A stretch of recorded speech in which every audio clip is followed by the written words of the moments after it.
Greetings from the depths of the underworld! I am Aurelius Solaris, demon of purgatory and comedian extraordinaire! Hello. Hello, hello! It's cold. I don't like January. Anyways, we're back again with Ace Attorney. Why? I don't know. Don't like it. Am I gonna lose my voice today? Probably.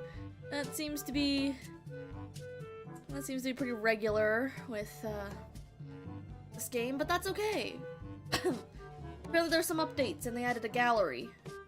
That's quite nice. Apparently it contains spoilers though, so I guess we won't be visiting that today. Yeah. My e-reader finally came in the mail. I've been having fun with that. Mainly I've just been reading Ever After High books. Mostly the ones that I don't already own, because what was it? I had like a lot of them and then I lost one. I don't know how I lost a book, but I did lose a book. I lost the book in exchange for a book because another one popped up a couple of years later. So, yeah, I don't know. Complicated, I guess. And, yeah, I'm having fun with it. It's, so far, I mean, they're very short books. They're like 100-ish pages long, so it's more like a short story. And then anything else, I managed to finish half? No, over half. 60%. That is how the math works, right? No. Yeah, 66.67% of... I guess we're closer to 70% now. But like some percentage of the school story series. The lore or something. I find it hilarious how Raven has managed to appear. Raven and Apple have both managed to appear in some way, shape, or form. They've made cameos in all 4 of the books I've read so far, and I find that frankly hilarious. Like, I don't know how. I mean, like, the first book, it's about the general villainy course, so it's like, oh yeah, obviously Raven has to appear there. Raven is in general villainy. And then the second book, what was the second? Let's see, the second book was Kiss and Spell.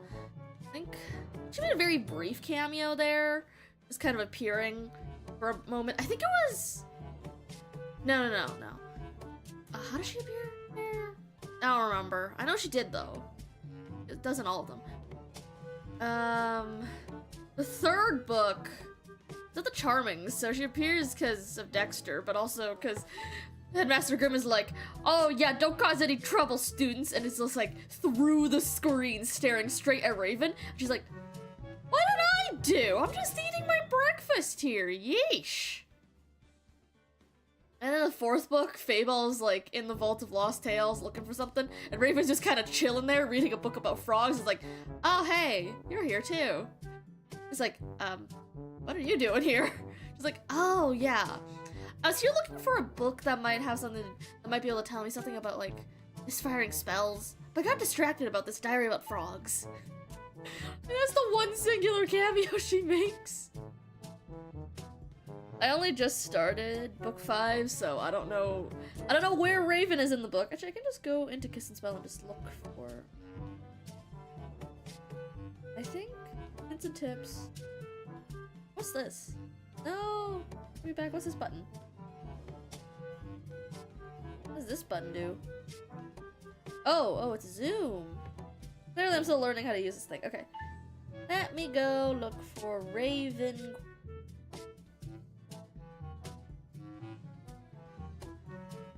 Oh yeah, she just appears. Occasionally she's like, I don't think she makes any solid. Oh. Yeah, she just... Oh, wait. She was there for the end of the book where she was one of the princesses helping with, turning Hopper back into a boy. Because he got turned into a frog.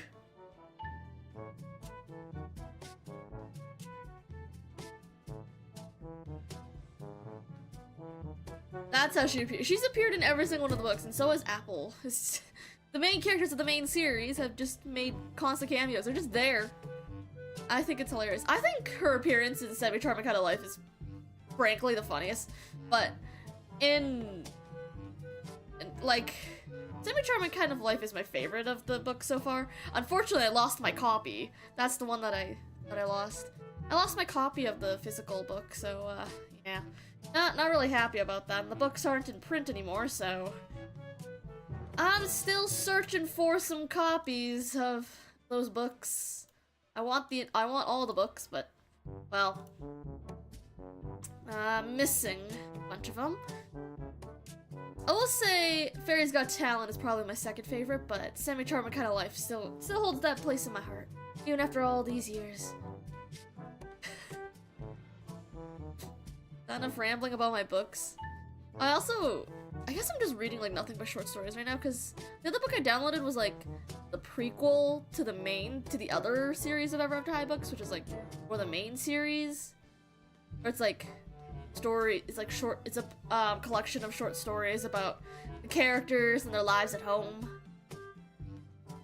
I'm trying to remember, because I remember Storybook of Legends is obviously a more detailed retelling of the webisode about the signing of the Storybook of Legends, but I can't remember what happens in Unfairest of Them All. Can't remember.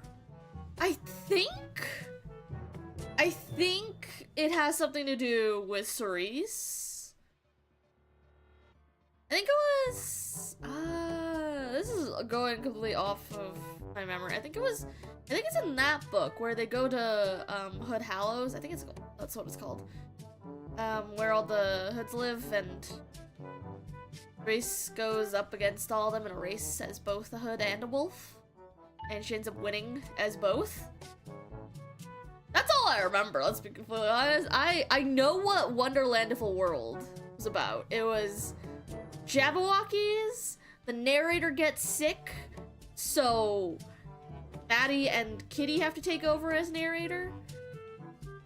And they have to go save the school from the Wonderland magic that's going absolutely insane. And at the end, Maddie gets acknowledged by, I don't know, like the coalition of narrators.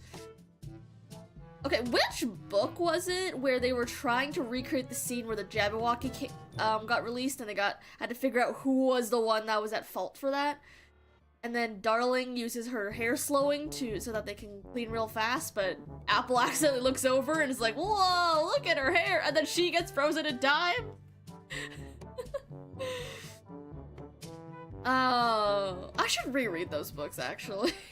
I barely remember what happened in them. I know in Storybook of Legends, they made a really big deal about, like, the outfits.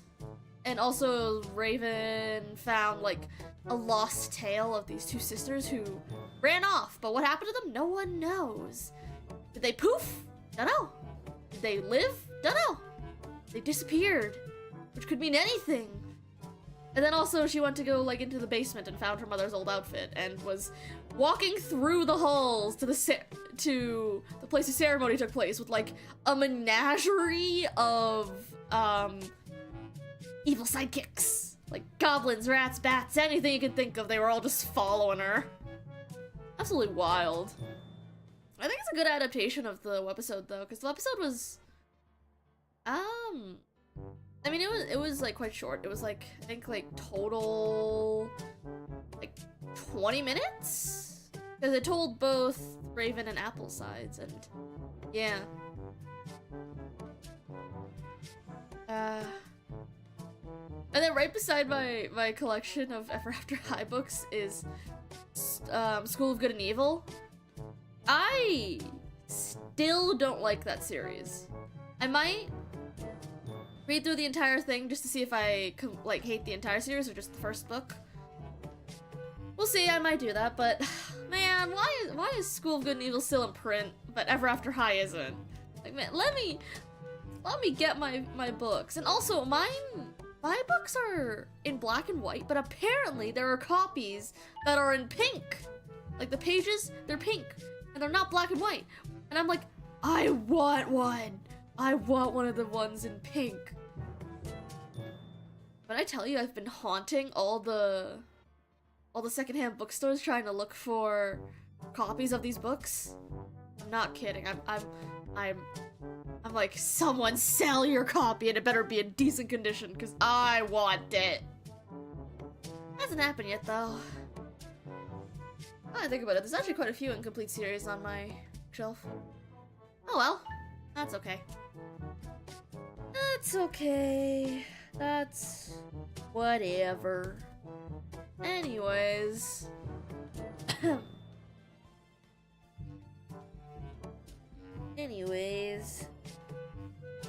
Oh, also my screensavers, they're all set to Fire Emblem basically, and oh, it makes me want to boot up my 3DS and play some Fire Emblem.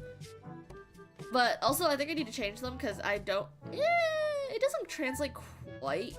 I mean, it translates okay to black and white, but I kind of want to see if I can find any that are like originally in black and white so that it might come across better on the black and white screen, but we'll see. I'm deciding what to read next.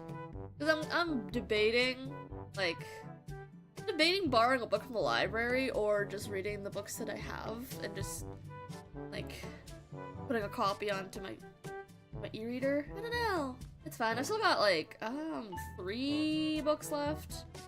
I haven't read on my Kobo. I've got the one I'm reading through right now, book 6 of the school story series, and then I've got the prequel for the main series. Yeah, I've got a couple left. Should last me a couple more days. Not much longer. I don't think it'll last me past the week, but it'll last me a couple more days, and then I'll decide from there. Maybe I'll read. Okay, no. Never mind. No, I was gonna say maybe I'll read Hunger Games, but then I remember my friend told me Hunger Games is not a series to be read out in public. Why? Because it is a tearjerker. It is apparently so freaking sad. And I'm like, oh, that's not good. And I really don't want to be crying out in public, because if it gets me sad enough, I will be crying. I can't stop it. So, and I have cried while reading books before. So, yeah, I won't be reading that. Won't be reading that out and about, because I'm probably gonna die. So, I'll read something else. I don't know. Maybe I'll reread Percy Jackson. Maybe. Or read something new. No. We shall see. Anyways, that's enough about books. Let's play some Ace Attorney and hope it doesn't crash my computer. Because something's wrong with it. Looks like we're good. Last time was, oh wow, in July. I don't know why that broke my brain so bad. It's been what, 15 years? About that, yes. 15 years is a long time to wait. What you waiting for? Can't imagine how much I've suffered. Oh, suffering. You've suffered? But now, the perfect opportunity has presented itself. Oh, so ominous. Last, I shall have my revenge! What? Merry Christmas! Oh, off the boat. Bye-bye. Edgeworth? Oh, what's Fancy Man doing here? December 25th, 10:08 a.m. Wright & Co. Law Offices. Hey, Nick! You know if there are any good waterfalls around here? Waterfalls? Dare I ask why? Duh, Nick, isn't it obvious? I need a waterfall to stand under, preferably a freezing one. I don't know if she'll do very well under a freezing waterfall of all things. Oh. Is that part of your spirit medium training?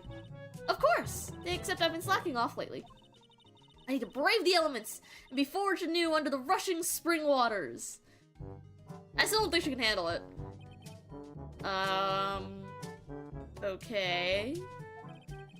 I don't know about any falls, per se, but Ward Lake is pretty close. Ugh, darn. Sorry, but them's the breaks. Could you just take a cold shower or something? Good idea! Huh. So much for rushing spring waters. Next in the news, a large unidentified animal was sighted at Gourd Lake. Oh, lovely. A Bigfoot sighting. The town is buzzing with excitement. Locals are calling it Gordy, in a tip of the hat to Nessie, the Loch Ness Monster. Though its namesake Nessie proved to be a hoax, locals are confident their Gordy is the real deal. Boring. Oh, I'm really yawn. Damn it. Can't they show real news for a change? Nick? Huh? The water pressure's kind of low in that shower. You want more pressure, huh? Why don't you go down to the fire department and have them spray you with the hose? Good idea, Nick! That's a terrible idea, I think. Apparently, Feyblood is no aid in detecting sarcasm. We interrupt this program to bring you a special news bulletin. Strange occurrences continue at Gourd Lake, but this time it's murder. Gourd Lake? Again? The body of a man was found in the lake early this morning. A suspect was apprehended. Sources inside the police department revealed that the suspect's name is Miles Edgeworth, age 24. Yo, Edgeworth, my man, what are you doing getting arrested? Edgeworth was an up-and-coming prosecutor, known for his skill and connections. He was guaranteed a long and rewarding career. Has he thrown it all away? Edgeworth? What's going on? Edgeworth would never do something like... Nick? Yes! Maya! The fireman yelled at me when I called him. You've got bigger things to worry about than that! They arrested Edgeworth! What? You mean the prosecutor? Yeah, he's a suspect in a murder! Damn, there's a lot of murders going around. You actually get like an exorcist or something for the entire city. With all these murders going around. What? When? Where? Whom? Why? How? I don't know. Let's go find out, Nick. Any ideas? Well, got any good ideas? Not really. Do my best thinking when I'm standing underneath a waterfall. What to do? Well, what should we do? What do you mean? Let's investigate. We should talk to Mr. Edgeworth and check out the crime scene. Right, we need more information. Save aimlessness and confusion for later. Alright, let's go. To the detention center! December 25th, detention center, visitor's room. You know, Nick, we've all been in here one time or another, haven't we? I guess it comes with the territory. I'm not sure it's something we should mention to too many people. Yo, Edgeworth! Oh, he's angry! Ah! Hey, Edgeworth, come back! Oh, he's back. What are you doing here? Nick, I don't think he's in a very good mood.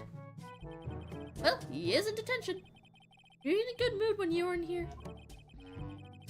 So, you come to laugh at the fallen attorney. Then laugh! Laugh! Well, why aren't you laughing? Nick, should we be laughing? Nah, it's a trick. Laughing will get mad. Burst into tears. Edgeworth, you don't have so much free time. We can spend it coming down here to laugh at you. Yes, you do. Actually, he's right. I'd hoped you wouldn't come. I didn't want you to see me. Not like this. I didn't want to see you like this either. Believe me. Okay, wait. Oh, God.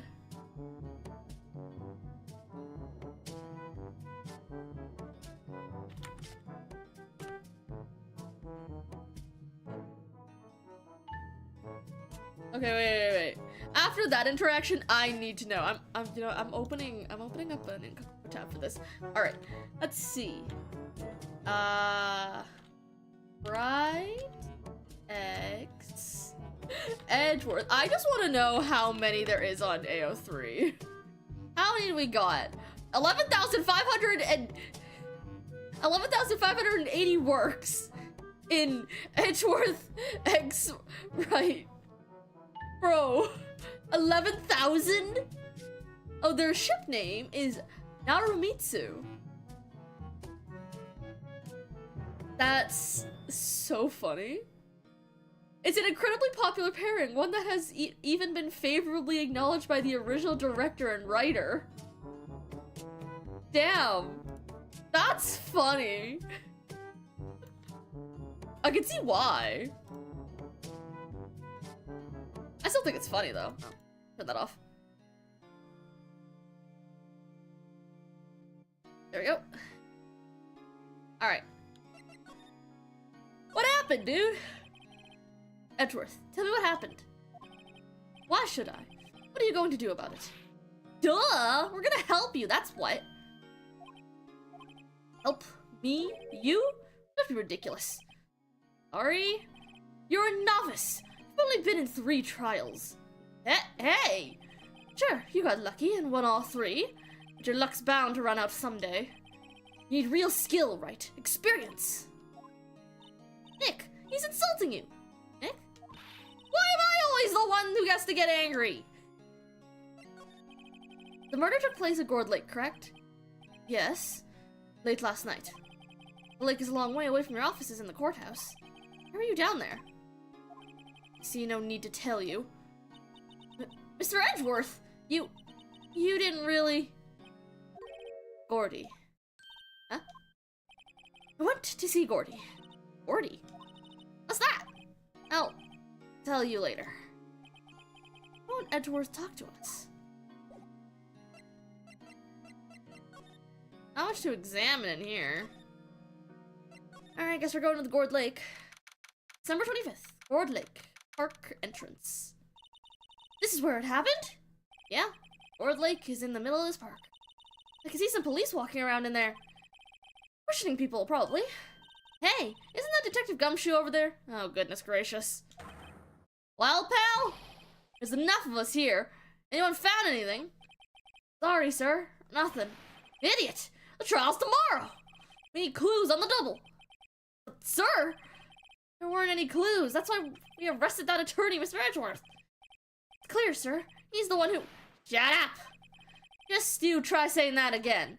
I'll make you sorry if you do. So just get out of my face, pal. Yes, sir. Detective Gumshoe's kind of scary today. Fruits. Peh. Ah! Ah! Hey, you're the hairy guy, Harry Butts! Right, Phoenix. Will he ever learn my name? And just what are you doing here, pal? Investigating? Huh? Well, yes, I suppose. Well, I'm here to help.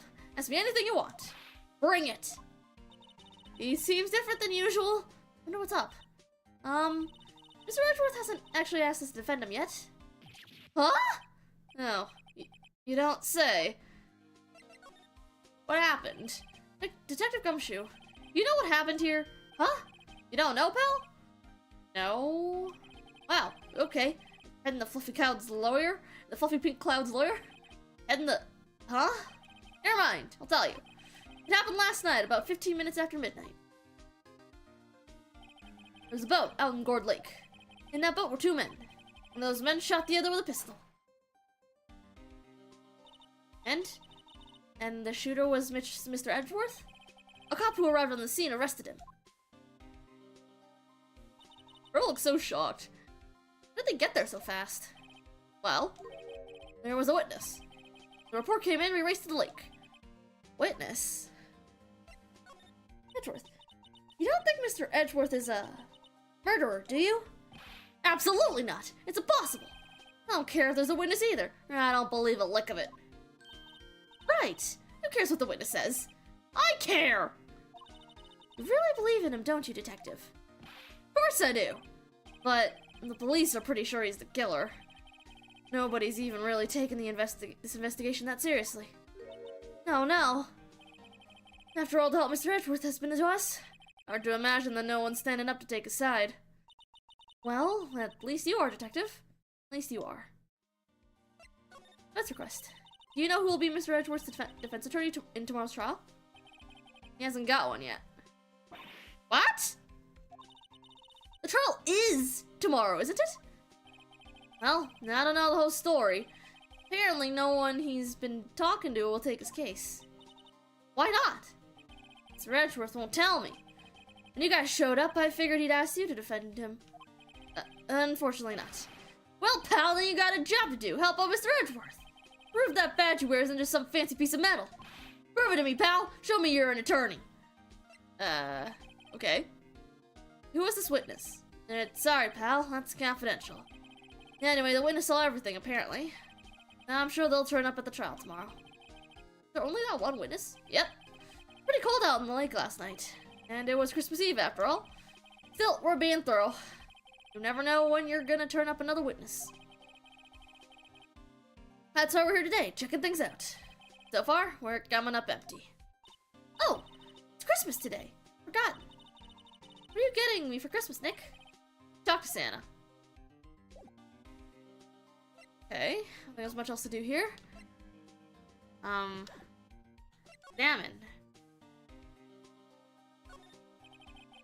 Feel winter's chill from the bare leaf trees today.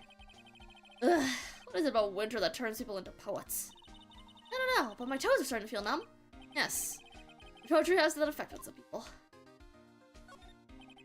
Sign says Gourd Lake Natural Park. Nature Park. I think. Nope. This place is full of families picnicking on the weekends. But no waterfall. Not many picnickers come here for spiritual training, Maya. Else to investigate. Oh yeah, I don't see anything. Can't really move anywhere. Back to the detention center, I suppose. Or not. I'm lost. Only took a couple minutes and I'm already lost. Darn. Gumshoe, move! Bro! Bitch, where am I going? No clues here. Anywhere I can go? Hello? Man! Hello? I'm lost.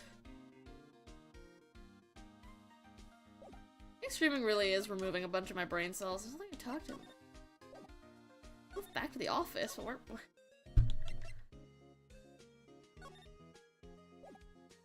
I don't got anything to present, I don't got any evidence.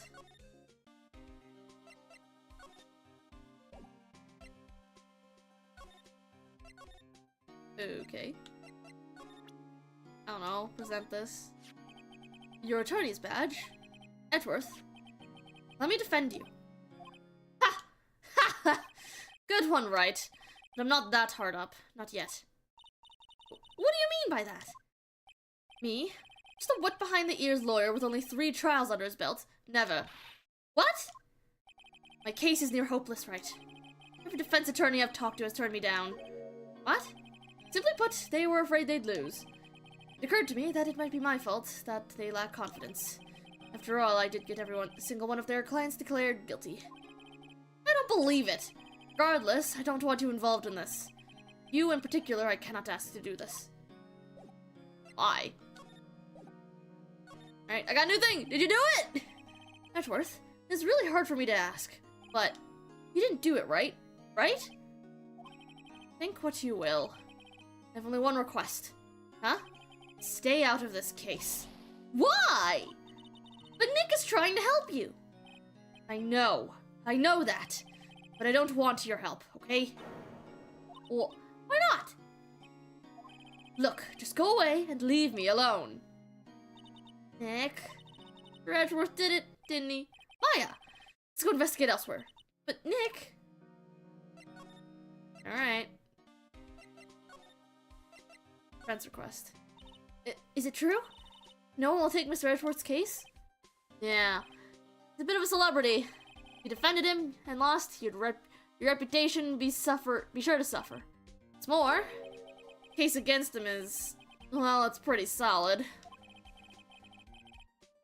I suppose it would be if they have a witness. Hey, pal! me you're going to turn. Don't tell me you're going to turn your back on him, too. Remember the Steel Samurai case? Mr. Edgeworth helped you get your client declared innocent. I know. I went to Edgeworth. I tried. He really doesn't want us to represent him. Especially not us, he said. What? Well, that doesn't make any sense, pal. You should have heard him talking about you after that trial. He kept saying, right, over and over. Nick? I'm not sure that's a good sign. Neither am I. Why wouldn't he want your help? I don't get it. Detective Gumshoe, sir! What? Find something? No, sir, not yet. But there was a call from the precinct. They want to hold an investigation briefing. Briefing? Right, I'm off. Oh. Sorry, pal. Guess you heard. I gotta go. Any last things you want to ask me about before I head back? Gotta get in touch with you? You're not coming back, detective? Probably not, pal. So what should we do if we have something to talk to you about? Alright. Here, I'll show you how to get to the precinct. Come down and see me anytime. Directions to the police station received from Detective Gumshoe. Oh, hey, Detective Gumshoe. What? We'd like to take a look around in the park. We walk around? Yeah, no problem, pal. You got my permission? You know, Nick, I think there's something to be said for talking to people when they're busy. Yeah, they don't have time to think about not giving you information. Right? Now, let's get investigating. Alright. Public beach. Oh, wait. I'll be back in a minute.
There we go. That's better.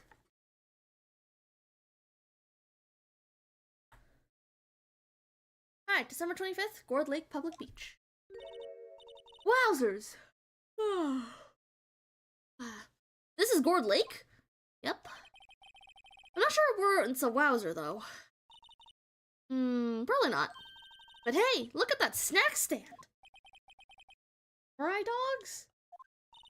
I want a samurai dog, please! I bet they're great. A name like Samurai Dog? How could they not be? They're a little behind the times, though. Kids are all into the Pink Princess now. I mean, like, you know? Nope.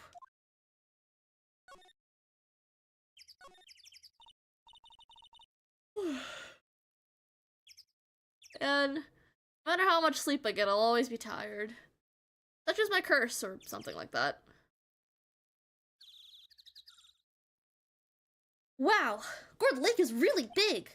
Yeah. Say, Nick, why is it called Gourd Lake? Oh. Well, a long time ago, they used to grow gourds here. Whoa, no way! Sure, it's because the lake looks like a gourd when viewed from above. You know, like an hourglass shape? Well, it is shaped like a gourd, actually. But that's just a coincidence. Oh, okay.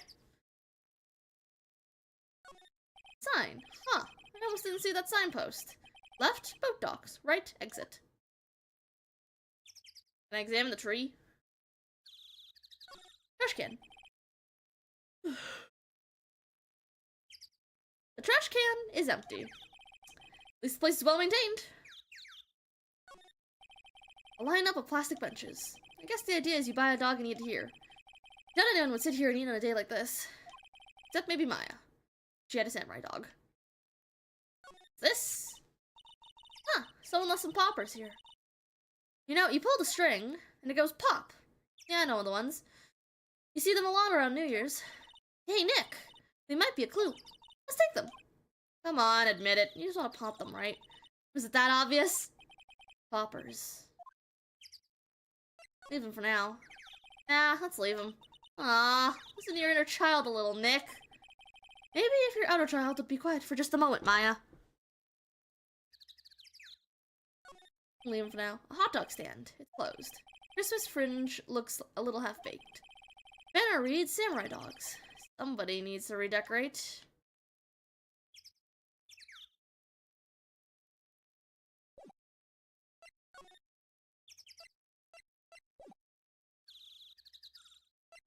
You know what? I'll just take the poppers anyways.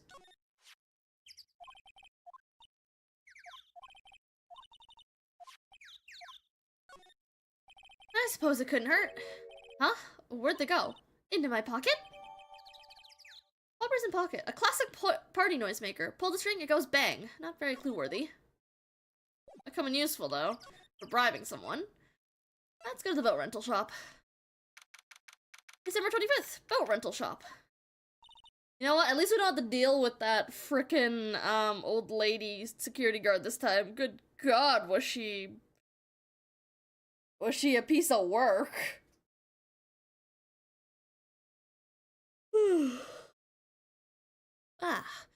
Really hurt my voice too, trying to do her voice last time. Good God. Nick, what is this place? A boat rental shop. Closed for Christmas, it seems. I guess a murder taking place on one of the boats won't be good for business either. Boats. I've never ridden on a boat. Really? Well, how about we go on one when the trial is finished? Yay, good idea, you bet. Small boat rental shop. Doesn't look like anyone is around. They're probably closed because it's Christmas.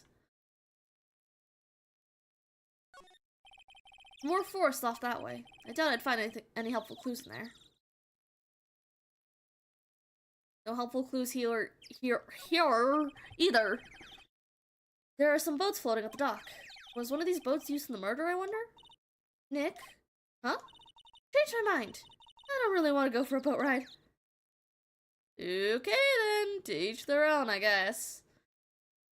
Man, I remember last year when I went on a speedboat ride. Man, that was fun. The speedboat ride was so fun. The crazy turning the driver did. Oh, that made my day.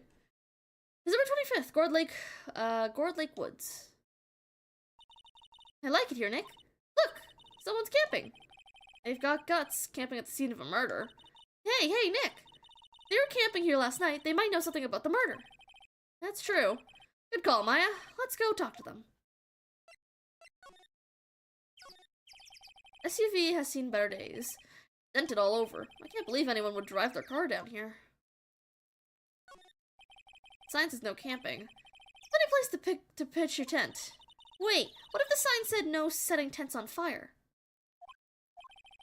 I don't think they have signs like that. Oh. There's food and some magazines on the sheet. Takes a pretty tough skin to camp in this cold. Hey, Nick! What? Don't tell me you're hungry again. No. I was just wondering, why are camping pots and pans made of aluminum? They didn't talk about that in any of the law books. So there's no law saying they have to be made out of aluminum, then.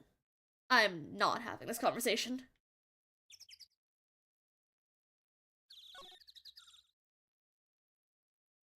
What, I can't investigate the little... the twig. I can't investigate the twig on the floor? Man! I like the twig on the floor. This camera has a mic and some sort of attachment.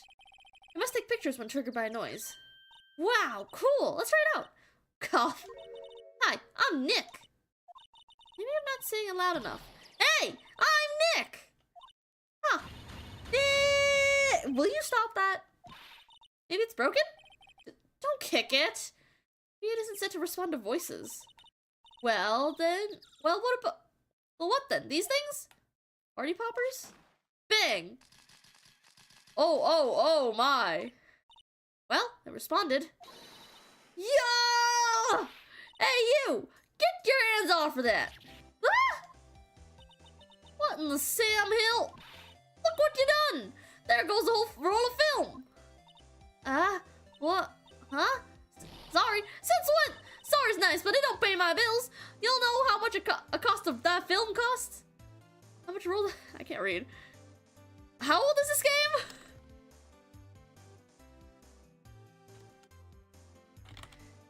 Phoenix Wright. Ace Attorney. Oh wow, the original one was released in 2001. Damn. I'll pay you back? What were y'all thinking, setting off a party popper in a place like this? Well, what? Don't try to play stupid with me just because you think I'm some country bumpkin. Yeah, I know how y'all Yanks think. I say those southern folk talk with that exaggerated drawl. Why, they must be dumb. Well, let me tell you, just because I might be dumb don't mean we all are. Nick, help. And who are you now, her chaperone? Yeah, no, rather, we're sort of friends? Just figure out what y'all gonna say it for bejesus's sake. God, I'd rather sit through one of Papa's drawls than listen to you stutter all day. Oh boy. I guess we should pay her for the film. Watch it. Yes, ma'am. On second thought, I'll pay later. I'm really sorry. What happened? What? Can't you see I'm changing the film on my camera here? Someone, I'm not naming any names, but someone used up a whole roll. Sorry. Ah, it didn't work. Wonder if I have anything to show her that would get her attention. What? Oh. Okay, just the same dialogue again, okay. I got this. This is my badge. Huh? Aren't badges supposed to be all shiny and impressive? You a cop or something? I'm a lawyer. What? Y'all ain't gonna try and pull one of them lawsuits on me over that film now. Cause I'll have y'all know I'm a fighter and I wrestle meaner looking things than you. No, that's not it at all. We're here investigating a murder that took place here on the lake. Murder? Sounds cool. Why didn't y'all say that in the first place? Go ahead, ask me anything you like. Finally, some cooperation. You too. Y'all can come out hiding now. I won't bite hard. Come to think of it, where did Maya get to? Sorry. I was feeling a little overwhelmed. The culture gap and all. Never you mind, honey. I can talk and yank for ya if it pleases you. Thanks. I think I'll be okay. Great then. I'm Lotta. Lotta Heart. But Lotta Heart. Damn. She got a lot of heart on her. I'm sorry. I'll shut up now. But y'all can call me Lotta. I'm here photographing meteor showers for a research project. Mighty pleased to meet ya. Well, that attorney's badge got me quite far so far. What happened? Oh yeah, when was that murder anyway? I ain't seen much television lately. It happened late in the night on Christmas Eve. That's so! Christmas Eve? A man on a boat was shot. Did you see anything? Well, let me see. A boat, you say? I reckon I might have seen one. Not sure though. Y'all gotta remember, I've been watching this here lake for a good 3 days now. I've seen enough boats to choke a mule. Kinda hard to remember when I seen when. Which I seen when. Lotta. So, what is it you do, Lotta? Huh? Me? Y'all don't really want to know that, do you? Actually, I'm a research student at Country U. Right in the heart of the heartland. Wow, neat. Nick, she's a research student at university. Country U. So I hear. So, when did you come up here? Let me see. I guess it was about 3 days ago. What are you photographing? Didn't I tell y'all already? Meteors. Yep, meteor showers. Falling stars. Camera. That's quite a camera you have there. Y'all better know it. It's German made. A genuine, oh god, Soligen. Soligen. I think that's what it says. Isn't that where they make knives? So what's the device you have stuck to the camera? Huh? Device? Your camera went off all by itself when I fired my party popper. Oh, that mic triggers the shutter or whatever. It detects certain certain sounds. It's programmed to pick up loud noises right now. A programmable camera? Neat! Lotta's camera added to the court record. Set to automatically take a picture when a loud noise is detected. Faces the lake. Okay, clearly if a gunshot went off, then the camera had to have taken shots. Wait, but they used up a camera. Wait. But did a shot really go off then? Because she would have noticed, right? Unless she was asleep, but she would have noticed a roll of film was used when she woke up. Okay, my current ongoing theory is that no, there was no gunshot that went off. I don't think a gunshot went off, not here at least. Because otherwise I would have taken pictures and she would have said something about it. And she would have known that there was a murder, but she didn't. So I think there was no gunshot.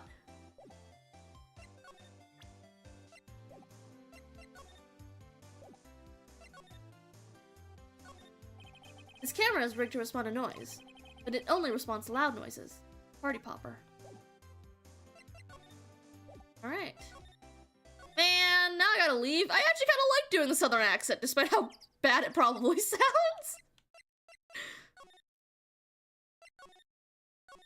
I don't know, I was having fun with the accents. Alright. Now then, off we go to the Criminal Affairs Department. Oh god, I'm feeling kind of lightheaded from all the speaking. December 25th, Police Department, Criminal Affairs. Looks like Detective Gumshoe is in here. Something wrong, miss? Turning yourself in? Okay, what did you do? Shoplifting, larceny, public indecency? No! None of those things! We're looking for Detective Gumshoe! Is he around? Gumshoe? Yeah. He's in a meeting right now. I don't think he'll be out anytime soon. Okay, we'll come back. You do that. Oh, and go straight home and stay out of trouble. No more shoplifting, you got that? Do I look like a criminal or something? This must be the chief of the detectives here. He's glued to his computer screen. What? Gourd Lake? Already cited? I don't believe it. Shouldn't you be reading something more important? I think I've got southern accent on the brain, guys. These are the detectives' desks. There are computers and files on each one. Funny, they're a lot tighter than I expected. I guess the detectives don't spend a lot of time at their desks. Makes sense to me. That must be one of the detectives. He's mumbling something to himself. Mama could see. Your mama could see, you know she'd be crying. Break and spit it out, you low-life scumbag. Must be doing image training for interrogations.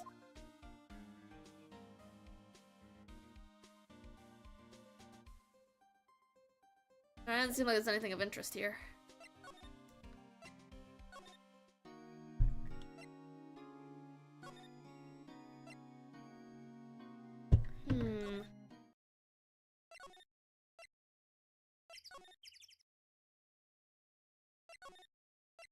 Actually, wait, there was a fourth option? That was just to... okay, yeah. Huh. Okay. There's like genuinely nothing around here. Boat rental.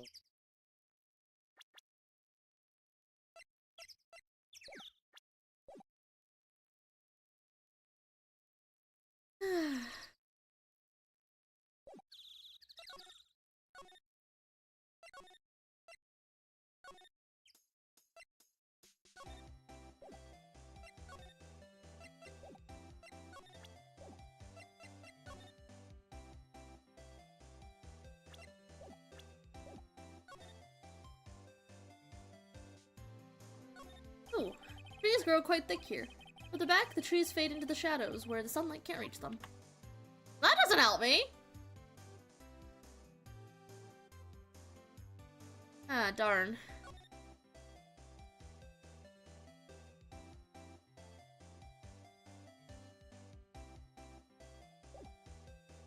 Okay. I'm lost. What do I do now?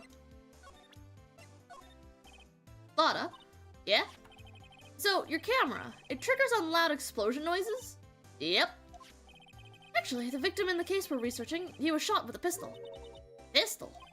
Right. Now, wouldn't a gunshot make a noise similar to our party popper? I guess it would. Camera. Didn't get a picture of the murder, did it? Hey! Y'all are pretty bright, huh? I see what you're saying. Tell you what, I'll have a look-see at my film. It would have been a photo taken late last night. I checked him once. Don't remember if there was anything on him, though. But what if I got something? That could be a witness to a genuine murder. Yeehaw! I'll go check that film. Y'all come back now, you hear? Yeah, okay, got it. You went inside our SUV. I guess we should come back later. So.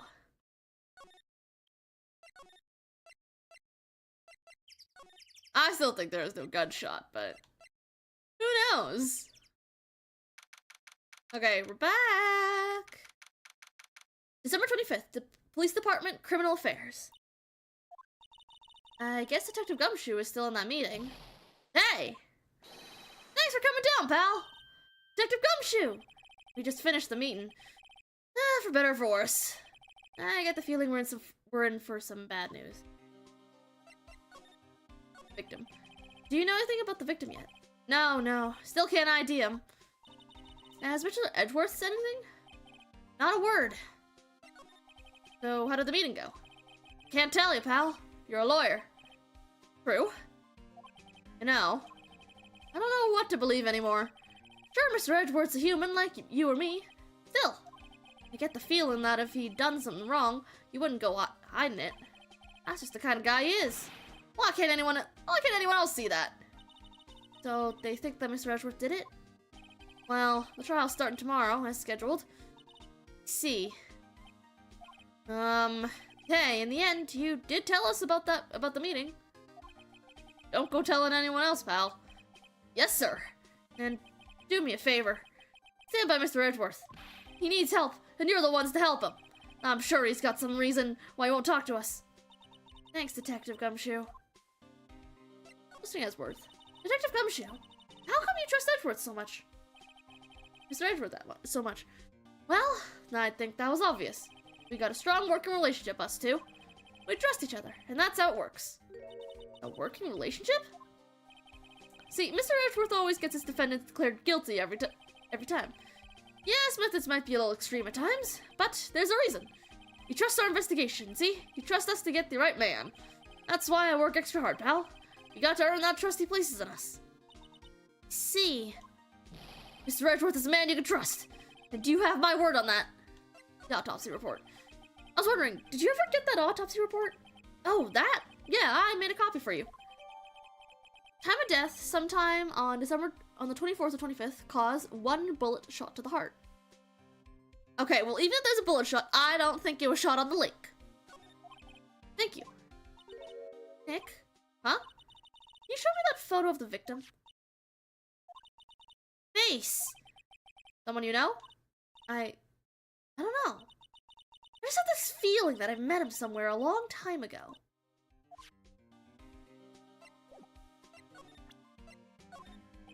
Sorry, I'm drawing a blank right now. Alright. So nothing else here. Let's go back to the lake. Public beach. Into the woods. December 25th, Gourd Lake Woods. Hey, y'all! Lotta! Wait up a sec. We got a bingo! We got bingo. Bingo. My automatic camera took 2 pictures last night. Hey! This is them. Take a look. Wait. See? See? He's shooting him with that pistol. It looks like that, yes. You can't really tell who that is shooting. Yeah, well, there was enough fog out there last night to strangle a bullfrog. But, you know, seeing these photos reminded me of something. What? I saw the murder happen. I'm a witness. What?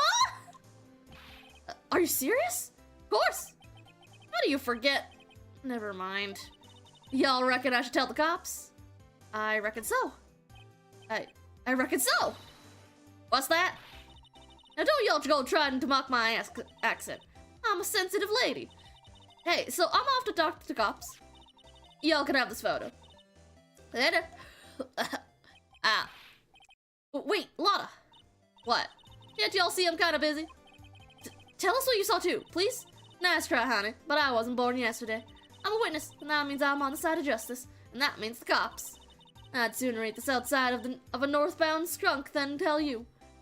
Lotta, don't let it get to your skivvies don't let it get your skivvies in a bunch. Friends today, enemies tomorrow. Or was that the other way around? No matter, I'm gone.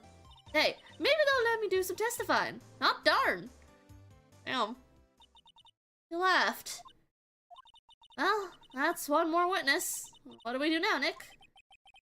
Well, if she saw something, there's not much we can do about it. Question is, what exactly did she see? Guess we'll find out in the trial tomorrow. Like photo added to the court record. I don't think there's much else here. Oh god, if she's testifying, that means I gotta do more of the southern accent. As fun as it is, an expensive looking camera faces the lake. Next to it is a large microphone and a blue plastic sheet. Looks like a computer is attached to the camera. Okay. I see nothing else here. December 25th, Gourd Lake Public Beach. Looks like the police have given up their interviewing. Hey! That's Santa! Ah! Nick, I think Santa's mad at you. Long time no see, Nick. Nick? You know Santa? Wow, Nick and Saint Nick. Hey, I see the connection. Don't be ridiculous. Dude, it's me. Larry! What are you doing here? Is it obvious? I'm working my day job. I sell samurai dogs. Want one? Gotta get money for dates, you know? A girl... Keonce deserves the best. Keonce? Another model, I hope. Oh, Keonce is a fine woman, Nick. It was her idea that I wear this costume. She was all... You go, girlfriend, you know? You bought this costume for me. That's great, Larry.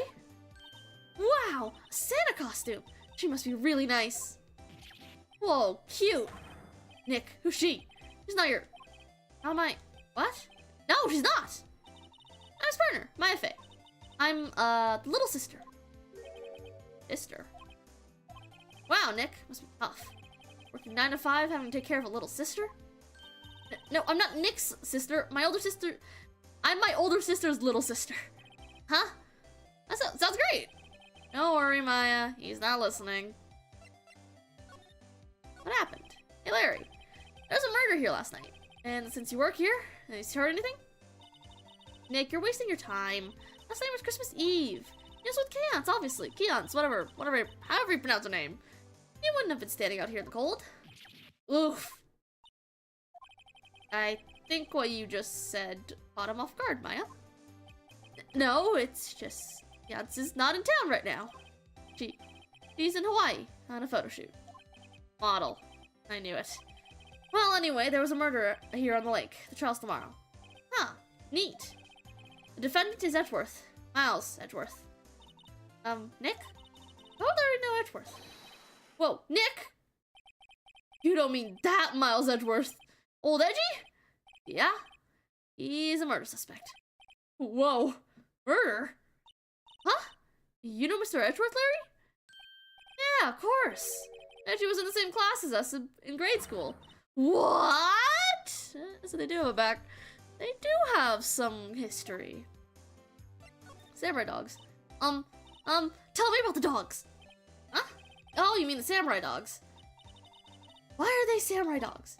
I mean, they kind of look gourd-shaped. Well, originally they were gourd dogs. You know, like guard dogs. Ouch. Samurai thing was Keonce's idea. Now, she's my woman, you know? She was all, change the name and you go, girlfriend. She gave me that banner. Man, the kids can't get enough of those samurai dogs. Something about that just seems wrong. Oh, and guess what?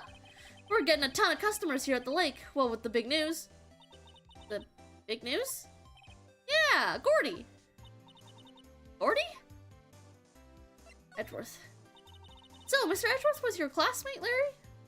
Yeah, Nick, him, and I used to hang out all the time. Wow. Never knew. Don't get me wrong, he's always been kind of a stick in the mud. Studying all the time, trying to be like father. Like his father? Yeah. Edgy's pop was a famous defense lawyer back in the day. Wow. Wait. You said defense lawyer? Yeah. Wait a second. But Mr. Edgeworth is a prosecuting attorney! What? I just got a you idiot! No! What? Edgy's got a proboscis on his knee? No, he's a prosecuting attorney. That's like the total opposite of a defense lawyer. Huh? Go figure. He always used to talk about defending the weak who were unable to defend themselves. Man, he used to go on and on about man's duty to society and all that. What a bore. Why would change his mind, though? You know, Nick? Nick? Yeah, no answer from our man right here. Okay. What's he hiding? What's Gordy? Huh? You mean you don't know? It's here in this very lake. A giant, mysterious monster. Gordy. Monster? Yeah. Check it out. This is an article from yesterday's newspaper. There's a photo. Wow, it's really real. Oh. Huh. Nick, a monster! A real monster! Yeah, it's probably just a log or something, right? Hey, there's a quote from the person who took the photo. What's this? I set the camera to automatic, and when we got into frame, I heard a loud bang, like an explosion, followed by the sound of something slipping into the water. I wish I could have seen it. Why would there be a sound like an explosion? Larry, can I borrow this article from you? Sure, no problem. That'll be $1 million. 1 million? Grow up, Larry. 40 article added to the court record.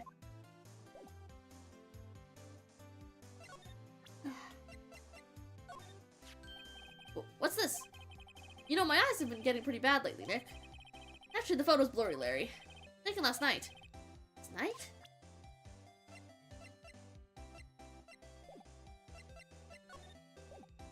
What else to talk to him about?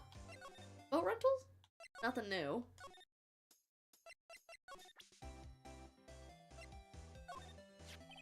What's that? It's a camera. Take pictures with it. Huh? Larry, you mean you don't know what a camera is? Of course I do!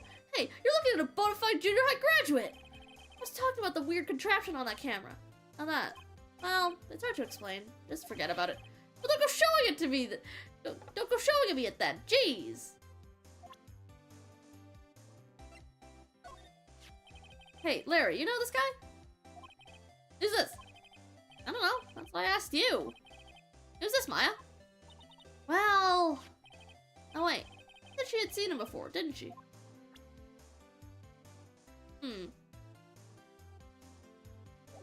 Alright, well, I don't see anything else to do here, so,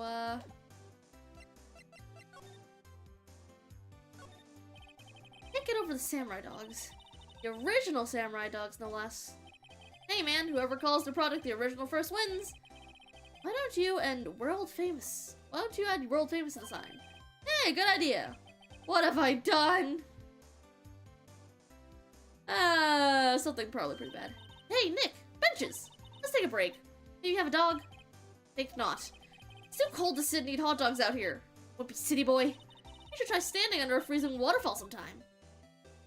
No thanks. I'm good.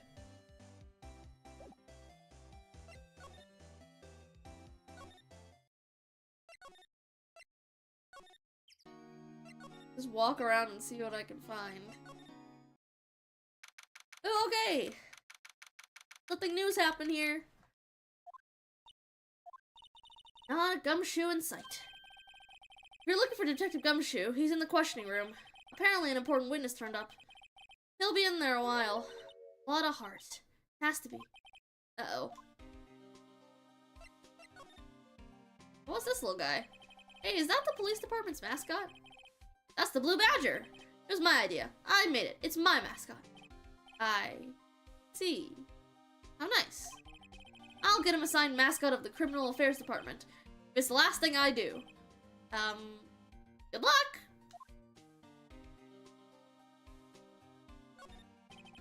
I must be one of the detectives. He's mumbling something to himself. Move in the crowd. Wear drab clothes. Never enter the target's field of vision. Must be doing image training for trailing. And well, I don't see anything else to do here. Keep moving around until I find something of interest.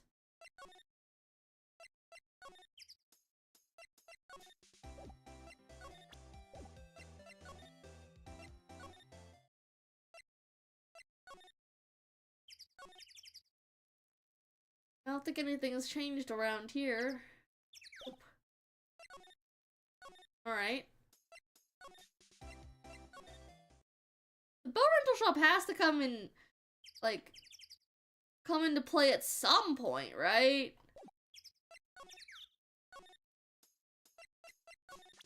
Well, it's representing him with this. Sorry, Nick. I don't know much about that.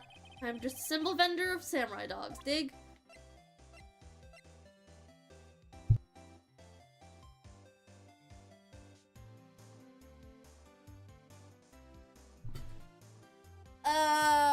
I'm lost again. What am I supposed to do? Man.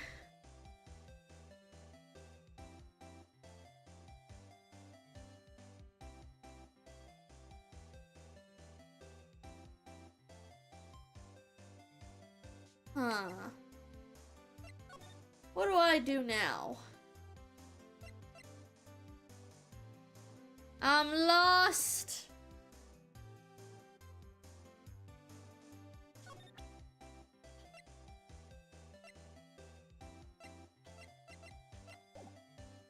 Okay.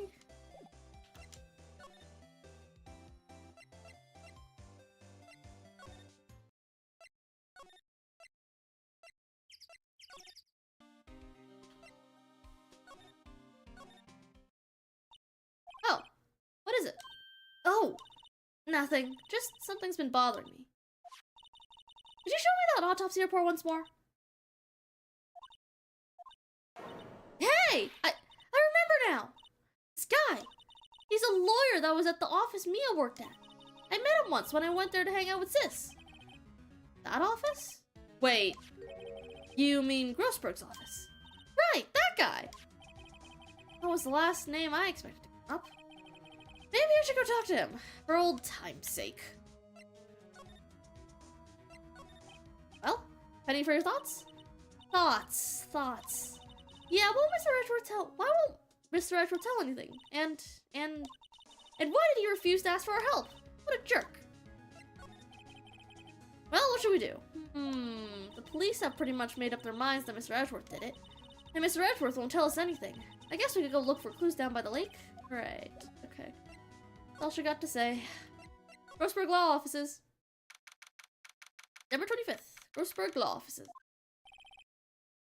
Ahem! Ah, that old familiar clearing of the throat. Aha! You're Mia's something, are you not? I was her understudy, yes. Phoenix Wright. Aha! And you're Mia's something too, are you not? Her little sister, yes. You've grown. You've come to look a lot like your sister, you know? It takes me back. Ah, the days of my youth. Like the scent of fresh lemon. See? Mr. Grossberg, sir. Ah, yes, I beg your pardon? Of course you came here to discuss something. What is it then? Something the matter? What happened to the painting? Mr. Grossberg, whatever happened to that painting? Oh, yes. I do not think you shall ever be coming back home to this office. I can't exactly claim it as stolen. Suppose it's my just desserts. Old bitter desserts. What happened? There was a murder last night. Murder? You haven't heard? I just got up, you see? Well, Miles Edgeworth shot someone with a pistol. Edgeworth? What? Who did he shoot? Well, the identity of the victim is still unknown. This is terrible news indeed. I guess he hadn't heard anything. Is it this? Strange. Feel as though I've seen this man somewhere before. Ah! Did you remember? He was a lawyer here in my office.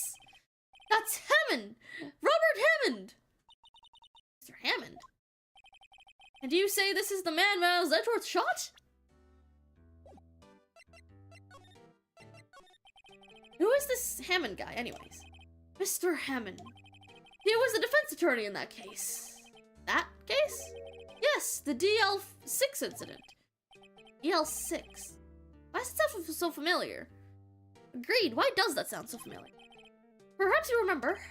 I'm sure someone mentioned it during the trial for Mia's murder. That was the incident where the police were so at a loss they used a spirit medium. Wait, you don't mean... Is that medium my mother? Yes, my dear. A spirit medium, Misty Fey, your mother, contacted the spirit of the victim. But, case was a loss. No conviction was made. DL6 incident. The DL6 incident, yes. Happened 15 years ago. A very strange case indeed. Never caught the criminal, right? Correct. Misty Fey used her powers to talk to the spirit of the late victim. Testimony led to charges being laid against one man. But Mr. Hammond won the case, and the suspect was declared innocent. The police blamed my mother, calling her a fraud. You were the one who helped her out, then, right, Mr. Grossberg? Yes. Yes, quite. Thank you. No, please, don't mention it. DL6. Never thought I'd hear that name again. But wait, what does that case have anything to do with Mr. Edgeworth? It's everything to do with Mr. Edgeworth, my dear. The victim in the DL6 incident was none other than his father, Gregory Edgeworth. What? His father? You want to know more? You should ask him yourself. Show him this. I'm sure he'll talk to you. Wait. This is a photograph of my mother. Misty Fey's photo. An old photograph. DL6 incident Exhibit A is written on the back. Well then. Out here. Detention center.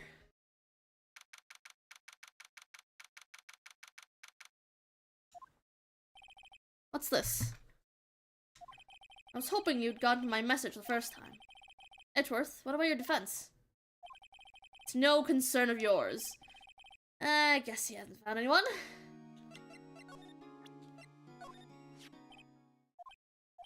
Edgeworth? It's only been a matter of hours since you last visited. You've made incredible progress in your investigation. I'll admit it, I'm impressed, right? You're always single-minded in your work, though. Once you start on something, you always see it through, don't you? About the DL6 incident. Right. DL6. I didn't want you to find out about it. That is why I refused your offer to defend me. Sorry if it sounded like I thought you weren't up to the job. I just wanted to keep you away from DL6. So, you still think it would have been better for me to stay away? Don't know. But, I see no point in hiding anything from you now. Very well. Ask whatever you like, and I will answer to the best of my abilities. DL6 incident. The DL6 incident was when my father died. Right before my eyes. Shot and killed. I saw it all. My memories from that time are foggy. I suppose it's a self-defense mechanism. In any case, the suspect was arrested. A man. Pretty clear he was the only one who could have killed my father. The spirit medium they used to talk to my late father said the same thing. It was an attorney by the name Robert Hammond that cleared the suspect's name. Robert Hammond, the victim in the Gourd Lake murder. Oh, and Hammond is the victim of the Gourd Lake murder? Damn, I didn't realize it was Phoenix speaking. Correct. Spirit medium. That was my mom. What? You mean you're... Strange. I thought that terrible incident was about to end, and now this. about to end. The DL6 incident happened 15 years ago. 15 years ago, on December 28th. December 28th? The statute of limitations on the case runs out in 3 days. What? Nick? What does that mean? When a case's statute of limitations run out, legally, that case never happened. 3 days from now, DL6 will be closed. Forever. Suspect. What happened to the suspect? The one who got off innocent? Don't know. He disappeared from public view.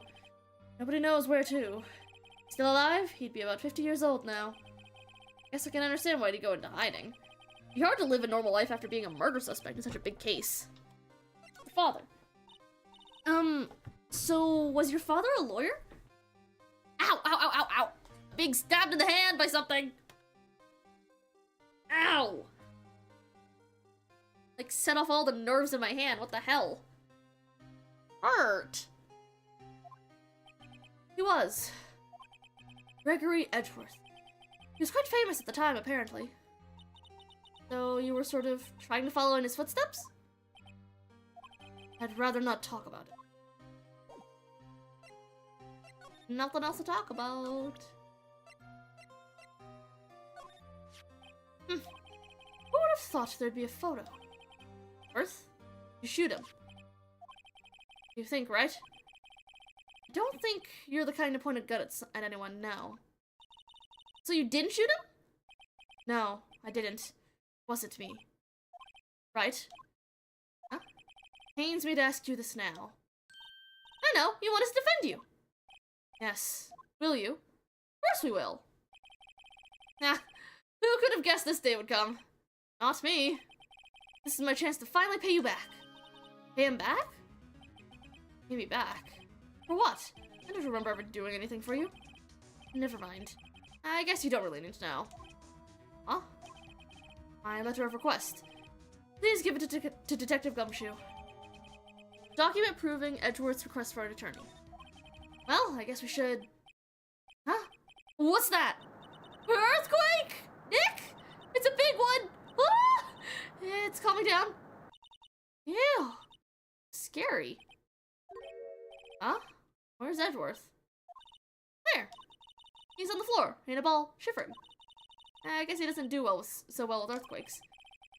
I've heard of running, but curling up in a ball? Well, I guess we're done. Mr. Edgeworth doesn't seem like he's going to stand up anytime soon. Let's go, Nick.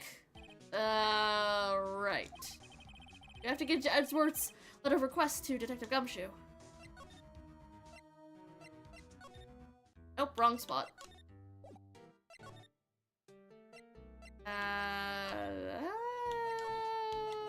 There we go. What's going on here? Ah!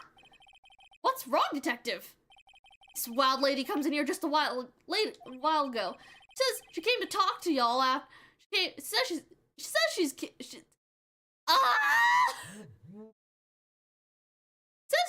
she came to talk to y'all after hearing what Mr. Wright had to say. What's this all about, pal?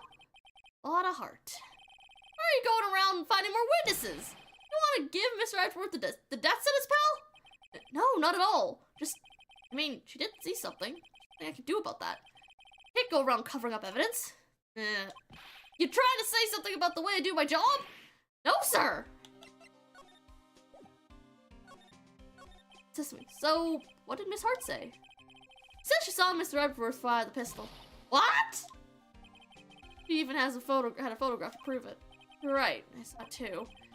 But you really can't tell from the photo who it is shooting. That's why she said she's going to enlarge the photo. She said it'll drop the quality a mite, but should let us see who's who. You can do that? Okay, so there's going to be an enlarged photo that shows Edgeworth in the act. Great, that's great.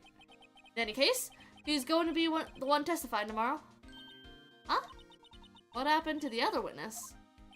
Well, apparently there was a cancellation. Cancellation? I'm afraid tomorrow's going to be life or death for poor Mr. Edgeworth. We got a witness who says she saw the very moment of the murder. We got a photo taken when the shot rang out.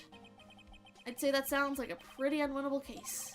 Oh wait, what did Mia used to say? If he's innocent, there's gotta be something I've overlooked. Edgeworth. Sounds like Mr. Edgeworth is going to ask the state to assign a public defender. I was just asked to file the paperwork. You still got time, pal. Go talk to him again. For me, please. You have to convince him. You have to make him let him defend you, please. I know you're the only one who can do it, pal. You're the only one who could save Mr. Edgeworth. Don't worry. I got it. What I got? Yeah, you did it, pal. Glad I waited till the last minute to file those papers. I'll rip them up and start new ones for you. Thanks, detective. Well, see you in court tomorrow then. Good luck, pal. Hey, you guys feel that earthquake a little while back? I was worried.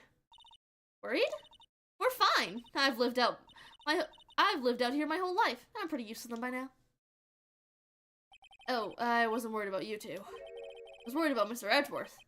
Alright. You did seem to overreact a little now that you mentioned it. Yeah, well, I'm not surprised. It was a pretty big quake. I'm going to go check on him. You two go eat and get your rest for tomorrow's trial. Later. Wonder what it is with Mr. Edgeworth and earthquakes. Whatever. He was never that scared of them when he was in school. Huh. Interesting. And again, I only really got to know him in 4th grade. He transferred to another school after that. Wonder what happened to Edgeworth. Who knows? To be continued.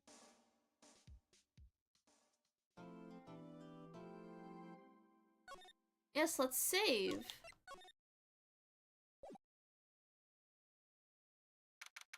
December 26th, 9:44 a.m. District Court, Defendant Lobby, number 2. Karma. That's right. Manfred von Karma. He's the best prosecutor there is. He hasn't lost a case in his 40-year career. 40? Oh, goodness. He's a god of prosecution, right? A god! Not a single case. He'll do anything to get a guilty verdict. Anything. Sounds like someone else I know, Edgeworth. Huh. You don't understand. I mean he'll really do anything. Manfred von Karma is a man to be feared. That's quite a claim coming from someone who forges evidence. He taught me what it really means to prosecute. What? Just picture a prosecutor as vicious as me, multiplied by a factor of 10. So he was your teacher then, Mr. Edgeworth? Something like that. And now he's trying to get you found guilty. What a creep! No, wait. Maybe he's planning on losing on purpose to help you out. Not a chance. Hasn't lost once in 40 years. 40 years! As ruthless as me times 20. It's pretty ruthless. Like I said, the god among prosecutors. I guess that's something like Mia was to me. Speaking of Mia. Maya. Uh-huh? We could really be using Mia's help right now, don't you think? Oh. Huh? Can't. Sorry. I tried. I really tried, but I couldn't reach. You couldn't reach? I think it's because I haven't been training. Powers are weak again. Oh man, what bad timing. I'm really sorry. I'll try my best. Hope so. What are you whispering about? Oh, it's nothing. Well, it's time. Let's head in. Lovely. I don't remember how to play the trials. I can tell you right now, I remember how to play the Danganronpa trials because I've been grinding out the 100% in Danganronpa. I don't remember how to do the trials in East Attorney, so... Well. December 26th, 10 a.m. District Court, room number 3. Court is now in session for the trial of Mr. Miles Edgeworth. The defense is ready, Your Honor. Mr. Von Karma? Is the prosecution ready? Fool. You seriously think that I would stand here were I not completely prepared? Right, my apologies. He's even got the judge scared! Very well, your opening statement, please. Decisive evidence. Decisive witness. What else could possibly be required? Nothing, of course. That should be fine. The prosecution may call its first witness. What's with this guy? Is he royalty or something? How am I supposed to fight against this? I called the detective in charge of this case. Detective Dick Gumshoe. His first name is Dick? Okay, Gumshoe's first. Let's see how this goes. Describe the incident, now. Yes, sir. Detective Gumshoe looks nervous. Please take a look at the map. The murder happened late Christmas Eve around midnight. There was one boat in the very middle of the lake. There were 2 men on the boat. Now, there happened to be a woman camping here on the edge of the lake. At 12:10 a.m., she heard 2 pistol shots. Then the boat started to move. Went towards the boat rental shop. Overhead map added to the court record. Testify to the court about the arrest. Wait, Mr. Von Karma? Yes? Actually, I'm the one that's supposed to be handling these proceedings. Oh, wrong. There's only one thing you need to do here. You will slam down your gavel and say the word guilty. That is your role. Yes, of course, you're quite right. No, he's not!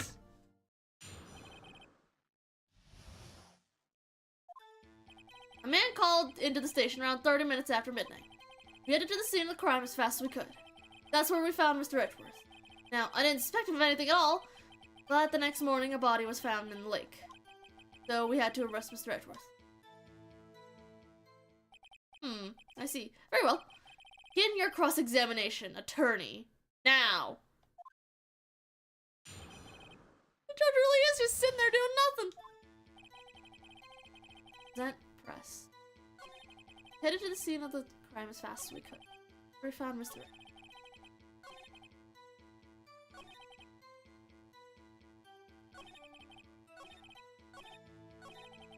Well, then do except start pressing. Received a call from a man. Yep. But you said there was a woman camping there. She was the one who heard the 2 gunshots, right?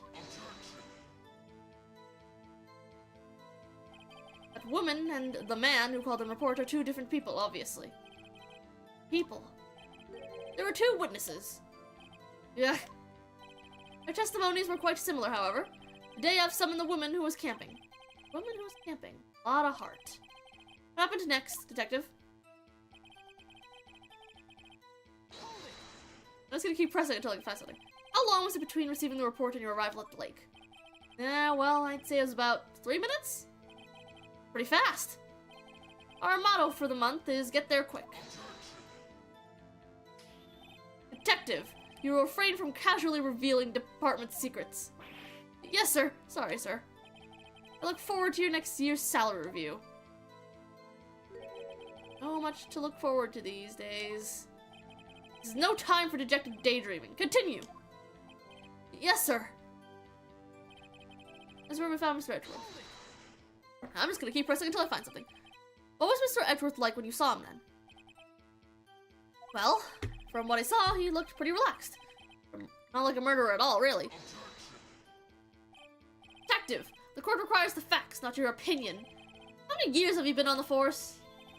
Facts only, detective. Hard, cold, objective facts. Yes, sir. Man, he's got a share of objections. Oh, I'm gonna press him on this, but why didn't you think he was suspicious? You should know. You have a deep, trusting relationship with the prosecutor. Detective, the court isn't interested in your musings. Deep, trusting, poppycock. I've never said that word in my life. I've never heard so many flippant comments from an active detective on the force. Detective Gumshoe doesn't look so good.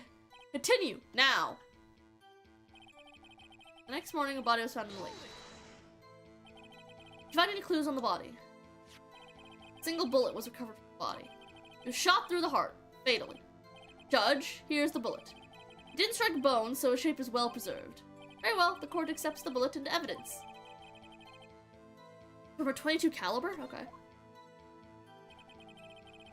We had to arrest Mr. Edgeworth. Why is that? Well, we found the murder weapon in the boat. Murder weapon? Pistol. Detective Gumshoe is a vital piece of information. Please revise your testimony. Right. Sorry, Your Honor.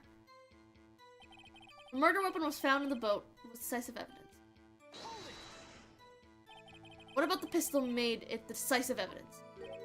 Tisk, tisk, tisk. Ha! He has the same evil smile as Edgeworth. There were fingerprints on the pistol found in the boat. There were clear prints from Mr. Edgeworth's right hand. What? Order! Order! So, Mr. Edgeworth's fingerprints were found on the murder weapon? Yes, Your Honor. Judge, this is the weapon in question. Accepted in evidence. Wait, 3 times? Murder weapon, 22 caliber, fired 3 times. Wait. Members of the court, we now have the pistol used in the murder and the bullet found in the body. Detective! Yes, sir. Was the bullet found in the body fired from this pistol? Yes. The ballistic markings on the bullet match the pistol. Hey, Nick. What does he mean, ballistic markings? Shocking! Imagine someone here does not know something as basic as ballistic markings. Nick, he's glaring at me. Tisk. Very well, I'll explain. Actually, Judge, you do it. Me? Ballistic markings are like the fingerprints of a gun. The barrel leaves distinct markings on each bullet it fires. You can examine these ballistic fingerprints to see which gun fired the shot. It's quite accurate. Indeed. This leads to one inevitable conclusion. The bullet found in the victim's heart was without a doubt fired from this pistol. This pistol, which, as you may recall, was covered with the defendant's own fingerprints. Oh, order! Order! This is bad. This makes it look like Edgeworth did it. Well, Judge, I'd say it's almost decisive, yes. Honestly, I could declare a verdict at this point. However, you wish to hear the witness speak, no doubt. Very well. I am somewhat fatigued, and so I will take a brief break. I will call my witness after the recess, which will last 10 minutes. Judge? Yes? What are you doing? 10-minute recess, now! But wait, just bang your flimsy gavel and get on with it, man. Yes! This court will take a 10-minute recess. Who's running this court anyway?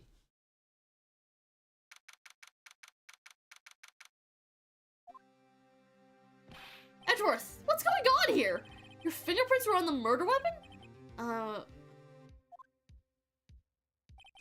And that foggy photo makes one thing clear.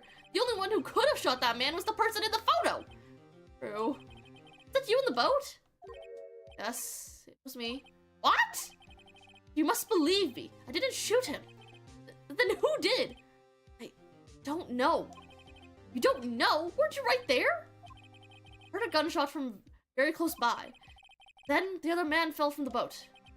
Can't say why, but thought at the time that he had shot himself. You mean it was a suicide? That's the only explanation I can come up with. Huh? How am I going to convince anyone of that? Say, Maya? Huh? What? Any progress with Mia? Oh. Sorry, it's no good. I know. I'm no good for anything, am I, Nick? I can't call my sister. I might as well not be here, right? No, I need you here. I need moral support. This seems like a very tough case. No, of course not. I need you here. I can see you're always trying to help out. Even if you don't actually help, it's the thought that counts, right? It's okay, Nick. You don't have to make me feel better. I don't know anything about trials or defense. What's more, I'm a spear medium who can't even contact spirits.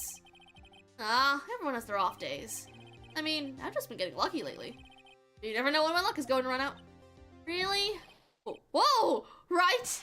Don't jinx my case any more than it already is. Bad for my heart. Oh, sorry. Whoops. Oh dear. Court is back in session. Mr. Von Karma, call your witness. Yes. Will Miss Lotta Hart take the stand? God, I can't do that many posh accents. I'm making them all sound the same. Lotta Hart, you're a research student at the university? That I am. Good. Begin by telling us what you saw the night of the incident. And don't add anything trivial or subjective. Understand? Y'all need to learn some manners. Understand? Yeah, I understand. Very well. Your testimony, please.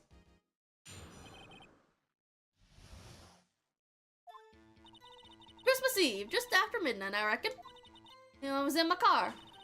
I heard this bang come from up from the lake. I looked up. When I looked out the window, I saw two gents in a boat. Then there was another bang. There wasn't nary a thing on the lake but that boat. Enough. What? Judge! You happened to take a photo of the incident. This is that photo. Accept it as evidence. Well, this is a surprise. This looks like the very moment of the murder. Damn, lady's almost A-posing. Order! I will remove people from this courtroom if I do not have order immediately! As the witness testified, she looked at the lake when she heard the shot. There were no other boats on that lake. So, the man in the boat with the victim must have been the one who shot him. Yes, it was the defendant, Miles Edgeworth. There it was. Order! Order! Order! I will have order! Well, Judge, the evidence is decisive. I have very little doubt about this case. Very well, this court finds the defendant... Wait, Your Honor! I haven't cross-examined the witness yet. Cross-examination? We have photographic proof. What question can there possibly be? This photo is worth 1,000 words, and they all read guilty. You lose. Or, you claim to have found a contradiction in her testimony. Very well, if you have to, you may cross-examine the witness. You will only flounder and ask meaningless questions. You will fail to find anything. And then, I will have you held in contempt of court. Nick? Contempt... Contempt of court, you know? I guess I understand. Well, what are you going to do? Really think there was a contradiction in the facts in her testimony? There was. I think I noticed one little thing. Wow, I'm impressed, Nick. I didn't notice anything. Right, let's take him on. Yeah. I got a bad feeling about this. I understand. I'll cross-examine the witness. Disc, disc, disc. Very well. I pray for your sake this isn't a waste of time. I pray for my sake as well. It was Christmas Eve, just after midnight, I reckon. Okay, yeah. In my car. Bang coming from the lake.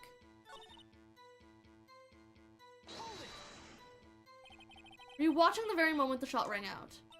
Well, yeah, sure. You're asking meaningless questions. Meaningless! Contradictions, Mr. Wright, not meaningless babble.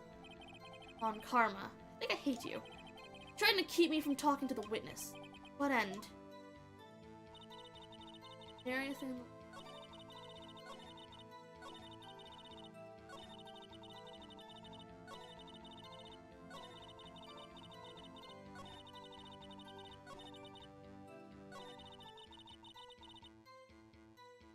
I'll press, but I think I know what I'm gonna do. Just after midnight, you say. In other words, it was no longer Christmas Eve. Stay. Huh? Yeah. Well, yes. Oh, right. Hope your next contradiction is a little more relevant to the trial. Witness continue your test about it. Blah, blah, blah, blah, blah, blah. What? Why are you camping there anyway? I'm a research student at my university. I was taking pictures to use in my research. What research? This all sounds suspicious. Sure, press further, why not? I see no reason not to. Miss Hart, could you be more specific about your research? What does this witness's motive in camping by the lake have to do with the case? The answer is nothing. I object to this line of questioning. Objection sustained. Wait, now I'm the one who says that. Well then, say it already. Objection sustained. Thanks for nothing, Your Honor. I heard this bang coming from the lake. So you weren't looking at the lake at that time? Nope. I looked after I heard the noise. You said that already. I asked you to find contradictions, not leisurely chat with the witness. Ugh. Looked out the window, I saw two there.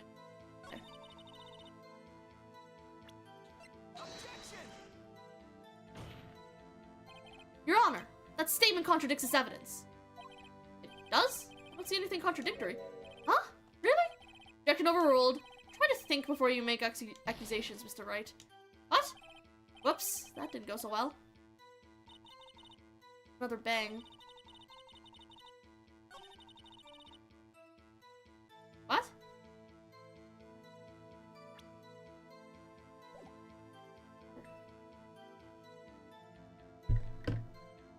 Water.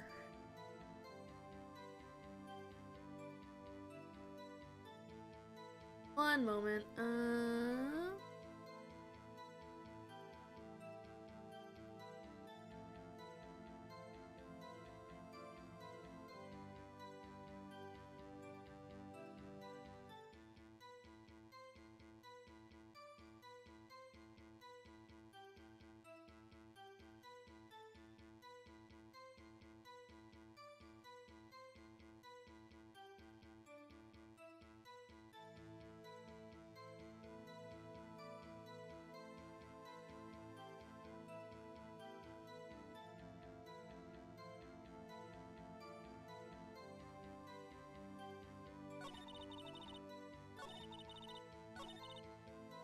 Huh, well, there's nothing else I can really do except for press, I guess. I can't see anything else.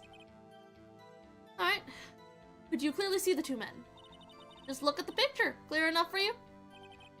Uh-oh. Press further? Wait a second. I wasn't asking you about the photo. Asking if you saw the two men. Yeah, well, of course. It's that shrill. That was like a pretty high. I never heard him say objection before. Damn, okay. The witnesses testify that she saw them. There's also a photo. You'd best look elsewhere for your precious contradictions. Jumped in quick. He's hiding something. Then there was another bang. Watching the very moment the shot rang out.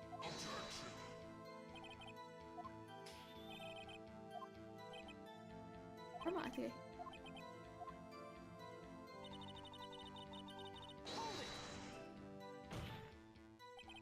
Are you sure about that? Yeah, sure as a country gal can be. Sounds pretty sure. How come you're so sure? Well, heck, I scanned the whole lake. Scanned the whole lake? Sounds like she was more interested in the lake than the boat. Miss Hart, you...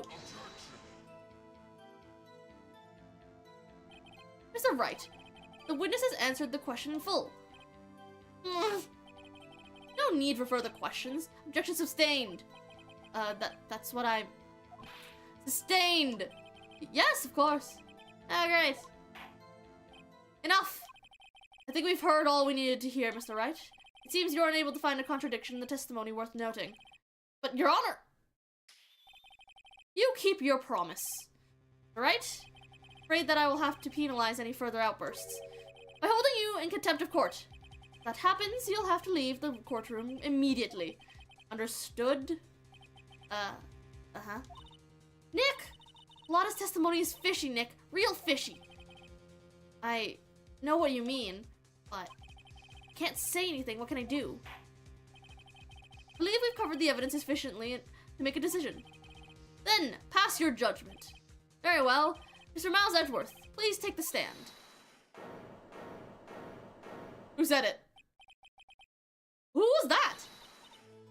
It was me. Maya! Is something wrong?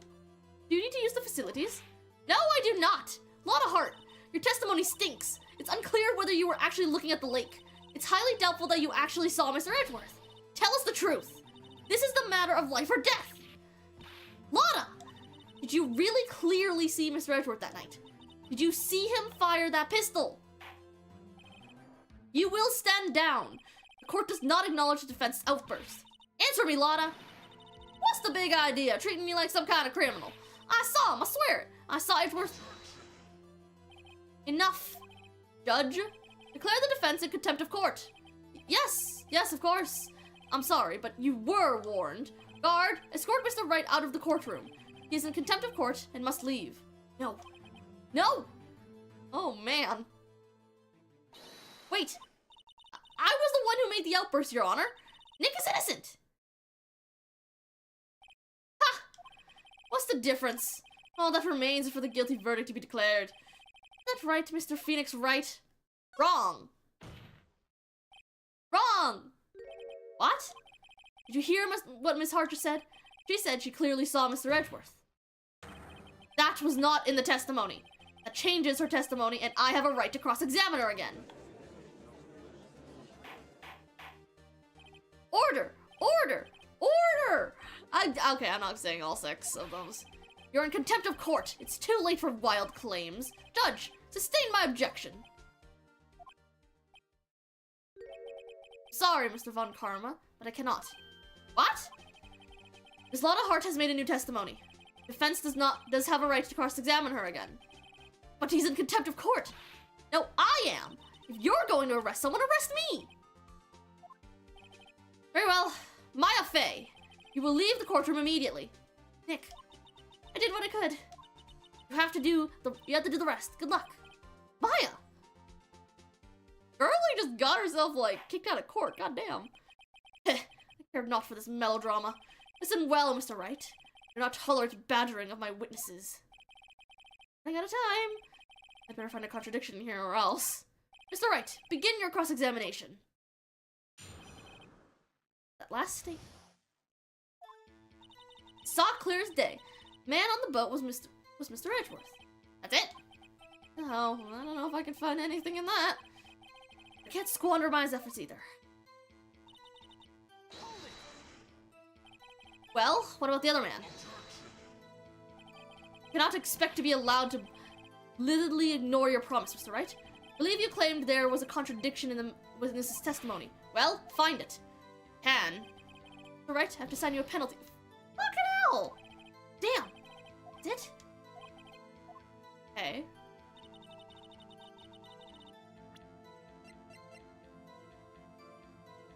Try this. Got you. Got you, Miss Hart. Oh, shoot.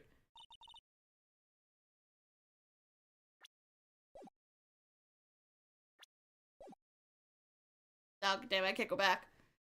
What? You got what? Look at this photograph. Photo I took. Very same. There's something I want you to see in this photo. Quite clearly visible. The fog, Miss Hart. So? This picture was taken with professional, high-quality film, correct? Yet even it could not capture the faces of the men on the boat. Yet you claim you saw Mr. Edgeworth. How? What? Mr. Wright has a point. That's why I told her not to say that in her testimony, please. Yet now she has said it to Mr. Von Karma. How could you possibly see Mr. Edgeworth? Explain yourself. Miss Hart? What? Did you see the defendant that night? Of course! Said I could and I meant I could. And please testify to the circumstances of your sighting. I did it! I finally found a hole in Von Karma's carefully vague testimony.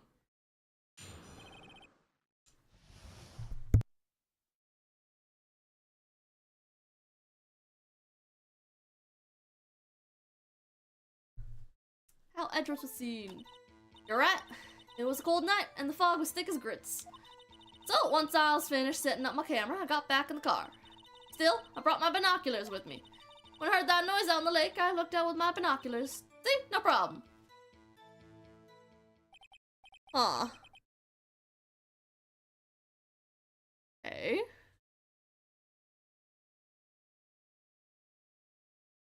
Used binoculars.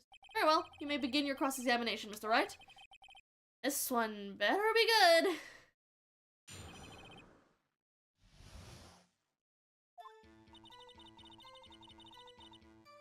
Okay.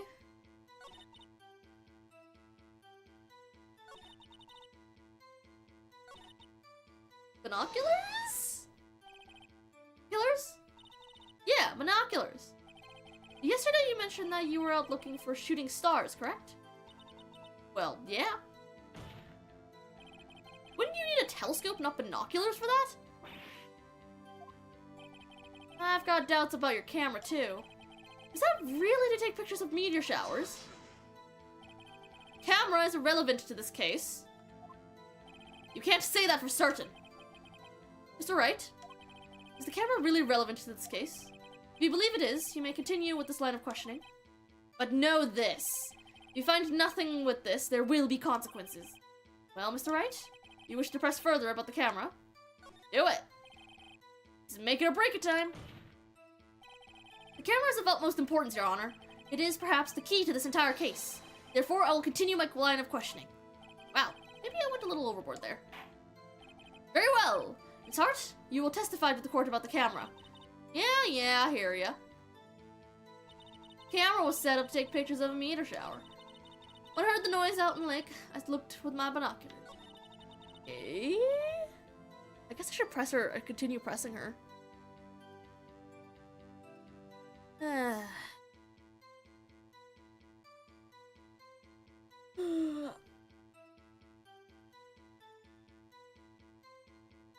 Press. Or, Wait, do meteor showers make noise?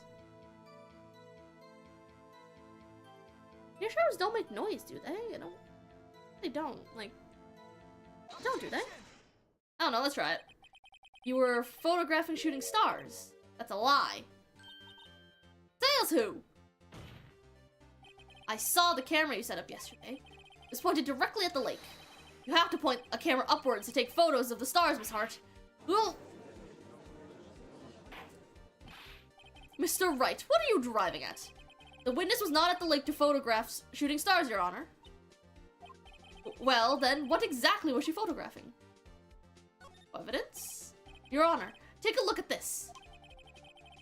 What was Miss Hart trying to photograph at the lake? This. Miss Hart, this is what you were trying to photograph.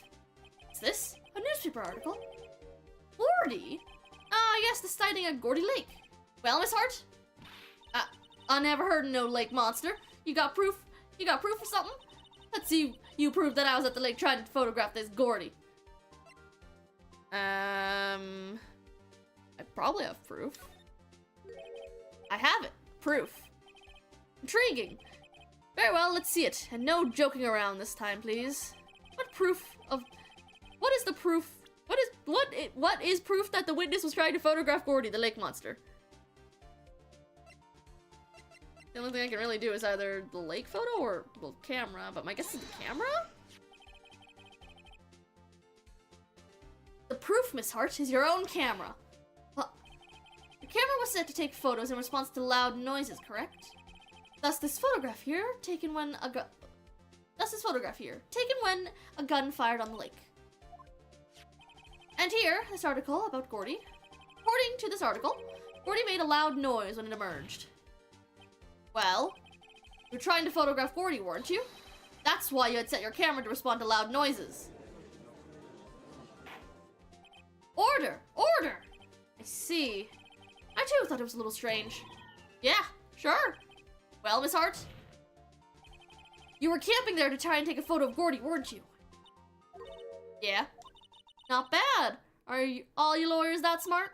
So, smart boy, I was down there trying to photograph Gordy. You got me. So what? Huh? That don't change what I saw, does it? Exactly. What you just used several minutes of our time to prove is nothing more than the witness is an idiot who thinks monsters exist. Hey! What? As she so simply said, so what? It changes nothing. Not true. You were hiding the whole thing about Gordy for some reason. I know it. Could it have been? Whatever it is, I'm getting to the bottom of this. Hart? Why did you hide the fact that you were searching for Gordy from the court? Please revise your testimony. Right, fine, I'll testify. It won't change nothing, though. Something will change. It has to. I'm going to spot it. Spot his new testimony. Actually, I'm not a research student at a university. I'm an investigative photographer. Imagine what a scoop it'd be if I got a picture of that monster. That's why I was camping out by the lake. But that was all I was hiding. When I heard the bang, I looked right straight out at the lake. There wasn't much else to look at, so I watched the boat the whole time. Then I saw a flash near one of the men's hands, and I heard another gunshot. I was looking right at the boat the whole time. Crossed my heart and hoped to fry.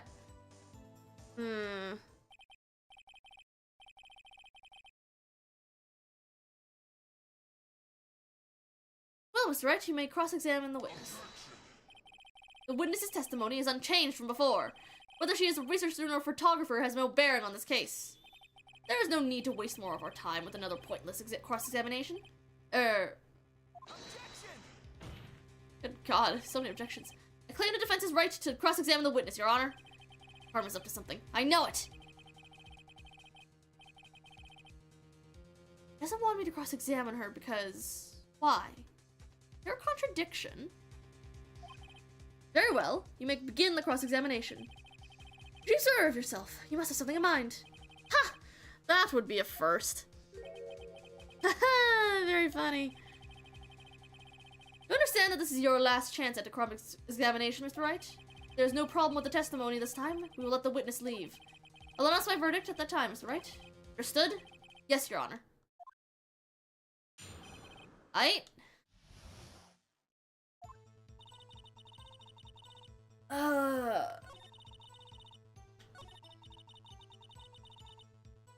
Okay, yeah, so she's looking for the monster. Yeah, that's why she was camping. With the bang, I looked straight out at the lake. Yeah, makes sense. Wasn't much else to look at, so I just... Wasn't she... Didn't she say earlier that she was, like, scanning the lake, so she wasn't watching the boat very closely? She was looking for the... Like, she's looking for the monster? Wait. You can present this. Miss Hart, were you really looking at that boat? What's with you? Of course I was looking at it. That's the only thing out there. Any normal person would look at it. I agree. Any normal person would. But you are far from normal. What? Y'all want to step over here and say that? You were camping at the lake to take a picture of Gordy. Think about it. What would you do if you heard a loud noise? You'd be scanning the lake for any sign of Gordy, that's what. You wouldn't give the boat a second thought. Ah! Yep. There it is. Order. Continue, Mr. Wright. You testified that you were watching the boat through binoculars. However, you wouldn't need binoculars to watch that boat. You needed them to search for Gordy, and that's what you were doing. Well? Huh. Well, now that y'all mention it, I did sort of take my binoculars and kind of scan the lake a bit. I mean, Gordy might be out there and all.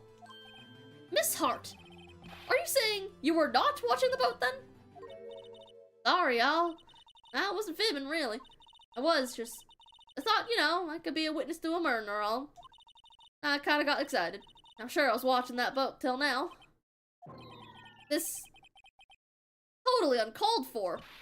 But hey, you got the photograph. You got proof. Still, we can't see who is shooting who in this. Right. That's why I took this photo in. Witness. That's enough. Been a long day. Shut your pie hole. Not my what? What are you going to say? You took the photo in what? Wait a second. She even had a photograph to prove it. You really can't tell from the photo who was shooting.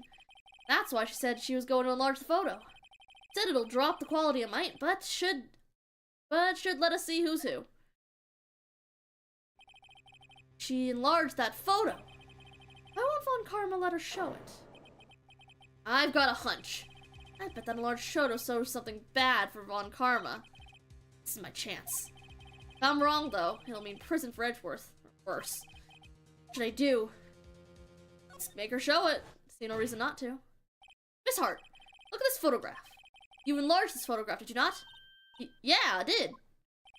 Why has that enlargement not been presented to the court? Because it does not exist. What are y'all talking about? You were the ones who told me not to show it in court in the first place. You old fool. What's the meaning of this, Mr. Von Karma? Miss Hart, show the photo to the court. Show us the enlargement. The prosecution objects to the submission of this evidence. Objection denied. The witness will show the enlargement to the court. Here it is.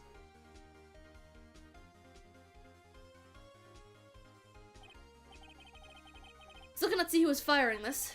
Could be the defendant, or maybe it's not. Regardless, I'll accept this as evidence. Taken at 12:15. Okay. Happy now, Mr. Wright? Something. You asked for the enlargement, you got the enlargement. And little good it has done any of us. That's why I requested she not show it. Suppose that means that the cross-examination is over, obviously. Then I would like to close the cross-examination of Miss Lotta Hart. And none too soon. That was a flagrant waste of my time. Mr. Von Karma, do you have anything to add?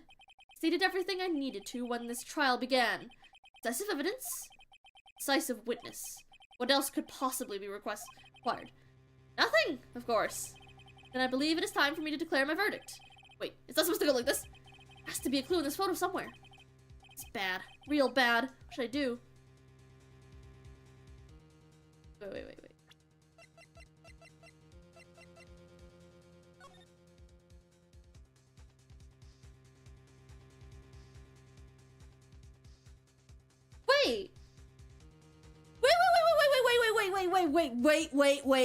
Wait a minute. They said earlier that the gun had the fingerprints from Edgeworth's right hand. That's that person, that picture, they're holding the gun with the left hand. Yeah, bears fingerprints from Edgeworth's right hand. That person's holding it with their left hand. Wait, Your Honor, this evidence. I believe we have spent enough time talking about evidence. Indeed. We've heard opinions on every piece of evidence but this enlargement. I see no point in retracing our steps. This is bad, real bad. What should I do? Object to the enlargement. Yes? Your Honor, there's something decidedly strange with this enlargement. What might that be? It's alright. You'll show the court what you mean. What about this photo is strange? Okay, here goes nothing. Show the judge what's strange about this photo.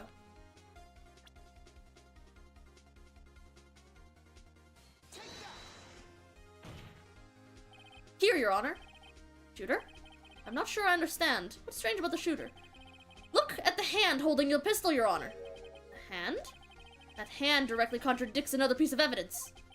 This man's left hand does what? Let me show you. I'll show you the evidence that left hand contradicts. The evidence is clear. The man in this photograph is holding that pistol in his left hand. However, prints on the murder weapon were found from Edgeworth's right hand. Ergo, the man shooting the pistol in this photograph is not Mr. Edgeworth.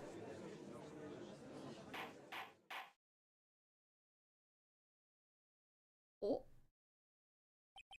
Now that everyone in the courtroom has quieted down, I'd like to reconvene this court of law. Mr. Wright? Yes, Your Honor? You have given us definitive proof today. Now know that it was not Mr. Edgeworth who fired the pistol at me. However, this leaves us with a rather large problem. If Mr. Edgeworth didn't do it, then who shot our victim? Precisely. We have seen there were no other people on the lake that night. Who but the defendant could have shot the victim? Victim himself. The only other explanation— there's only one explanation remaining. The man who shot the victim was none other than the victim himself. Order! Order! So, you're saying that the victim committed suicide? Yes, Your Honor. I can think of no other explanation. Indeed, that does seem to be the only remaining option. Yeah.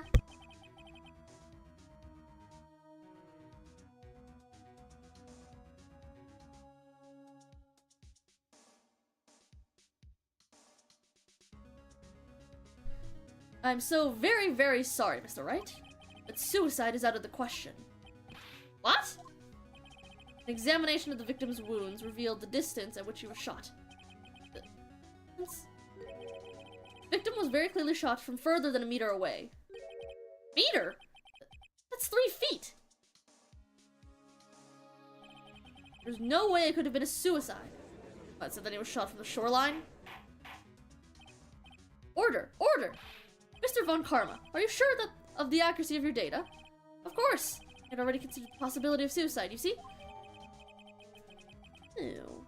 Approximately 1 meter away, I see. I see. Very well, allow me to state my opinion. Considering the situation, the shooter had to be the defendant, Mr. Edgeworth. However, the prints on the gun revealed that the shooter was not Mr. Edgeworth. This is a conundrum.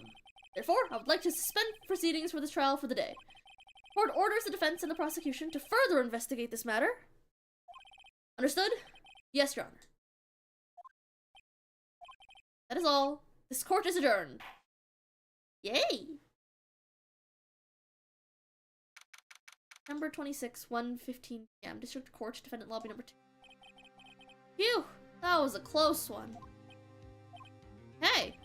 Don't you have anything to say? No, I have yet to be declared innocent, right? Well, yeah, but what happened out there on the lake anyway? If he didn't commit suicide, then who? The shooter was about a meter away, too. What?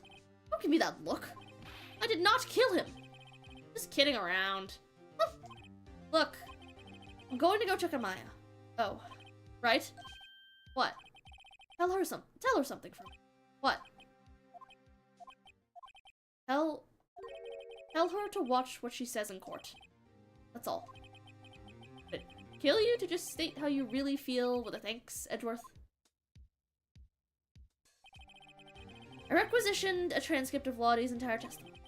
Thought it might give me some ammunition for the trial tomorrow. Of course, she didn't see the shooter, so the only part of her testimony that stood was the bang she heard. Lottie's deposition added to the court records.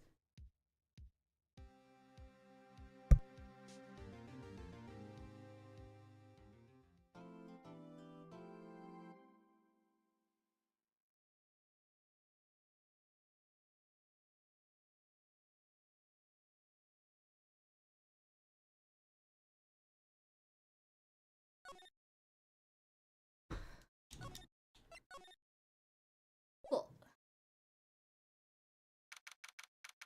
Number 26, Detention Center, Visitor's Room. Maya! Oh my gosh, she was arrested.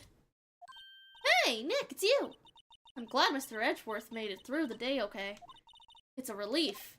Hey, why'd you do that anyway? I don't know. I just knew I had to do something. I know I'm not the lawyer my sister was. I'm sorry. Well, you did save the trial. Just behave from now on, okay? Okay. Have you been questioned yet? No, not yet. Detective Gumshoe was here just now. He said, seeing as this is your first offense, we'll let you go after questioning. Phew. Oh, and he wanted me to get bail money ready. You can pay for me, okay? Huh? How much? I don't know. Guess they'll send you a bill or something. Why do I picture giant bales of money every time I hear the word pay? Any luck with Mia? None. I can't get through to her at all. I tried. I really did. I don't know what to do. I think I probably shouldn't have stopped my training. Sounds like she really did do her best. I should check and see if there's any waterfalls in the local area. Wonder if I'll ever see my sister again.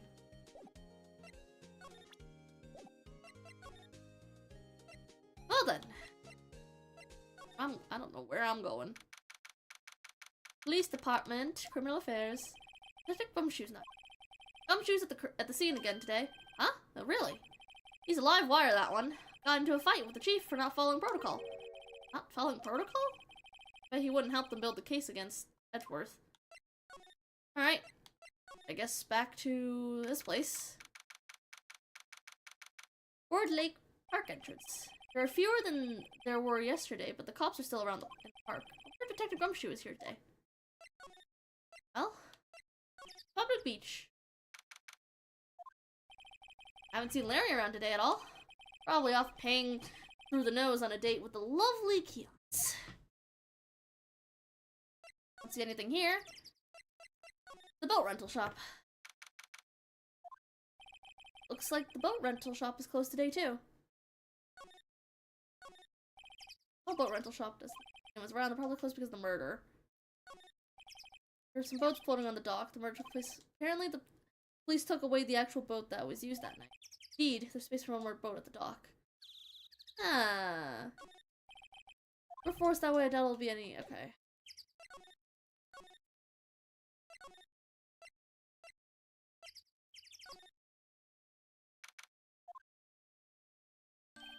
Hey, Detective Gumshoe. Hey, pal! The trial today, Yes? What about the trial? Well, I was going to say good show, but it wasn't really all that. Well, you did save Mr. Edgeworth, I guess. I just wasn't sure how to thank you, you know? Thanks. Detective Gumshoe, any idea what strategy Von Karma is planning for tomorrow? It sounds like he's bringing in another witness. Another witness? Oh, right, he said something about that in the trial today. There were 2 witnesses. I was wondering what that other witness was. Who was it? Sorry, pal. Much as I'd like to, I'm not at liberty to divulge that. Whatever. Right. Oh, right. I wanted to ask you something about Edgeworth.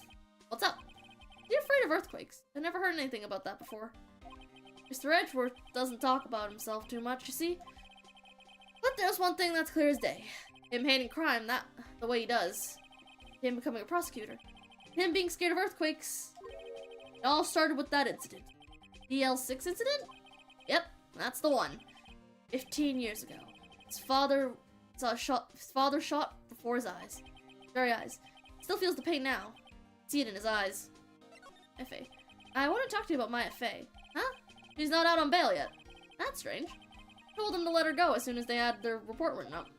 Man, I don't know what would have happened in that courtroom today if it weren't for her. Seeing her getting dragged out by the bailiff. I'll be honest with you, pal. I shed a tear or two. Mr. Edgeworth, he was so moved I saw his lip trembling. Really? Hold his eyes, Edgeworth. He was really grateful for what she did, you know. I'm going to head back to the station. I'll get the report on my end and get her out of there as soon as I can. Thank you. Oh, wait. I was wondering, how much is bail going to be? Don't worry about that. Mr. Edgeworth is posting the whole amount. What? Edgeworth? Didn't I tell you? He's grateful to her for what she did. Alright, pal. Well, don't forget to go pick her up, okay? You can get Edgeworth to pay this month's rent, too. I doubt that one, my dude. I highly doubt that one.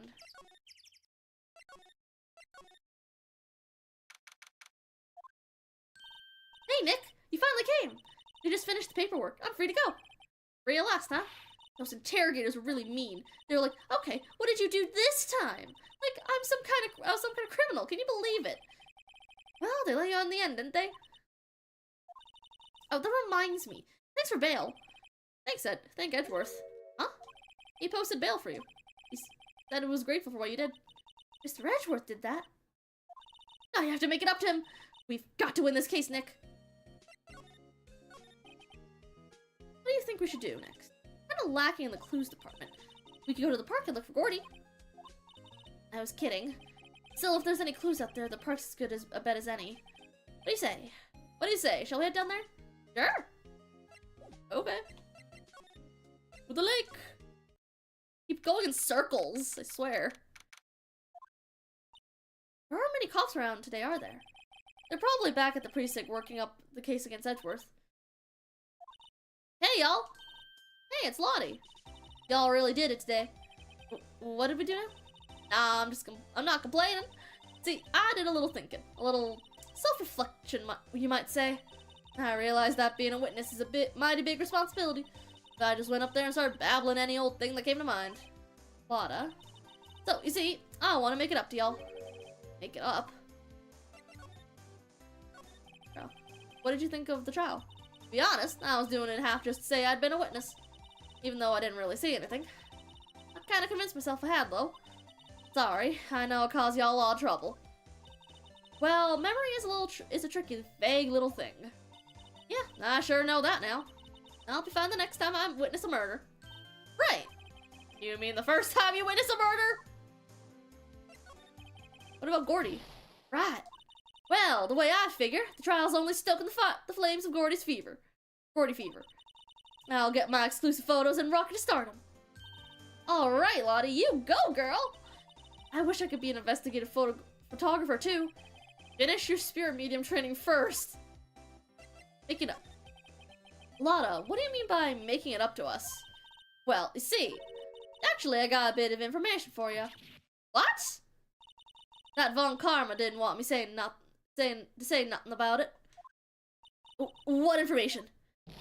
Now we're getting to the heart of it. See, I reckoned we might be able to do ourselves a little exchange. Exchange? I thought this was to make it up to us. Right. I propose a little exchange to make it up to you. What? Information don't come cheap, my friend. Hey. I see you thinking, my, how unsophisticated these southern folk are.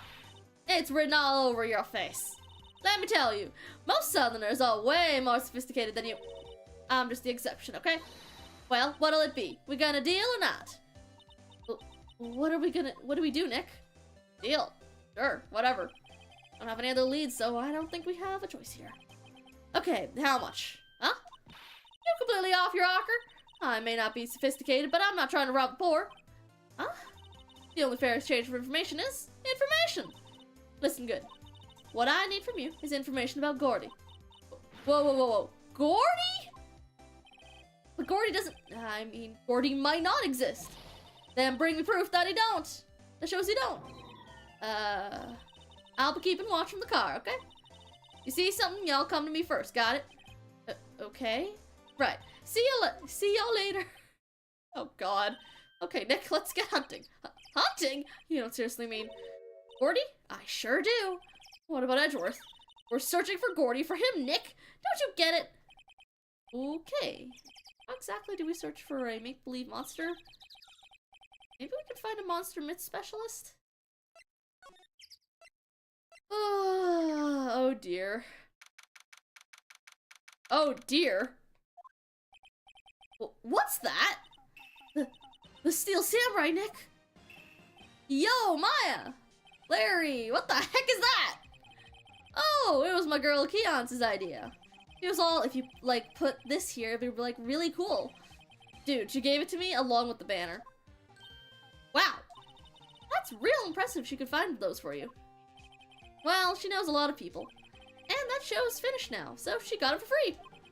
Right. Edgeworth. Yo, Nick.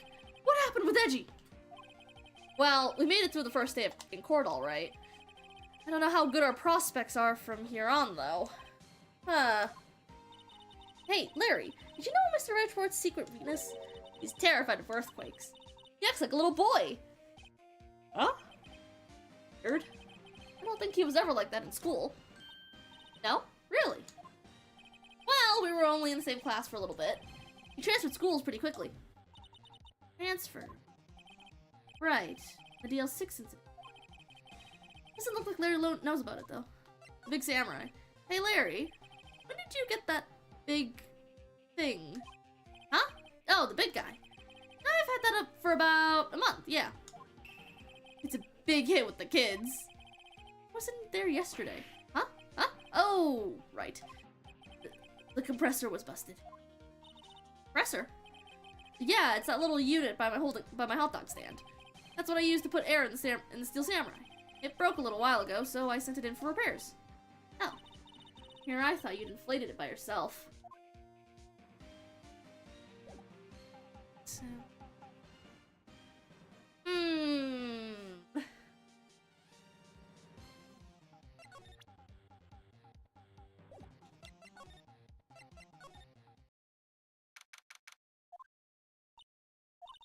It's always so quiet here. I wonder if the boat shop is closed for good. Well, with the murder on the lake and all, they're probably just taking a vacation until it blows over. I get it.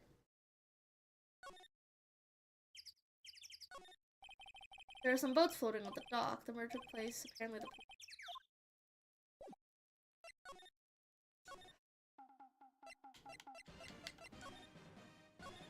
Let's look at the big guy.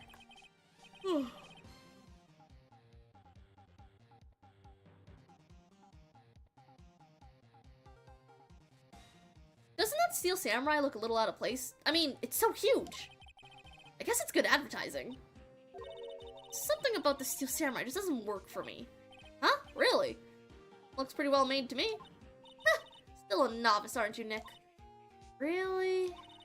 True connoisseurs like Cody and me don't fall for this kind of stuff. These Steel Samurai fans are obviously in a league of their own.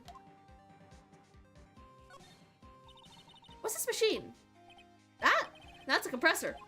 I used it to fill up that balloon over there. Ah, neat. Just got it repaired yesterday. Man, what a drag that was.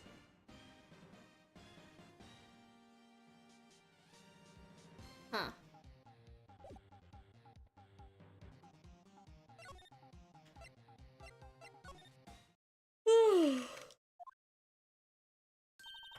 Hey, y'all. Well, y'all find anything about Gordy? No, nothing. Well, keep moving. It gets cold out here at the nighttime. It's a little chilly. I think I have to sneeze. Whoa, no you don't. No sneezing. Achoo! God damn it. I told y'all no sneezing. See, I set the camera to respond to things a little softer than a bang. It trigger on one of Von Carmen's finger snaps now. Oh, sorry. Yeah, well, sorry's nice, but what about my film? Nick, hey the lady. I learned something in today's trial, that's for sure. Testifying is serious business. That's why I decided not to talk about that case anymore. Huh? Whoa, didn't you say you had information about the case? Tell us that at least. Like I said, I'll trade it for the dirt on Gordy. What are you going to do if Gordy doesn't exist? I'll quit being an investigative photographer. What? After all, I only have one photo to my name so far. A good one? You bet. Yufa. Yufa? Anyway, I can't get a career making photo. If I can't get a career making photo this time around, then that's it. I'll quit and go back to school. Huh? So you really are a university student? Yeah, well, I'm taking a break for a bit. Right.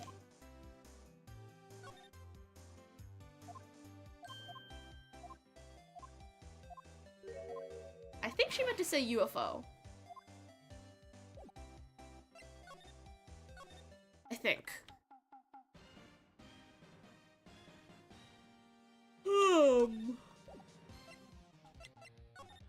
Okay. That's not where I was trying to go.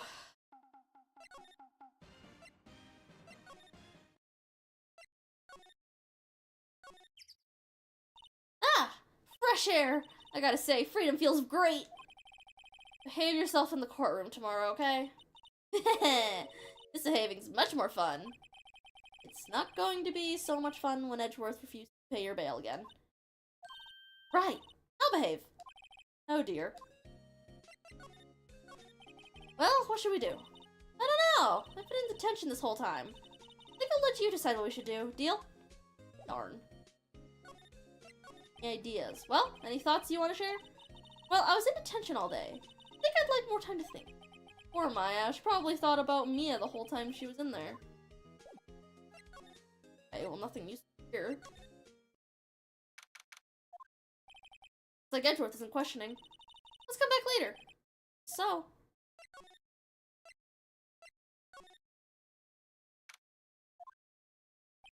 Hey there, pal. What's up? You look out of sorts. Wait. You didn't go and do something that's gonna hurt Mr. Edgeworth's case again. You mean again? Whatever, have a seat, pal. I'm here for you if you need anything. Besides money, that is. Fair enough. Investigation. How's the investigation proceeding? It's not, really. We have another meeting coming up.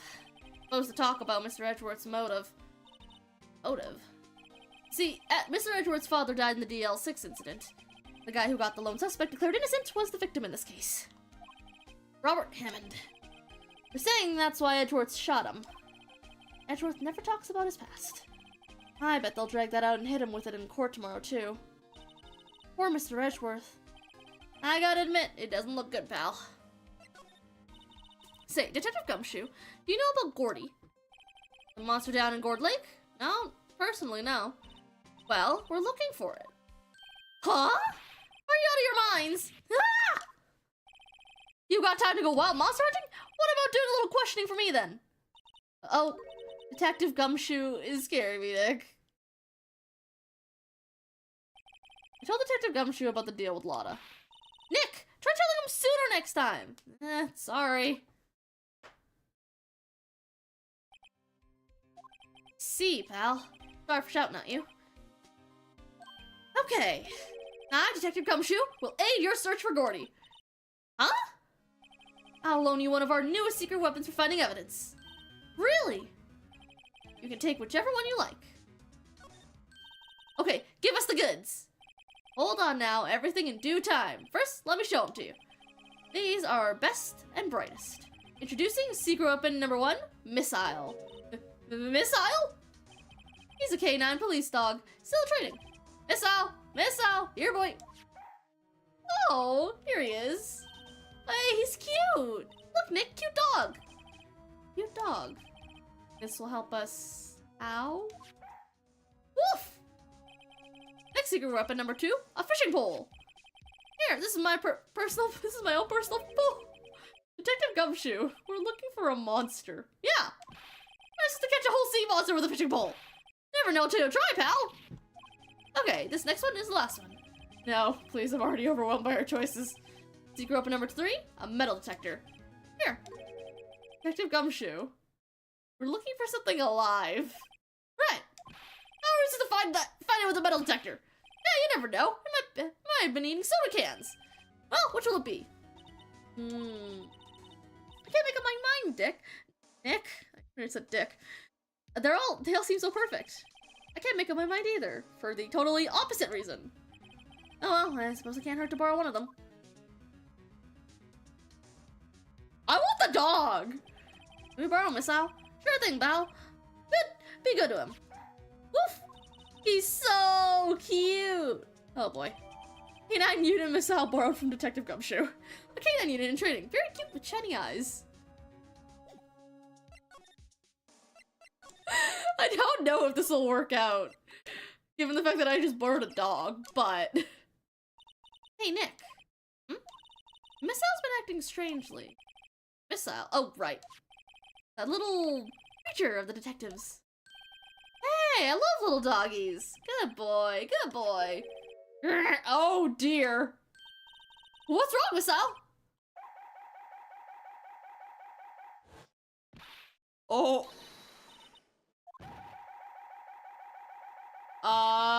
Maybe we should have taken the metal detector. Whoa, stop that thing! Cannibal! It's...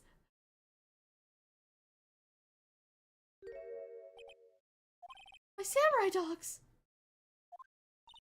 Wow, he ate every single one! Sorry, Larry. Sorry! Sorry, don't pay my bills, Nick! Going to have to this time.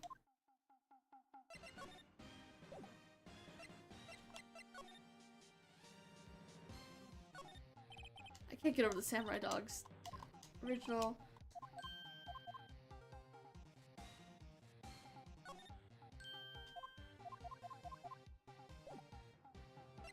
Well, that was fun.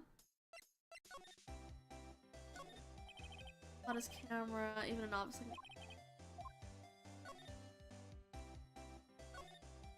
Alright, well, I don't see anything of interest here.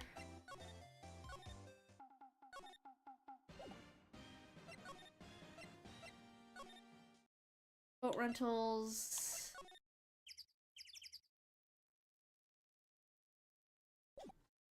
Huh. I don't see how that helps me whatsoever. Lol.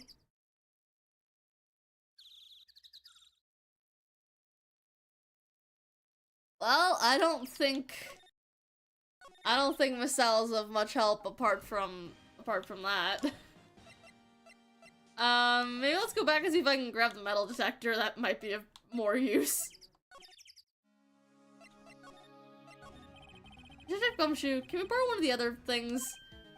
Yeah, sure, pal. But I have to take back the last one you lent to you. Department policy. Well, take your pick. Which will it be? I'll take the metal detector, please. Can you borrow the metal detector? Sure thing, pal. Not sure what we're gonna do to find... what we're going to find with this. Remember, you're hunting for a monster. Anything is possible. Anything.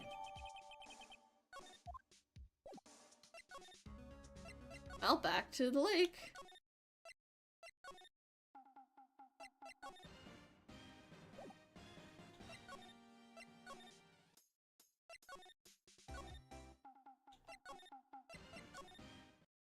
Hey, there we go.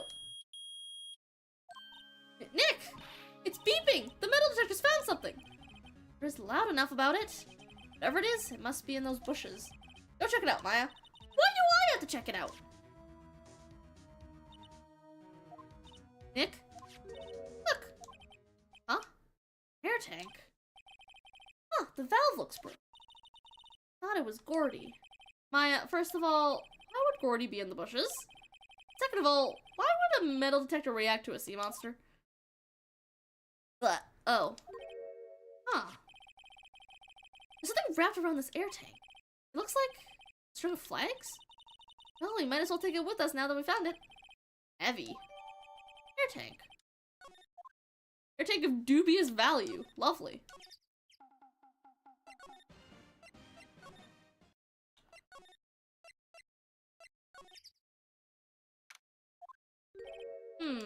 If Gumshoe isn't here. Now that you mention it, didn't he had a meeting he had to go to? That's right. Let's come back later. Okay.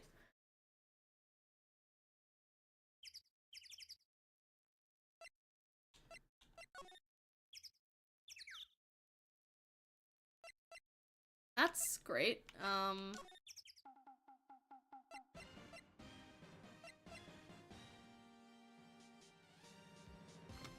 Is there? Wait, give me a second.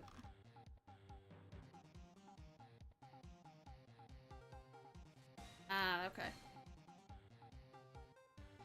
Does that mean I don't get to borrow all three now?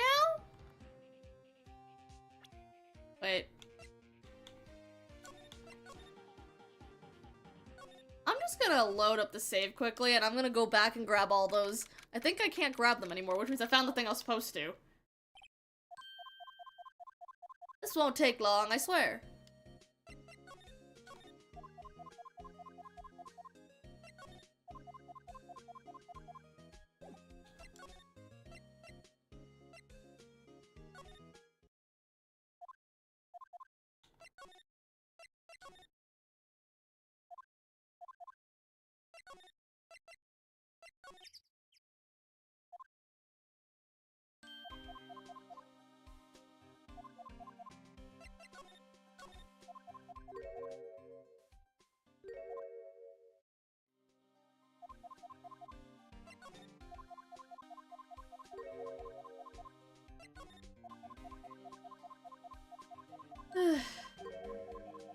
Let's see what the fishing pole does. Okay. Gotta move on. Attention up center.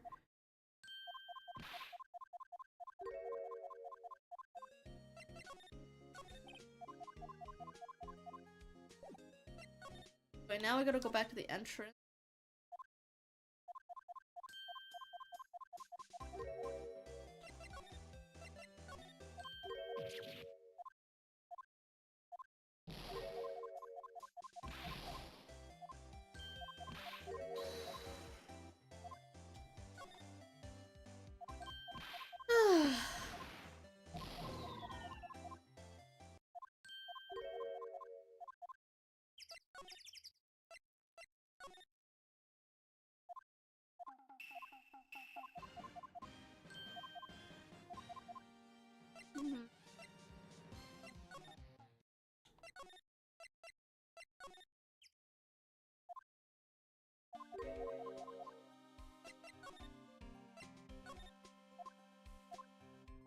Now then, we gotta explain it to the man before he freaks out any more than he already did.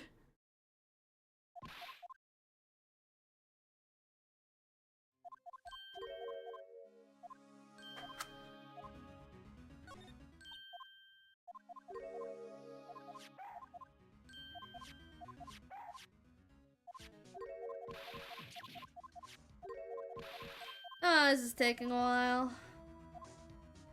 Alright, let's grab Missile.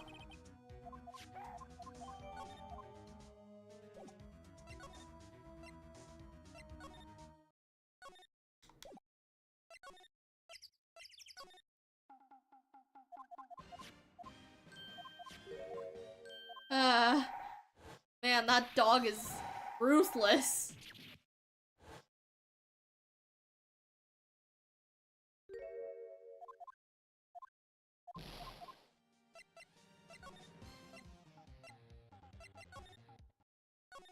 Oh my god. Apartment. Weapon. Fishing pole.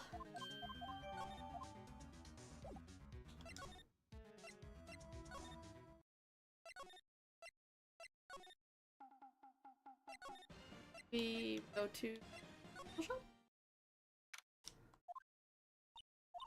It's always so quiet here. I wonder.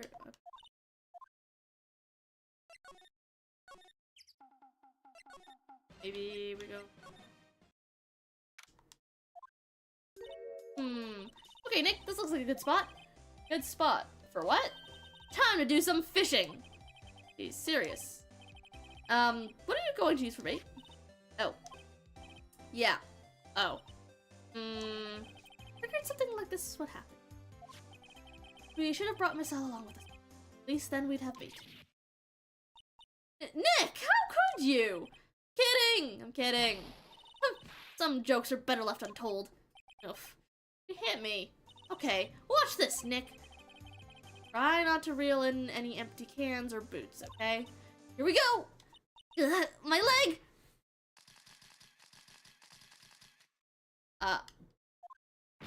Hey! What are you doing?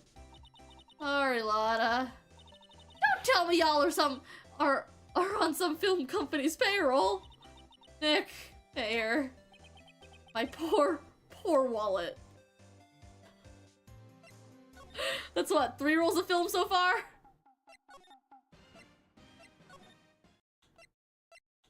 Okay.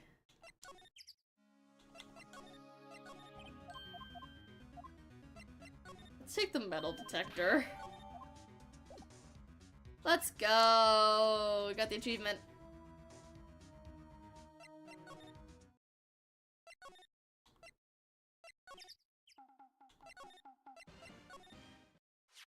Alright.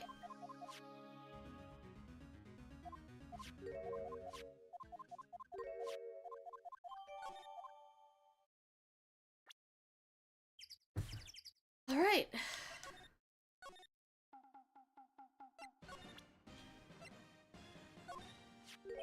What? An air tank? What about it? Larry, I wanted to ask you about this tank. Is it yours?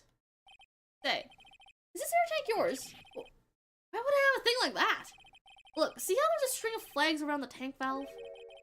It's just like the string of flags around your steel samurai there. Must be a coincidence. String of flags everywhere these days. Like elementary schools. And used cars dealerships. Look, why would I need a tank anyways? Inflate something. You used this to inflate that, didn't you? Inflate what? What else? That big, puffy steel samurai that's right behind you. Now, why would you go asking me a question like that? Looks like I hit the nail on the head. Right. Actually, see the compressor I always use was on the fritz. So I tried using the tank to inflate it just once, and it didn't go so well, as I suspected.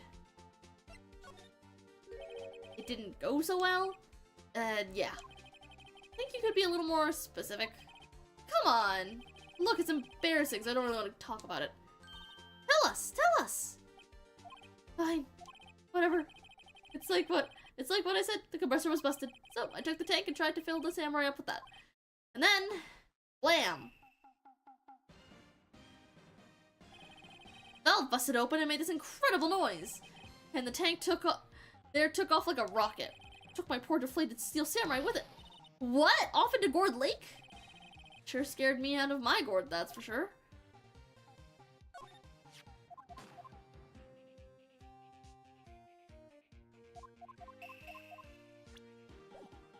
Okay.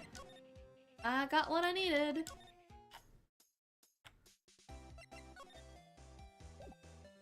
Wrong way to do this.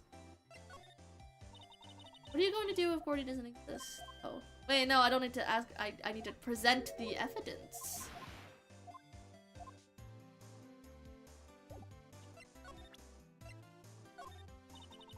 Yep. I'd have to say I know exactly squat about that. It's painfully easy to know when something doesn't catch Lotta's interest. Man! Eh.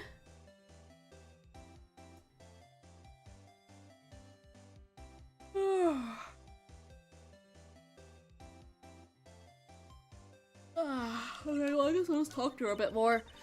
There's no check marks on these, so.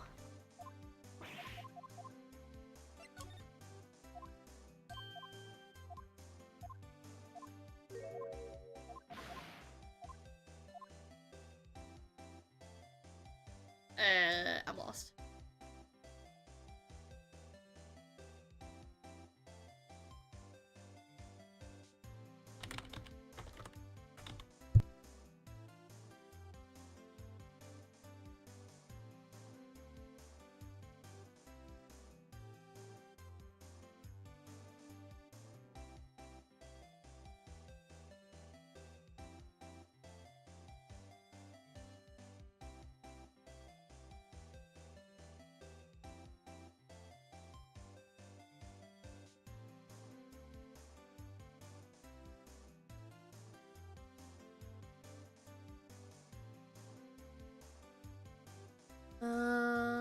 I have no idea.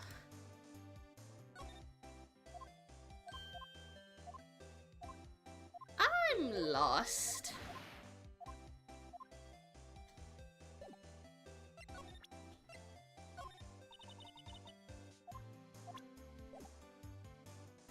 Guys, I'm lost.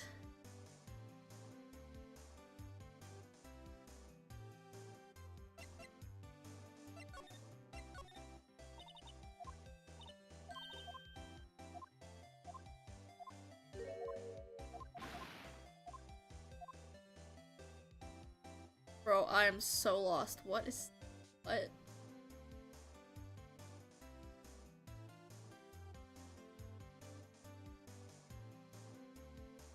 Huh.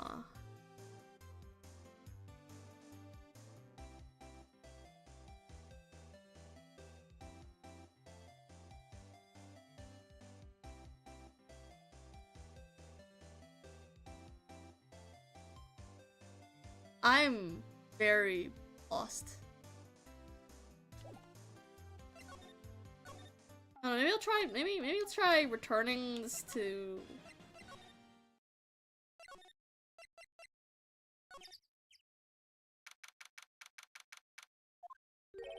Mr. Gumshoe is in here. Meeting. Hey? Help me in any form.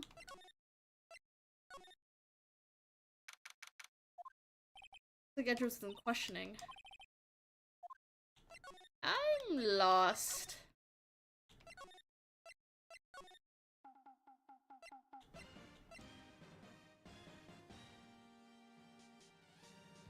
Man, I'm lost.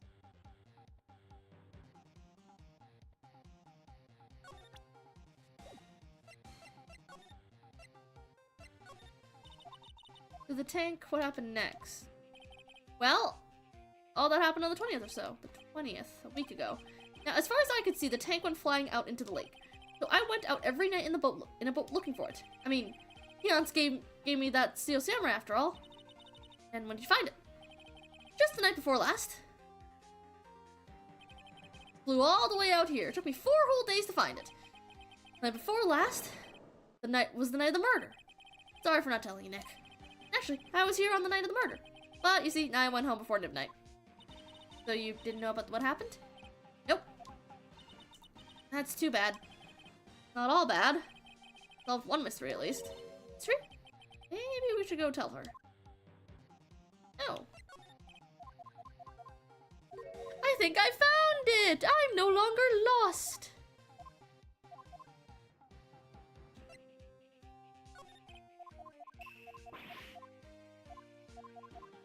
Wahoo, I'm no longer lost.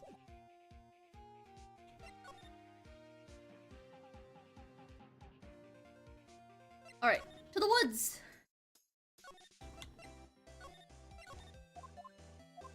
Oh. Gordy doesn't exist. Lotta. There is no such thing as Gordy. What? How can y'all be so sure? Really, Nick? Y'all got some proof Gordy don't exist? Proof that Gordy doesn't exist. is here. Of course I have proof. No lawyer worth his badge would make a claim without the proof to back it up. Here's the proof that Gordy doesn't exist. Larry's air tank? What are y'all doing with an air tank? This is Gordy. Excuse me? What exactly are you saying, Nick? There's a stand near here, a hot dog stand. There's a giant inflatable samurai doll there. About a week ago, an idiot who happens to be a friend of mine tried to fill it. He used his air tank, and when the valve blew, the tank flew into the lake.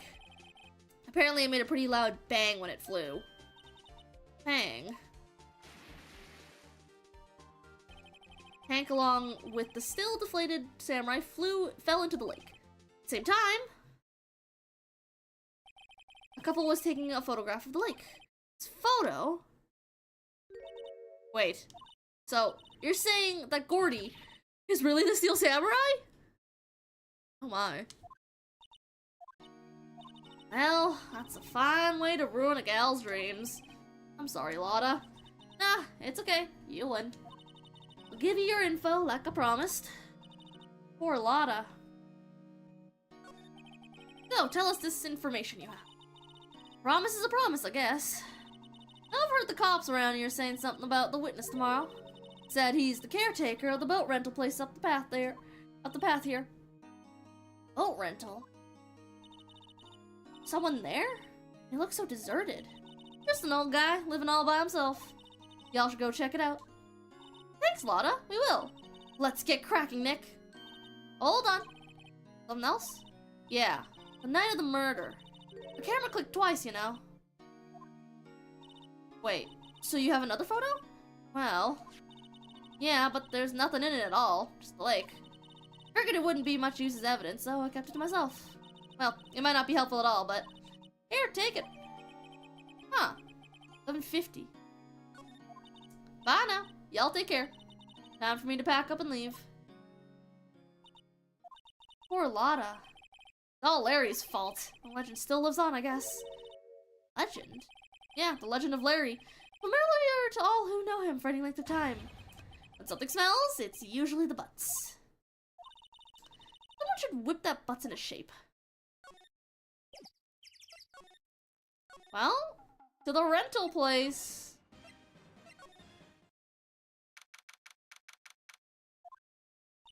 Hey, Nick. This place is the boat shop that Lotta was talking about. You're right. Doesn't seem to be anyone around at all. Well, let's check it out anyway. Small boat rental shop. It doesn't look like anyone is around. Probably closed because of the murder. Huh. Some boats floating around. Yada yada yada. Yada yada yada.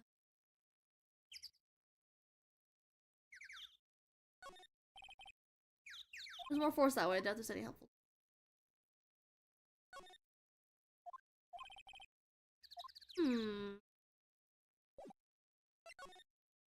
Oh, we can move to Caretaker Shack. December 26th. Caretaker Shack. There's a parrot. Meg, that you? Ah! Hey, is that Keith with you? Where have you two been? I've been worried sick. Nick, you handle this. I think I'll leave this one up to you, Maya. Meg! Goodness. Old man. Yes? Finally made up your mind, have you? My mind? You'll run the pasta shop when I'm gone? Pasta? Glad to hear it. Glad to hear it. You make your old man proud. When you kids left the house, I didn't know what to think. How am I supposed to keep this place running, an old man like me? Molly, the kids are home. Hello, hello, squawk. Nick? What was that? Parrot. The one on that perch. Keith. Yes? I leave the wet noodle in your capable hands, Sonny. Nick, what's the wet noodle? Based on the available evidence, I'd say it's the name of his pasta shop. That's a relief, isn't it, Polly? Hello, hello, squawk. Yep. Zzz. He fell asleep. I guess he's relieved. Zzz. A pasta shop? Yep, to think the wet noodle will live on what I've got. My father started it, you know? So that makes you two the third generation. Meg. Yes? Tomorrow we'll start with the secret to dough tossing. Dough tossing? You too, Keith. Yes? You'll be the best pasta wrangler the West's ever seen. Pasta wrangler? The West? Is the pasta from Italy? Meg? Yes! You know the best pasta's always been made west of the Rockies, don't you? West of the Rockies? As in the Rocky Mountains? Isn't that just like the west coast of North America? Right, of course, everyone knows that. Nick? Huh? How long do we have to keep up this all in the family charade? Old man must know something about the murder. We're not leaving until we find out what that is. Oh, I woke up. This is a boat rental shop, right? What are you talking about? This here is the Palace of Pasta, the wet noodle. Though, now that you mention it, we haven't gotten many orders for spaghetti lately. All the kids come up and say, yo, dude, wanna ride in one of your boats? That's why I keep them boats out there. Youngsters these days, darned if I understand them. I'm pretty confused myself. Nick? This isn't going anywhere. This old man is the witness tomorrow, right? I'll have to find some way of getting information out of him. Well, that lovely. Fishing pole looks expensive. Look, a little safe. It's locked. I don't know what you expected. It's a safe.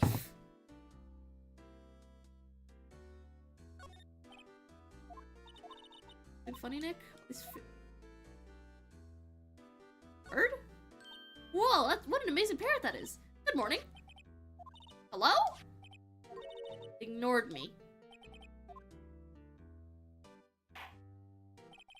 What, you forget, Meg? You gotta call her name first. Name? Polly, how you been? Hello, hello, squawk. See? Neat. So the parrot's name is Polly. Too bad all she can say is hello. Why is the parrot been added to the court records? Well, Polly can say lots of things. You just need to know the secret words. Secret words? Huh. What if I try presenting him with my attorney's badge? It seemed to work last 2 times I talked to people. That lawyer's badge? Yes, it is. I don't believe it. This old guy is the first person to recognize my badge. I get it. Huh? Yep. I got you figured out now. You're not Keith. Nick! Now's our chance to clear things up. Sir? No, I'm not Keith. And I'm not Meg either. We're here to investigate a murder that took place in the lake the other night. Please help us. A lawyer, huh? Please, mister. Alright, I'll help. But on one condition. What's that? When this case is over and done, you'll run the wet noodle. Okay, that was an accident. Well,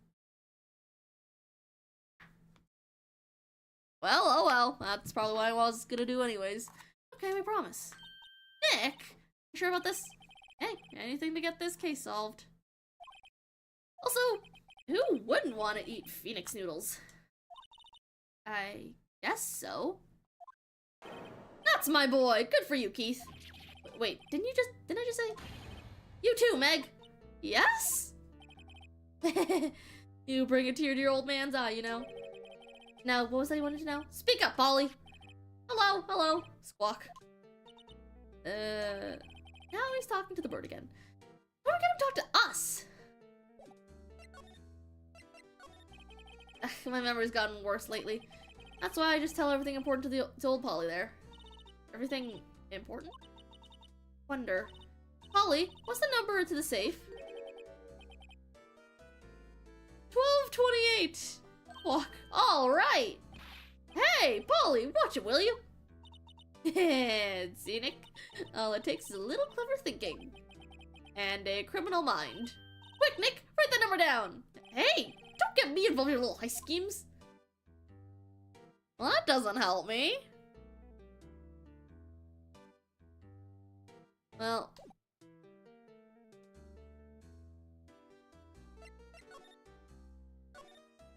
No clues here. Polly, Polly, what's your name? Polly. Cute. I's found a new friend. That's lovely. Maybe I'm supposed to present him with something else?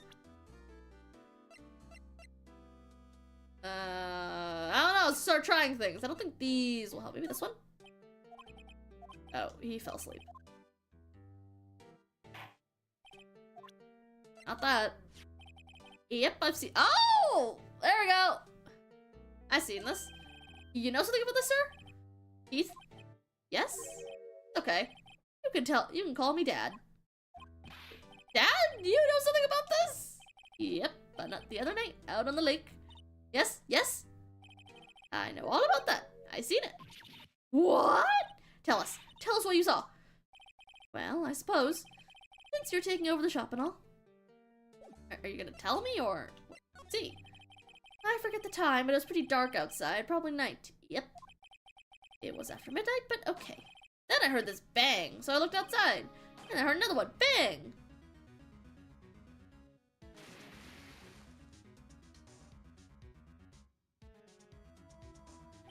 A while later, this boat comes back. Then a young man walked by my window here. He was muttering something to himself. Yep. What did he say? Yep. I forgot! Now I remember tomorrow by court time, promise. We need to know earlier than that. You know what? Little Terry was just here. Terry? Yep, that kid next door. He always used to make him cry, remember? He was wearing this tattered old coat. Got himself some whiskers growing out of his face. You're talking about the Detective Gumshoe. He comes up and tells me to come down to court tomorrow. Really? Somehow I don't think we're going to get much useful information from this guy. Maya, maybe we should be leaving. You're right. Oh wait, I had one more question. Huh? Polly, have we forgotten something? Squawk, don't forget DL6! Squawk, huh? What did she just say, Nick? One more time, Polly. Don't forget DL6! Squawk. What? DL6 incident? Hey, Dad! Getting weirder. Who is this old guy? How would that bird Polly know about DL6?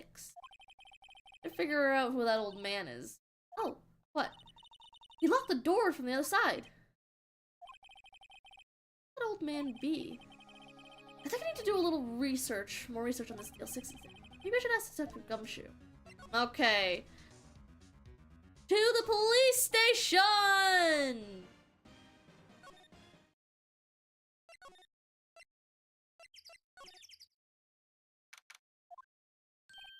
Hey pal, long time no see. You don't look so happy. What's wrong this time? Actually, we wanted to ask you something. Yeah? Boat caretaker. You know the boat rental shop down at Gourd Lake? Oh yeah. The old man who runs it is appearing as a witness in court tomorrow, right? How'd you... It's now supposed to be top secret. But do you know who that old man is, detective? Actually, I don't. He's a bit of an odd bird. I haven't been able to get a straight answer out of him.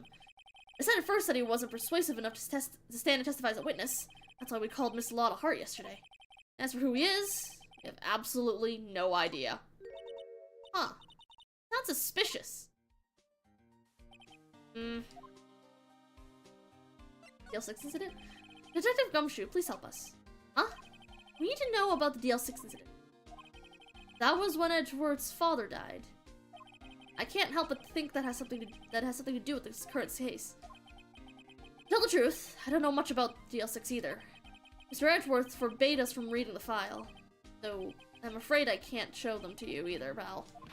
What? However, if you can convince me somehow that the DL6 incident is related to this case, well, I guess I'd consider opening the file up.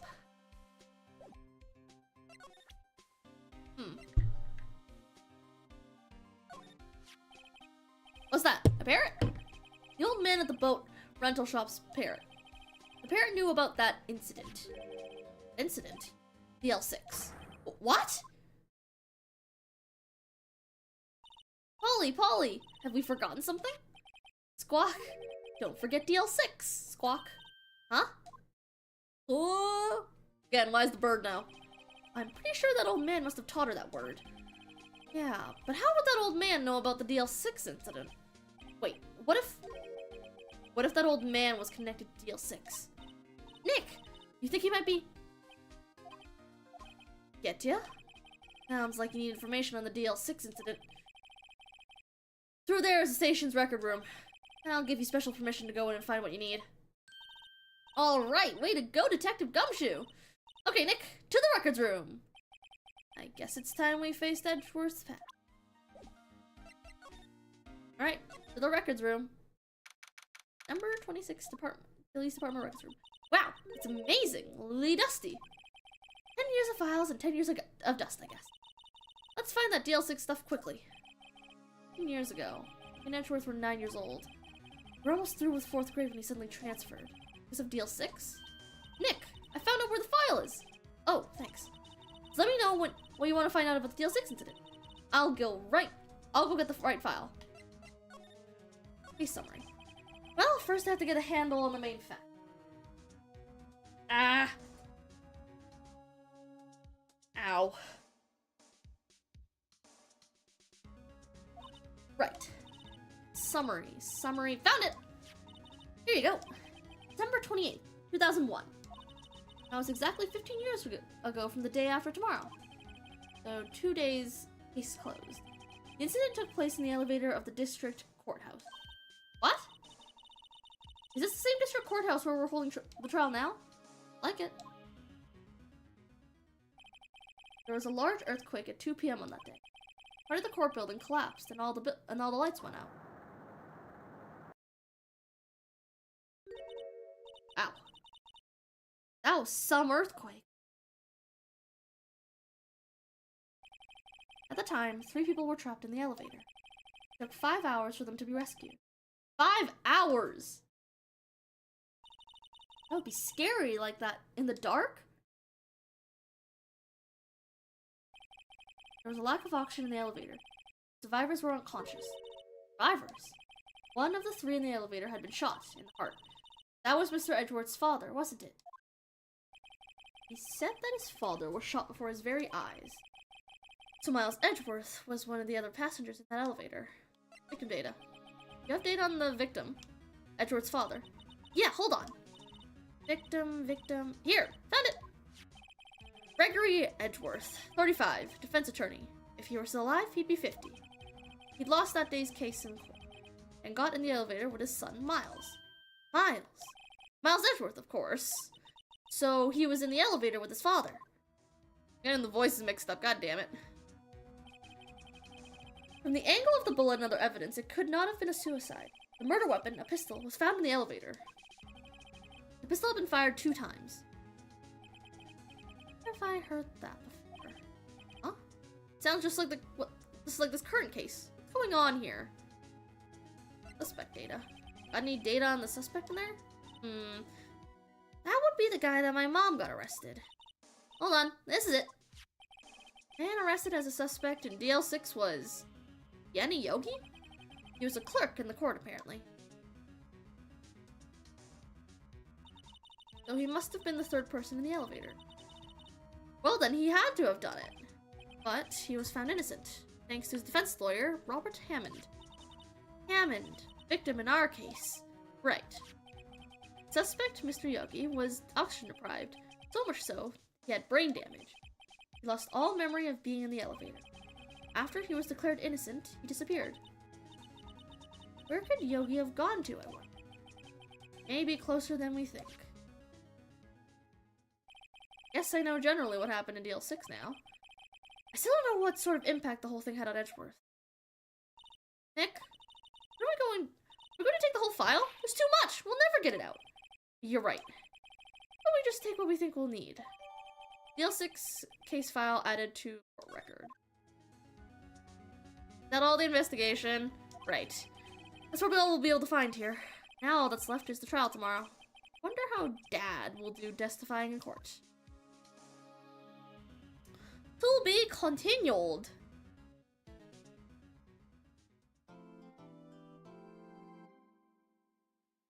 Goodness gracious. It's gracious, just one trial takes forever.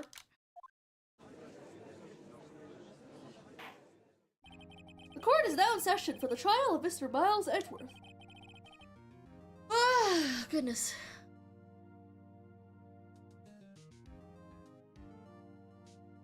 Goodness gracious.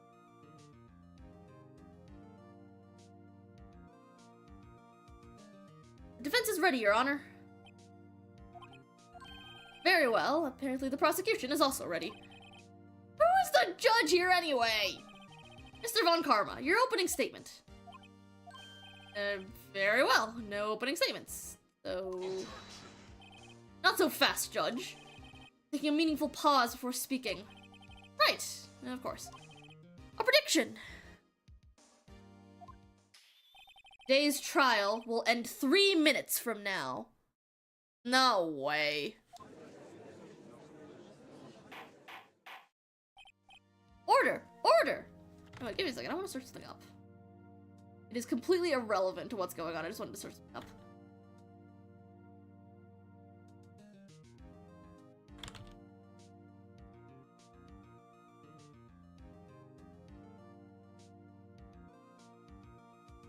Why?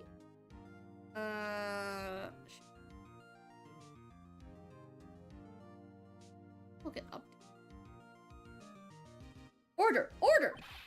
Mr. Von Karma, what is the meaning of your statement just now? Bah, must you question everything?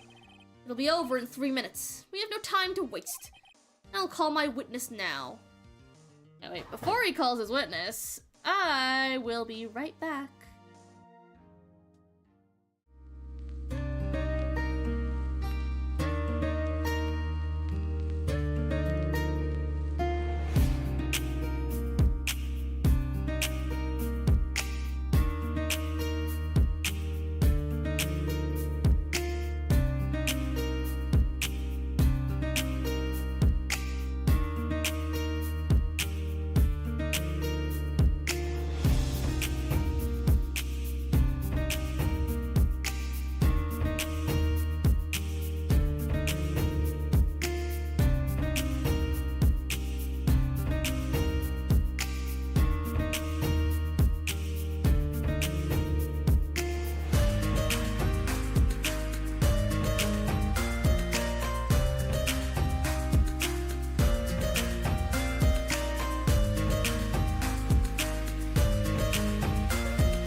continue with the trial. I'll call my witness now. Right.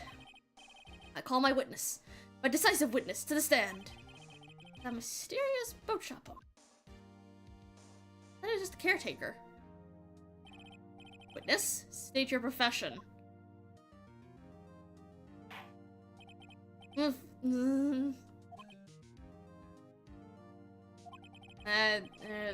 the proprietor of the restaurant, the Wet Noodle at Gourd Lake.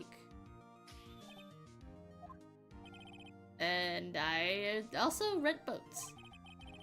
The night of the incident, you were in the boat rental shop, correct? Yep, I was. Please testify. Wait a second. I still haven't heard who this old guy is. Wait a minute.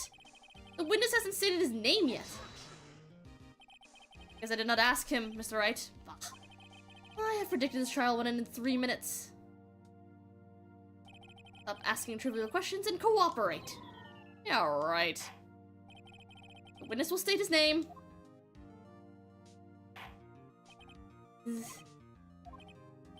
Well, I'm not really sure. Yep. What do you mean? Memory. Your Honor, the witness does not remember anything beyond the last several years. Ergo, he cannot recall his own name. Can't recall, you say? Yes, but the incident in question took place 3 days ago. He can testify. Very well. Let's hear his testimony then, shall we? Witness?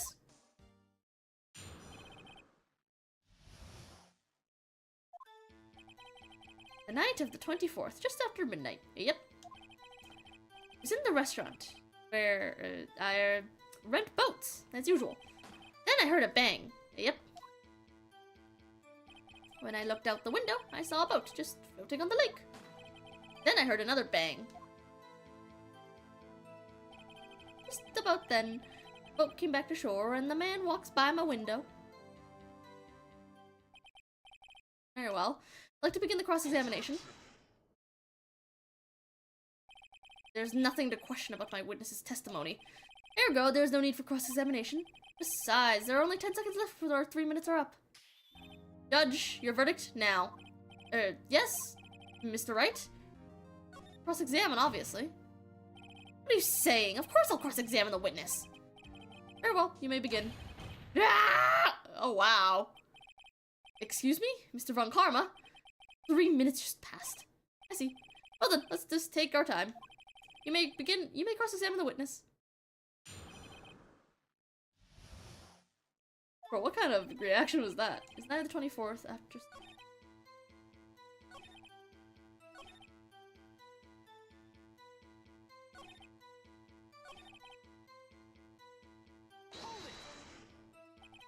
By your window. Yep, by my window, right outside the window of my little shack. And could you see the man's face? Well, the fog was pretty darn thick, but he was right there in front of me. I saw him. This is a rather important detail. Please add it to your testimony. Tisk, tisk, tisk. I have a bad feeling about this. Man was the defendant. You're saying, I can't believe he's dead.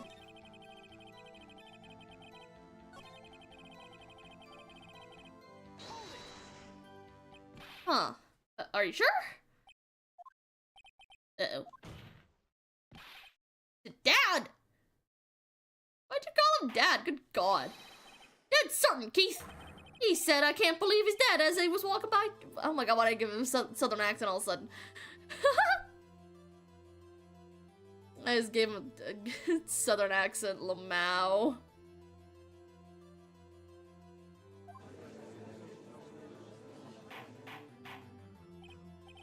Witness, are you sure that the person you saw was Miles Edgeworth?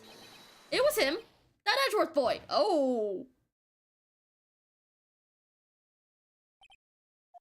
This sounds like decisive evidence indeed. I see no room for doubt. Karma lured me into cross-examination so he could set me up for a fall. Tisk, tisk, tisk. Nick! I don't like the way things are going here. Everyone in the courtroom is glaring at us. Better act quick or this trial is going to be over quick. Okay, I accidentally clicked objection, but we're doing it anyways. Your Honor! Proved in yesterday's trial that it could not have been Edgeworth who fired that gun. Mr. Wright, are you referring to the fingerprints from Edgeworth's right hand found on the gun? The photograph showing a man firing with his left hand? Exactly. That is easily explainable. He could have wiped his prints after he fired. You are ignoring the truth of the matter here. Everything in this witness's testimony is true. The judge is lost in thought. What should I do? Raise an objection. I don't see why not. Your Honor! This witness claims that Edgeworth said, "I can't believe he's dead." But his word is all we have. If you were telling a lie...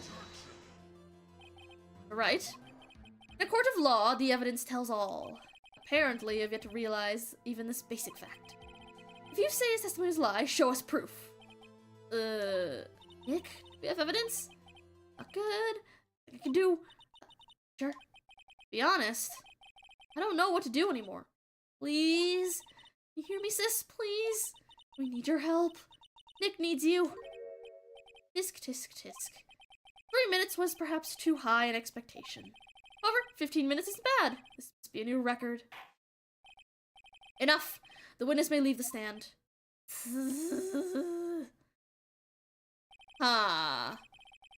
That's... not good.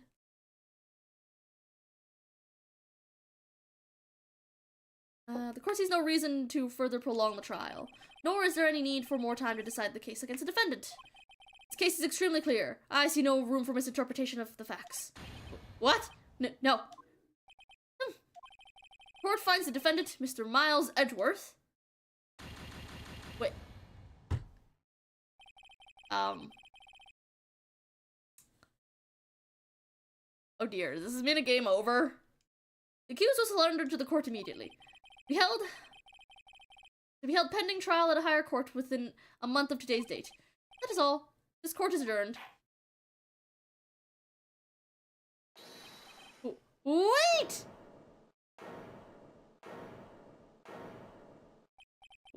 Who was that just now? Me! Huh? What? Larry? Oh my! What are you doing here? Listen, you gotta listen to me. I was there in the park the night of the murder. I wasn't sure about it until just yesterday. But today I remembered it. Remembered what? The gunshot. I heard it too. Oh my. Mr. Butts heard something.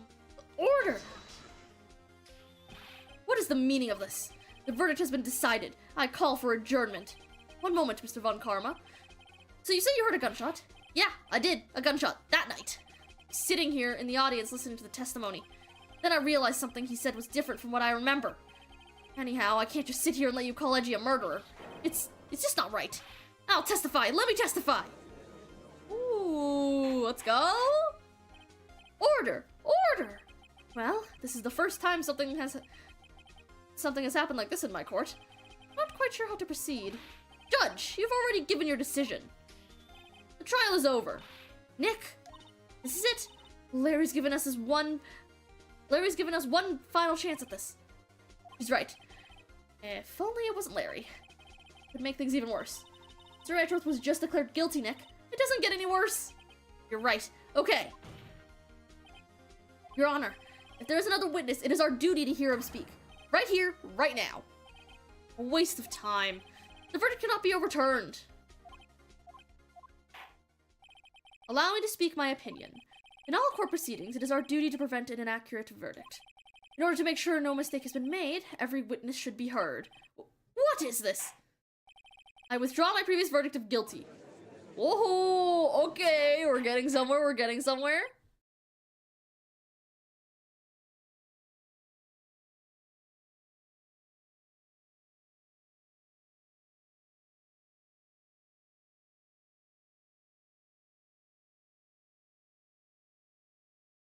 Okay, Mr. Von Karma, I order you to call this new witness to testify. Now. What? Oh, bro's flabbergasted. The court will adjourn for a 5-minute recess. After that, we will hear this new witness. Court is adjourned. Ooh. Hey. You. That was too close. Sorry to keep you on the edge of your seat like that, Edgeworth. I've seen worse. Yeah, right, Edgeworth. You're sweating bullets.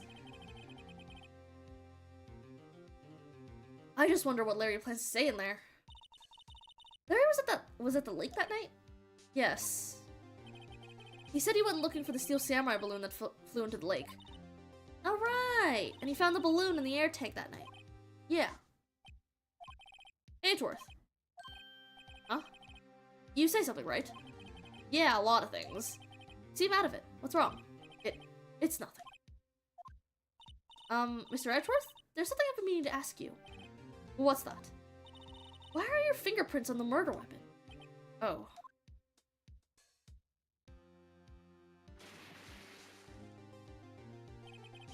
When he fell into the lake, I went into a daze. Couldn't understand what had happened. Couldn't think straight. Then I saw the pistol lying on the floor of the boat in front of me. Picked it up without thinking. Didn't have a reason, really. See. Right. Yeah? This might be our chance. Our chance? On Karma has only ever run perfect trials. Trials? Perfectly prepared witnesses, perfectly complete evidence.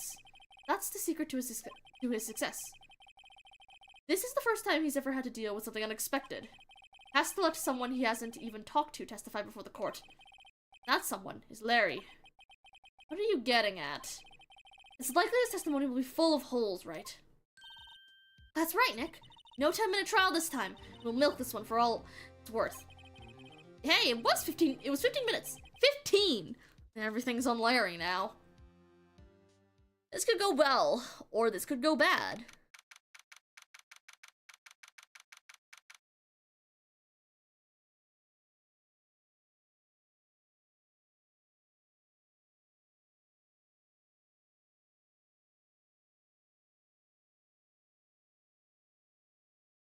Where am I?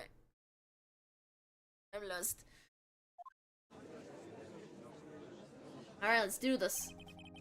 Court is now back in session. Witness, please testify to the court about everything that you saw. The night of December 24th. Right, leave it to me! Oh.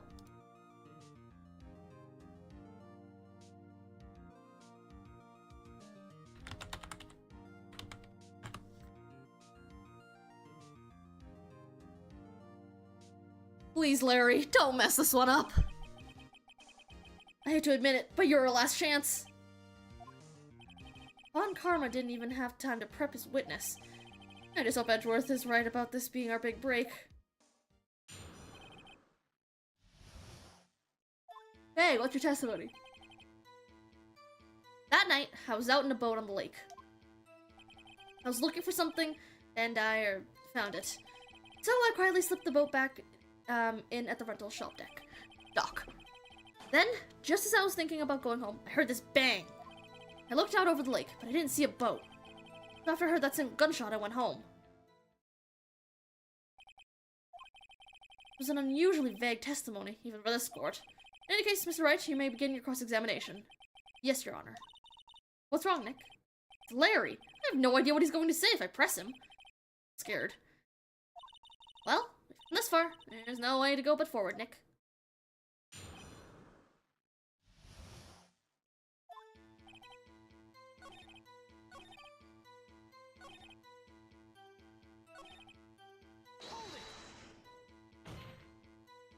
Wasn't there a boat on the lake? Order! Order! Well, Mr. Butts? Whoa, whoa. Everybody just calm down, okay? I mean, it was real foggy that night. I'm not sure whether there was a boat out there or not. Oh, okay, no problem. That's just the most important part of this case. Huh.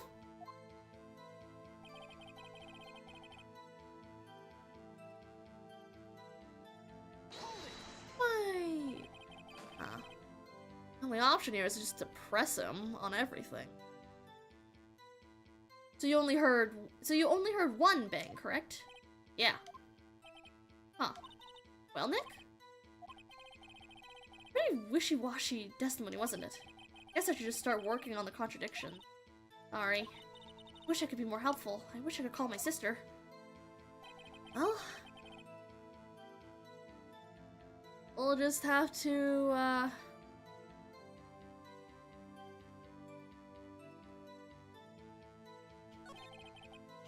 contradictions, huh? Okay, well, let's look through the evidence, since that's about all we can do right now.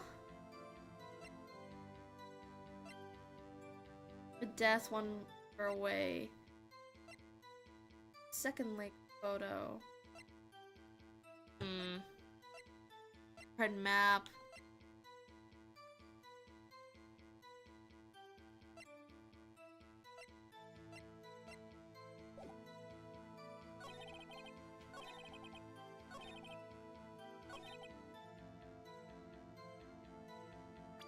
Maybe we could try. I mean, I have a few attempts, so. Let me save here. I'm not sure about this one. Oh shoot! No! Wrong one. But it does seem to be that, because he said something about working on contradictions, and also he was pretty. Wright is pretty focused on that one. So this is the only thing that could contradict it, I think, is 2 gunshots. Either that or the pistol that fired 3 times. Let's try this one. Wait a second, Larry. Wait, I think I might have got it. What? You only heard 1 bang? You're sure? That's what I said. But Miss Lotta Hart testified yesterday that she heard 2 bangs. The old man just now said the same thing. We both heard 2 gunshots that night. Huh? Were you even listening? Were you paying attention at all to what they said? Yo, Nick, please. Huh? You know something's been bothering me. You know, something's been bothering me. I'm a witness, see? I'm like a customer here. You gotta treat me nice and stuff, okay? Mr. Butts? What? You only heard 1 gunshot. Are you sure? Well, to tell the truth, I'm not sure. Eh? Not sure? How could you not be sure? Yeah, well, I, might have missed the other gunshot. I was, listening to something else. Something else? My radio, dude! With the headphones. What? Bro. Bro, you're making this worse. You're making this worse before you're making it better. Order. Stop that booing! Mr. Butts! You were listening to the radio with your headphones. Yeah, so what? That's a crime. I listen to my radio. Everyone listens to the radio. What's the big deal? Mr. Von Karma, your opinion? A waste of time. Do not accept this witness nor his shoddy testimony. Well, Mr. Wright? Should he continue the testimony? Keep going, Your Honor. Please oh, god damn it.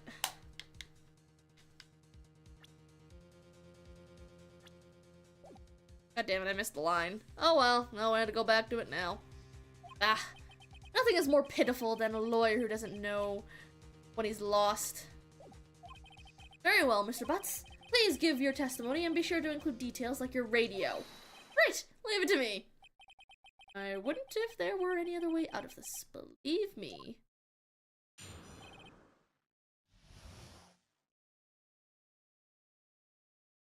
What Larry heard. It's lonely, being alone on Christmas Eve. That's why I was listening to an all requests show on the radio, see? I was listening to it, real booming loud like. But I'm sure I heard that gunshot. I remember exactly what the DJ was saying when I heard it too. You were listening to your radio at a high volume? Yeah, what's the big deal? Can't a man listen to his radio in peace? Isn't this a free country? I truly believe Larry has no idea what the problem here is. Judge, can you believe a word this witness says? What he heard was probably nothing more than a drum beat from the radio.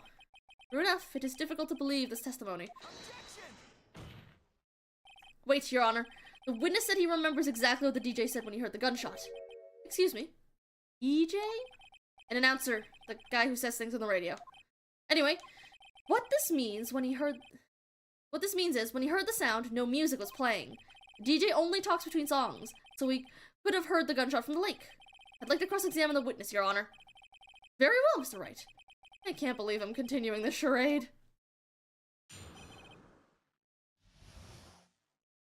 So what did the DJ say? What did the DJ say? What did she say? Damn, his voice is deep. Mr. Wright, please cease these pointless questions. What possible good could knowing what the radio DJ said do us? Indeed, Mr. Von Karma has a point. I'll allow this question only if you see some reason why we should care. We should care. We should care, Your Honor. Of course we should. Why? Well, how do you know if we don't ask, Fine, very well. Mr. Butts, please testify to the court. What was the radio announcer saying when you heard the gunshot? Just when she said, hey, it's almost Christmas, I heard the gunshot. Most ludicrous testimony I've ever heard. There's one gleaming ray of hope in there. I've got to press it until we get to the bottom of what happened.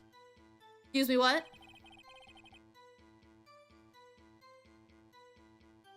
What's this beam of hope?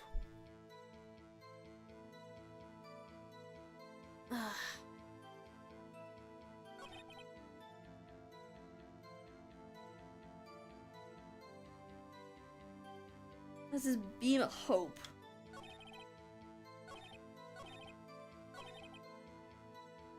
Yeah, it's almost Christmas. I heard the gunsh. Clearly it has to be this line. I don't think I can press it again. Let's see. I don't think pressing it would do any good.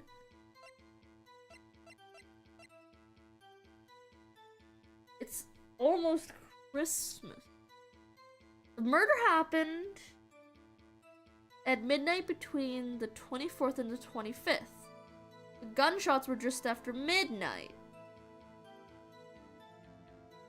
Objection! Has to be this, isn't it? Larry, are you absolutely sure what you're saying is correct? Huh? Well, what's the face? You look scary, dude. Hey, if you're trying to scare me, you better know I don't scare that easy. Nothing the matter, Mr. Wright. Your Honor, did you hear what the witnesser said? The DJ said, hey, it's almost Christmas when he heard the gunshot. Indeed, and? Almost Christmas means it wasn't Christmas. Do you realize what this means? I think I just slurred that, whatever. You realize what this means? When he heard the gunshot, it was still Christmas Eve. That would seem to be the case, yes. But this contradicts the two testimonies we have heard so far, Your Honor. Both Miss Hart and the old man said it was after midnight when they heard the gunshots. In other words, they heard the gunshots when it was already Christmas. This is a clear contradiction, Your Honor. Oh. Wait. Where are my sound settings at?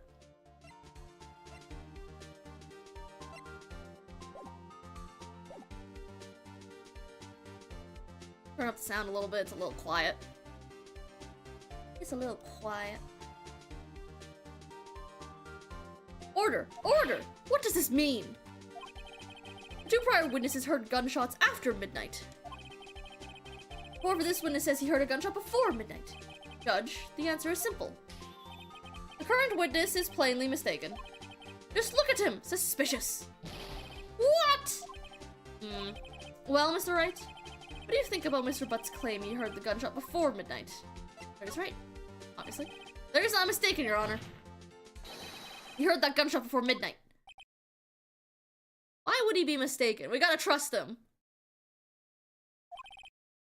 We gotta trust in the man.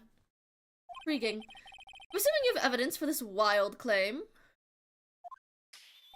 Show me evidence there was a gunshot before midnight. Oh, fuck.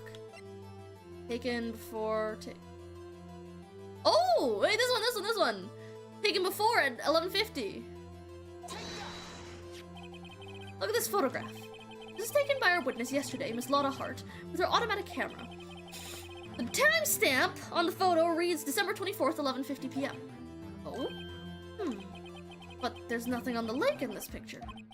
Your Honor, the real issue here is not why nothing is shown in this photograph. It is why this photograph exists at all. What do you mean? Your Honor, this photograph was taken by an automatic camera. That camera was set to go off in response to loud noises. Aha! Correct! There was a loud noise in the lake at 11:50 p.m. This is why this photograph was taken. That is why this photograph was taken. In other words, when Larry heard that gunshot, it was most definitely still Christmas Eve. Indeed, it would seem that this is the case. Then, where does that leave us? Miss Hart testified that she heard gunshots after midnight. Are you claiming she was mistaken? Not at all, Your Honor. In fact, it is the fact that the camera is also triggered at 15 minutes after midnight. Your Honor, that night, there were 2 sets of gunshots with a 25-minute pause between them. Oh! Bang, bang! Why would this be? Oh no, don't be fooled, Judge. The camera was set to respond to loud noises, yes? There is no proof that the loud noise at 11:50 was a gunshot. Why, the witness could have sneezed, triggering the camera. Hey, my nose is clear that night, man, clear! Well, Mr. Wright, there's no turning back now. You proved that the loud noise at 11:50 was indeed a gunshot. Please show the court evidence if you have any. Okay.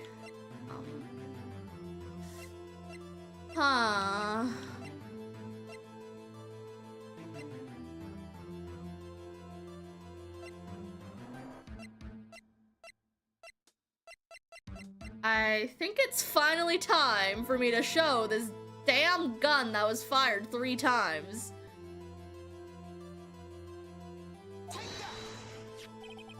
This is my evidence. The murder weapon? Something about this pistol was bothering me, Your Honor. Both of the witnesses who testified yesterday heard 2 gunshots. However, the murder weapon was fired 3 times. When, then, was the last shot fired? Only now have I realized the truth. That 3rd shot was the shot Larry heard just before midnight. Oh. Sorry. Order. That would make sense of the evidence we've seen so far. However, this leaves me wondering exactly what did happen that night on the lake. Exactly. If this is true, there were 2 sets of gunshots, separated by 25 minutes. One at 11:50, another at 15 minutes after midnight. Why, I ask you, why? Uh-oh, I better think of something quick. Wait a second. Gunshots separated by 25 minutes. Ah! What's wrong, Nick? I have it! Huh? Remember the case with the Steel Samurai? Huh? Yeah, of course, I remember. Murderer in this case had the same idea as the murderer in that case. What do you mean? Maya. Yes? If we don't figure this out now, we'll never overturn Edgeworth's guilty verdict. I've got a hunch, and I'm going to run with it. Right. I mean, is this safe? Safe? We've already gotten a guilty verdict. We have nothing to lose. You just watch and let me know if I say anything that sounds fishy, okay? Right, Nick? Your Honor. Yes, Mr. Wright. The testimony just now has cleared up this entire case.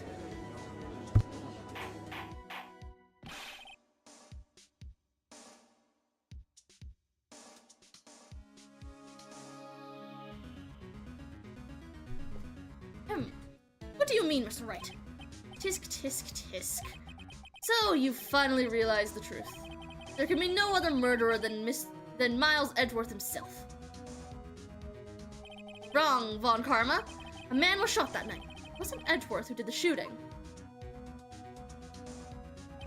Listen, rookie. Take a deep breath and consider the facts. At the time of the murder, 1 boat was on the lake. It's shown by the witness's photograph. The defendant, Edgeworth, and the victim, Robert Hammond, were on that boat.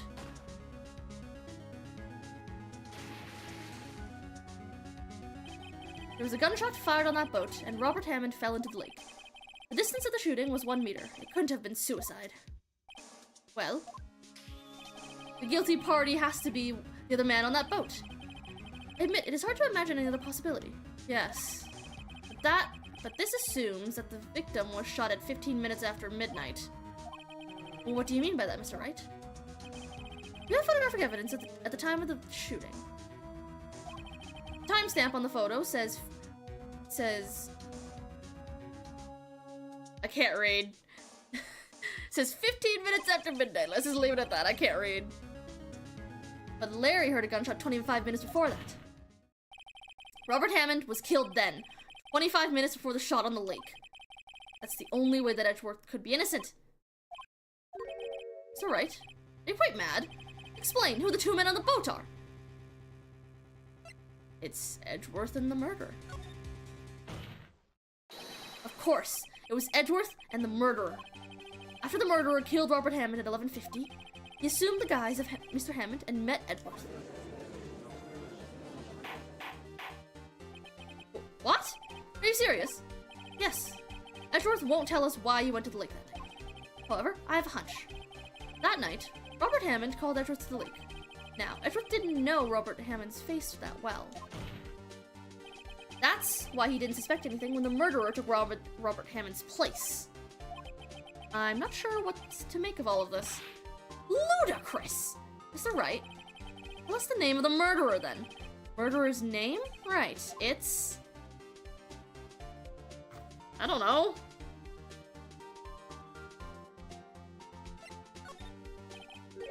Actually, I don't know the murderer's name. You don't know? I don't know. Bah!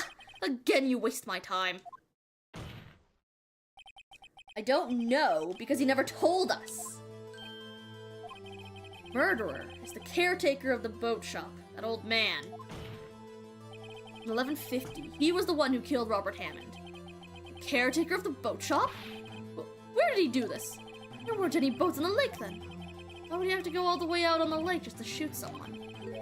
May I suggest the real scene of the crime was not on a boat? What? Well then, where did the murder take place? Tell the judge where the murder really took place.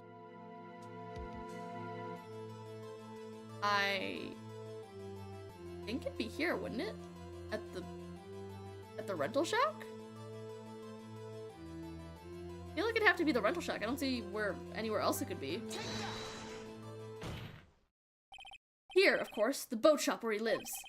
That way he could meet the victim without anyone seeing. You have proof that the boat shop was the scene of the crime. Recall Larry's testimony, if you will.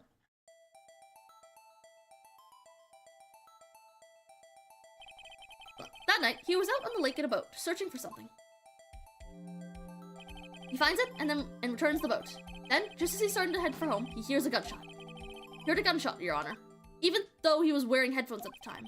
In other words, the gunshot was very, very close by. And where would that be if he had just returned the boat? The boat shop! Mr. Wright, what happened that night on Gourd Lake? Please tell the court from the beginning. Yes, Your Honor. Nick, are you sure about this? Not really. But I think if I start at the very beginning, and I take it slow, I might just be able to figure this out. That night, caretaker of the boat the boat shop called Robert Hammond to a shop.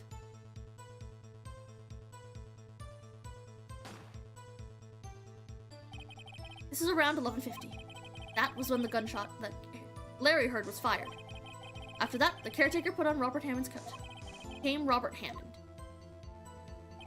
Then he got in the boat with Edgeworth and went out in the middle of the lake.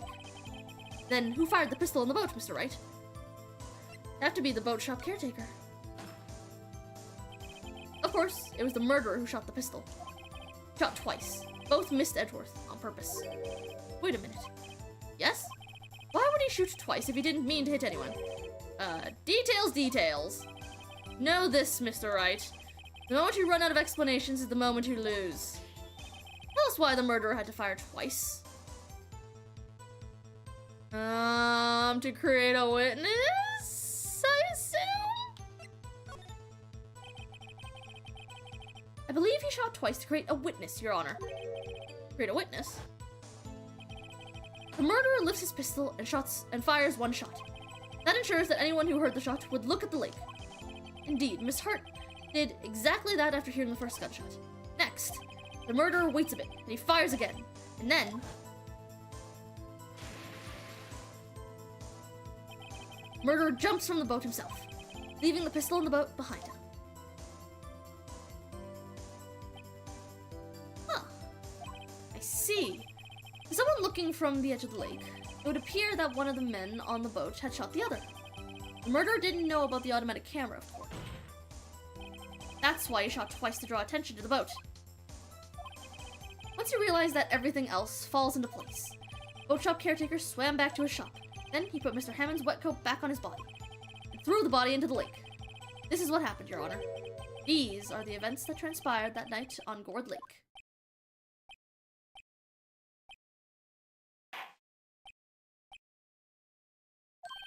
Bailiff! Bring out the witness from before! The boat shop caretaker, quickly!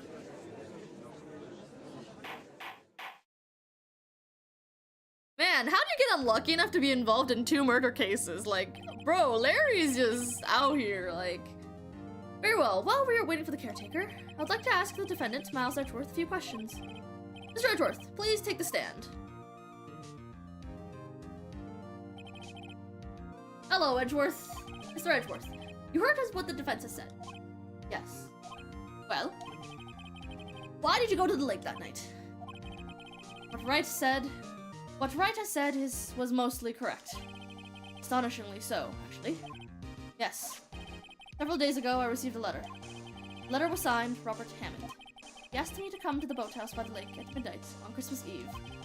He said he had something very important to discuss with me. Something important? Sorry. Can't say what it was. Your Honor, sir! Bailiff! You're conducting a trial here. I ask that you remain quiet. The witness has disappeared. He isn't at the boat shop either. What? What should I do? Find him, quickly! We cannot allow him to get away. Oh dear.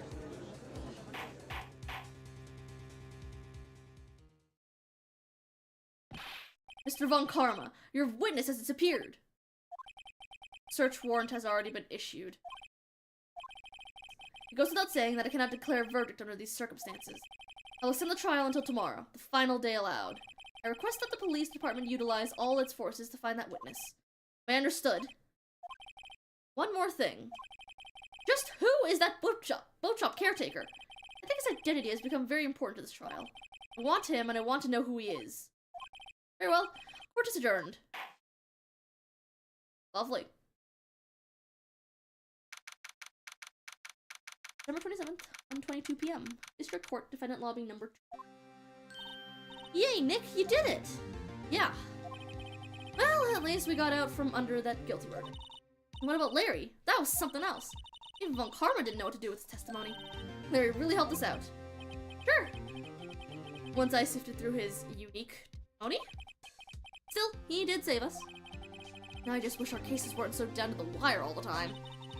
Know what you mean? Sometimes I feel like it's us on trial instead of our clients. Hey, Edgeworth. Mr. Edgeworth? Did you say something? You don't look so pained. I mean, it looks like you're probably going to get off the hook. You could try to smile just a little. Oh, I missed a little bit. I'm sorry. But I fear it's not over for me yet. What do you mean? Right. Something that's been troubling me for a long time now. Don't know whether or not to tell you. Worth? No. So little time left. I want to tell you. Get it off my chest, but... can't make up my mind. What is this about, Edgeworth? It's a nightmare I've had. Memory. Crime that I committed. A crime you committed? Memory. Murder. What? Are you trying to tell me he killed his dad or something? Ain't no way, right?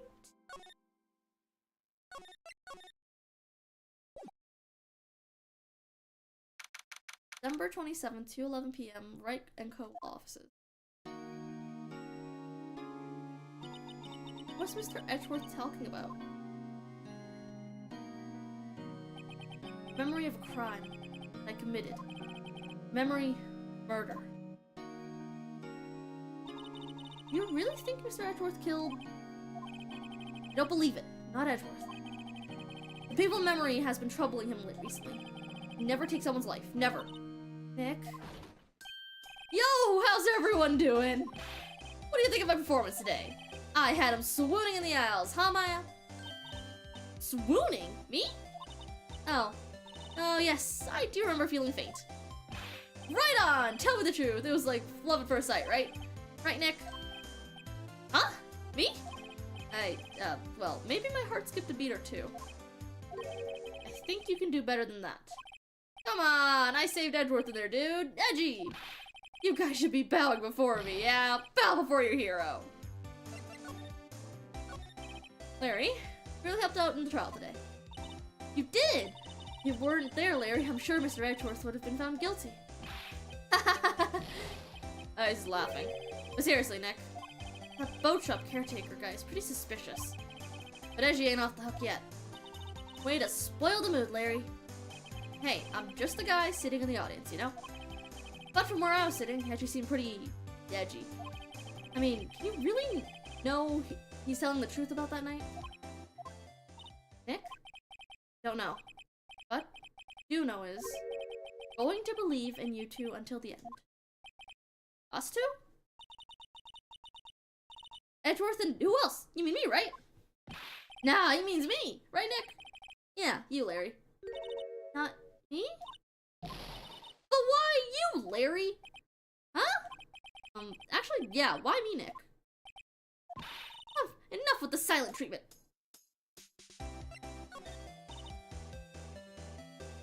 Nick? Why do you trust Mr. Edgeworth so much? I mean, he's changed recently, true. But when we first met, he was kind of a jerk, don't you think? You didn't know him back then. Back when you wanted to become a defense lawyer. Defense attorney. Wait. Was that when you two were classmates? Yes, in grade school. You saved me, Miles, and Larry. You saved me, and I'll never forget it. That's why I became a defense attorney, you know?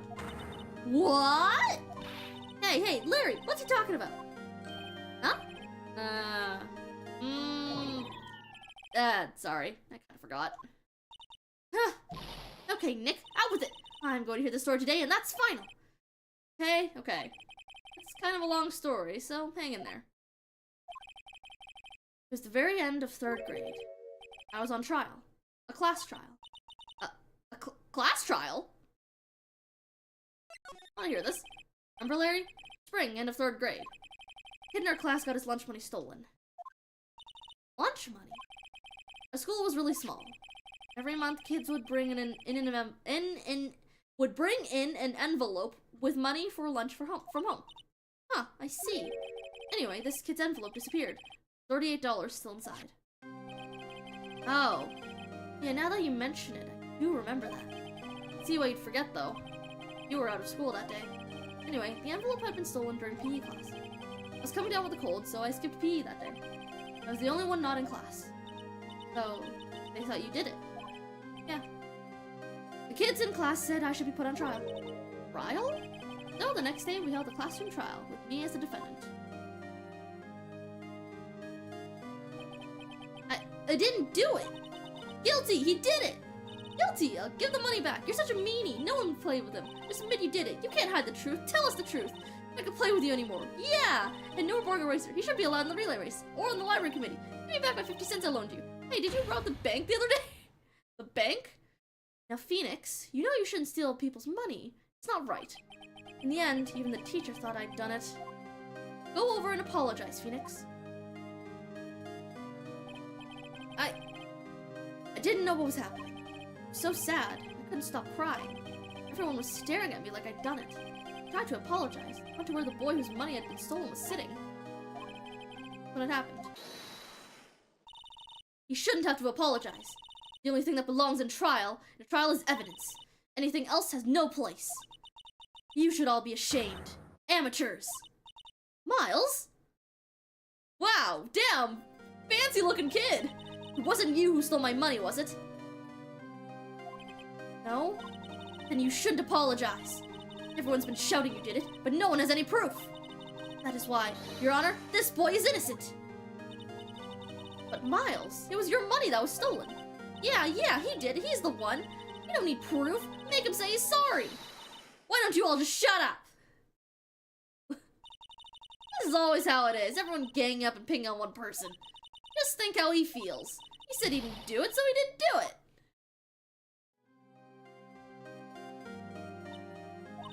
Very well. Place the money myself. Class trial is over. That what happened. That, the three of us were the best of friends. So then who stole the money? I want to know the answer. Who actually stole the money then? What? Wow, I had no idea. Yeah, I had no idea either. I mean, I forgot. That's when I learned what it meant to be alone. Totally alone, without a friend in the world. You did a good thing, Larry. Yeah, well, I was just lucky that I took the day off from school. If I'd been there, they would have thought I'd done it. So I took it kind of personally, see? Something smells, it's usually the butts. And anyway, Edgeworth and I talked after that class trial. That's when I heard his father was a defense attorney. I remember his eyes would shine when he talked about his father.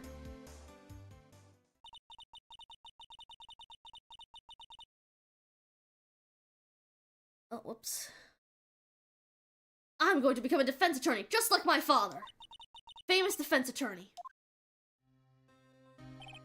Then, a few months later, he suddenly transferred to another school. EL6 incident. Right. Not sure, but the transfer probably had to do with his father's death. So sad! Several years later, when I heard Edgeworth's name again, there was an article about him in the newspaper.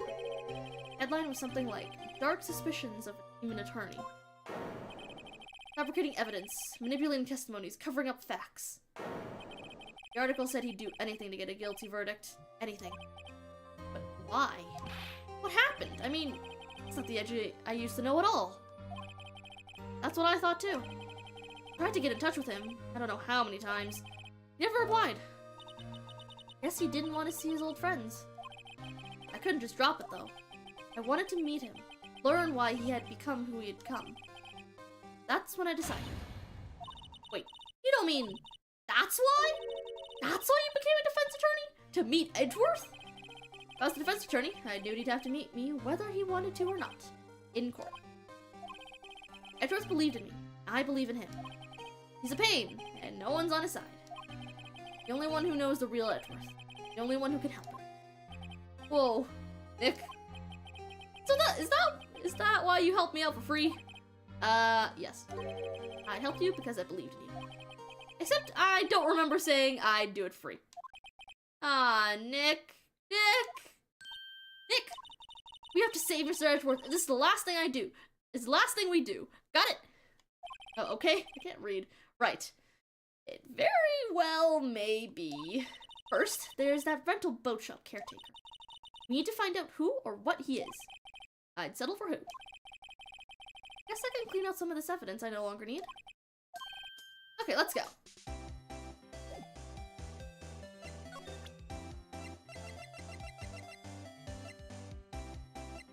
Okay. To the lake. Hey, pal. Long time no see. Oh, Detective Gumshoe. Close one today, eh? Got so worked up I snapped my tie in half. How do you do that? Not an easy thing to do. Sorry about that. No problem, pal. Thanks to you, we now know who really did it. You mean the boathouse caretaker? The boat shop caretaker. Look, I'll make you a promise. I'll have that scoundrel in my custody by trial time tomorrow. Come what may. It's my duty to you as a police officer. Now I'm off to catch me a criminal. Detective Gumshoe, sir, is active today. Oh, one other thing. Ah! Damn, she screams a lot. No one can go into the woods today. Woods? Where Lotto is camping. The woods are off limits to camping, and apparently the park ranger found out. He got pretty mad. No one can go in for a while. I guess Lotta's in a lot of trouble. Anyway, I'll be seeing you tomorrow. Okay. To the beach. Oh. Larry's stuff is gone. Huh? The eyesore is missing. Eyesore? Looks like the hot dog stand is closed too. Guess Larry's too busy worrying about Mr. Edgeworth to show up for work. Alright, to the boat rental shop. The old caretaker got away. Yep. Never imagined he might be the real murderer. Ahem! I'd know that clearing of the throat anywhere. Hello! What might you be doing here? Out for a walk, hmm? The days of my youth. Like the scent of fresh lemon. See? Mr. Grossberg! This is no time for idle reminiscing. Mr. Edgeworth's trial ends tomorrow. That is true, yes. But from what I saw of today's trial, Edgeworth should be fine, right? Well, I'm not so sure about that. What do you mean by that? Well, I'm not sure. Well, if you find anything out, come by my office at once. I may be able to offer you some assistance. Thanks. Bye. What do you think Mr. Grossberg was doing out here anyway? Who knows? Caretaker must have taken a run for the hills. Looks like it. Didn't seem like a bad person. Murder, apparently. Same dialogue as before. Go to the shack. Nobody's home. Hello, hello. Squawk! Hey, it's Polly! Where were your owners? Owner's gone, Polly. Hello, hello, Squawk. I can't believe he'd run off and leave his poor parrot to fend for herself. Hello, hello, Squawk. Are you sure that thing's alive?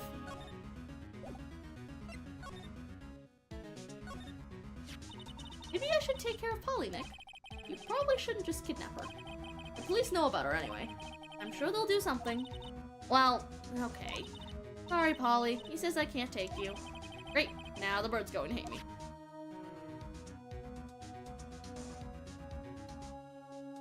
I wonder if there's anything in his trash can. Ah! What's wrong? Huh? Oh, never mind. What? Tell me. Just when I saw the TV, I remembered. They're showing a Pink Princess special this week. Oh. See? That's why I didn't want to tell you. Oh. That reminds me, Nick. Polly here knows the number to the safe, right? Yeah, that's right. Polly, what's the number to the safe? 1228. Squawk. Let's open it, Nick. I'm sure there isn't any money in there. Ah. But hey, he keeps it locked, right? So there must be something of value in there. Not so sure. Okay, Nick, let's see what's in there. I guess there might be a clue or two. The only thing in here is a letter. Letter? Aw, boring. There's no name or signature on this thing. It's handwritten in very precise, clear letters. Get your revenge on Miles Edgeworth. Edgeworth? Nick! Why would Mr. Edgeworth's name be on here? How should I know? I'm going to read the whole thing. Get your revenge on Miles Edgeworth. It also says, this is your last chance. Now's the time to get revenge on the two men who ruined your life. The rest of the letter goes on to describe the murder plot in detail. How to kill Robert Hammond and frame Edgeworth. Following Edgeworth out to the lake, getting on the boat, firing twice. This is exactly what I figured out today in court. Well, here, in perfect detail. What do you think it means, Nick? I don't know. It looks like these are instructions for that caretaker. When he killed Robert Hammond and called out Edgeworth, he was following instructions. But who could have written that letter? And what does it mean to get revenge on Miles Edgeworth? Look, I don't know, okay? One thing's for certain. This letter is an amazing clue. Okay. Anything else in here of interest?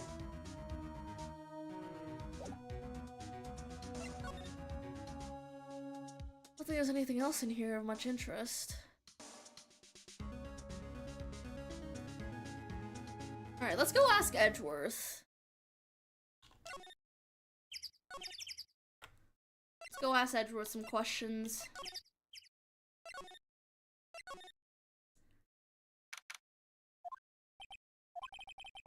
Look as grim as always. Mr. Edgeworth, I heard the story about the class trial. Class trial? What do you mean? You don't remember? No, I don't. Your lunch money was stolen, wasn't it? In 3rd grade? Lunch money? Oh, right. Yes, I seem to remember something like that. Nick, I think you're the only one who really remembers. Well, it probably only mattered to me anyways. Mr. Edgeworth, didn't you know? That trial was the reason Nick became a defense attorney. Ridiculous. Gee, thanks. That said, does sound like the kind of thing you'd do. You haven't changed a bit, have you, Wright? So simple. To a fault, even. Well, maybe, yeah, but I think you changed too much, Edgeworth. Perhaps. Prosecutor. Edgeworth, why'd you become a prosecutor anyways? You used to look up to your dad. Said you wanted to become a defense You wanted to be a defense attorney, right? I wouldn't let myself deny reality like you. What do you mean? Father was taken from me. Want me to defend criminals? Sorry, Wright. Not that good of a person. One suspect was apprehended for father's murder, right? Yes. The man trapped in the elevator with my father. His name was Yanni Yogi. Had to be the shooter. Any way you look at it. Yet, he was found innocent. Defense attorney got him off the hook. That would be Robert Hammond. That day, 15 years ago, 3 of us were trapped in that elevator for 5 hours. When we were rescued, we all suffered oxygen deprivation. I'd lost all memory of the murder. Lost your memory? Even now, I can't recall what happened in that elevator. That was the crux of Yogi's attorney's argument. He claimed Yanni Yogi had been not of sound mind due to oxygen deprivation. Yogi was released due to a lack of evidence. Innocent. God, I cannot speak today. That's when I changed my mind. I started to hate defense attorneys. Prosecutor Von Karma. What's your relationship with Von Karma? He's my teacher, and a man who deserves respect. I learned everything I know of courtroom technique from him. So he's like my sister to you, Nick. He's a perfectionist in all things. Court, in his personal life, he's obsessed with doing everything perfectly. Perfectly, huh? In all cases he has taken on, none were left unsolved. Not one suspect was declared innocent. Ever. But that's... no. Possible some of the suspects were indeed innocent. However, it is impossible for us to accurately determine that in every case. Oh, hello! All Von Karma does is his job, to find the suspect guilty. Perfectly. In any case, you haven't had anyone here yet? People have come in to lurk, and that's... you know, quite a few lurkers, and that's about it. But that is perfectly fine. I should have come earlier? It's okay, you're here now! Besides, I've been solving a murder case. It's been a lot of ups and downs. I got to do a southern accent earlier, and I'd say I do a decent enough southern accent. Only decent enough, I'm not that good at accents, really. It's nigh well impossible to find a weakness in him. Should a weakness appear, he would do everything in his power to make it go away. Edgeworth? If what you're saying is true, you're headed for a guilty sentence tomorrow. He's right! Now's no time to praise the enemy, Mr. Edgeworth! It's a strange situation in which I find myself, I'll admit. No kidding.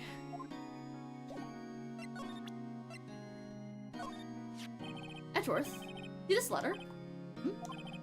Came out of the safe in the shack where the boat rental caretaker lives. These people are so unprofessional. You don't say! God, the way that they go through, that all the people in this game series go through court trials is genuine insanity.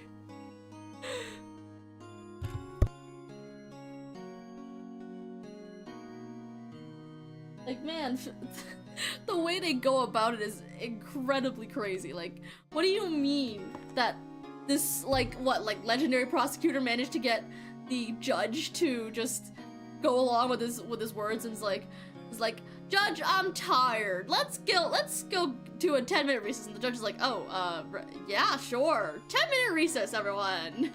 Like, what the hell? And he objects, and then he's like, he goes, I object. And then and then at the end of his objection, he goes, I sustain my own objection. And the judge is like, but wait, I'm supposed to, well, huh. Like, damn. I see. Benj. Me. Who is that old guy anyway? I don't know. Could he be an innocent defendant who got declared guilty or something? Nice, right? But I don't remember that old man, not at all. So he was following this letter then? Means there was someone else behind it. Now is the time to get revenge on the 2 men who ruined your life. 2 men. Meaning myself and Robert Hammond? It also says this is your last chance. Last chance. Wait, Last chance. Wait, maybe he's talking about the statute of limitations on the DL6 incident? Wait, that old man. What is it? Do you know who he is? Yogi. Could he be Yogi? Yogi? Suspect in the DL6 incident. The one who was found innocent. Oh. Interesting. As if I didn't already figure that out.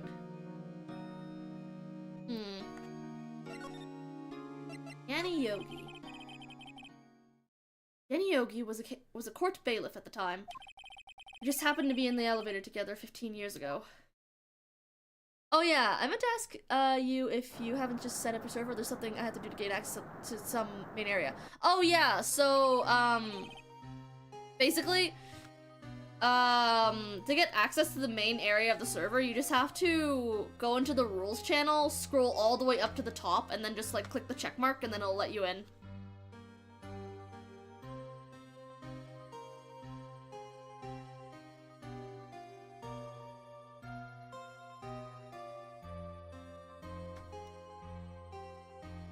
Yeah, no problem, no problem. Ahem. The quake was incredibly strong. Earthquake! Before I knew it, everything was dark. We were there for so long, it felt like forever. I have pears again. The air thinned, and the darkness closed in on us in that little box. We became unsettled. Help! I can't breathe! Quiet. I said quiet. You're not making this any easier. I want to get out. Help! Get us out! Don't shout. You just use up more oxygen.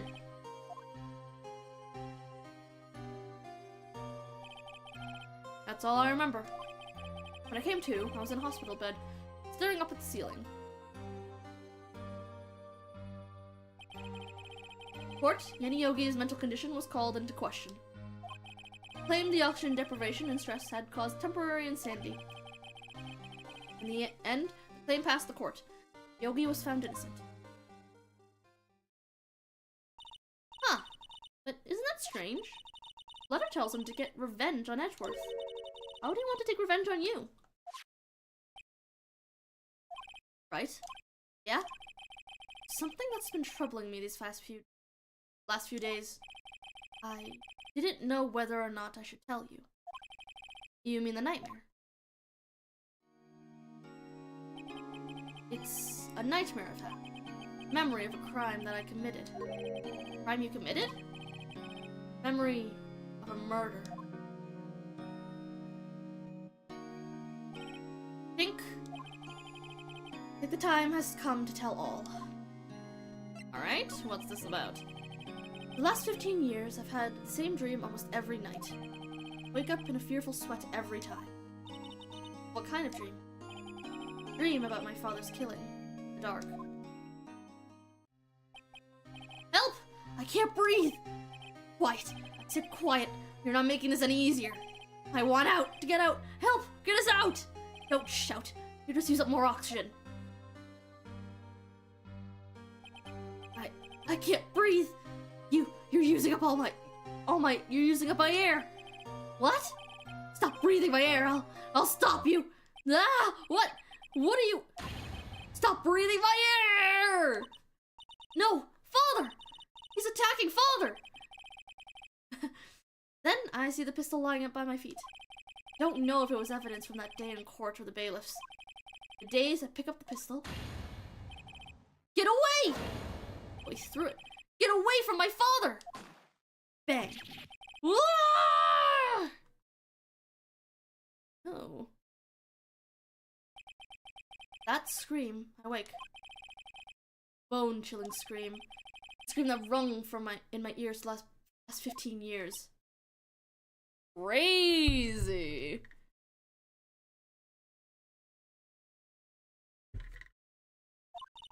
But that's just a dream, right? Right? That thought is the only thing that has kept me sane for the last 15 years. What if I'm wrong? What if it's real? say that sometimes people shut out memories in suspense. Maybe it was I who killed my father. What? You think about it. If you think about it that way, this letter makes sense. No revenge on Miles Edgeworth. About it. Yogi was really innocent. That's why he wanted revenge against me. Wait, Edgeworth, you mean... me. I was the true criminal of DL6. Shot my father. This is bad. What are we going to do, Nick? What can we do? He accidentally killed his own father? I don't know, it doesn't look like it. I feel like... because there were 2 gunshots from what I saw in the picture. Because there was one that was shot into the... wait, actually, I can show you. The picture. Here. Look, if you look at it, like, he got shot, but he was also, like, in the flashback. He was on the floor, but there's a shot in the door to the elevator. I think maybe... like, cause in the flashback, he threw the gun. He didn't shoot the gun. He threw it. So I feel like he threw the gun at the bailiff guy, and the gun ended up misfiring, and then something else happened. But I don't think he killed his dad, even by accident. I just don't believe it, frankly. I don't know. I don't think there is anything we can do, like it or not. Someone else who knows a lot about the DL6 incident, maybe? There is, Nick! There is someone else who knows about DL6. Alright. To Grossberg Law Offices.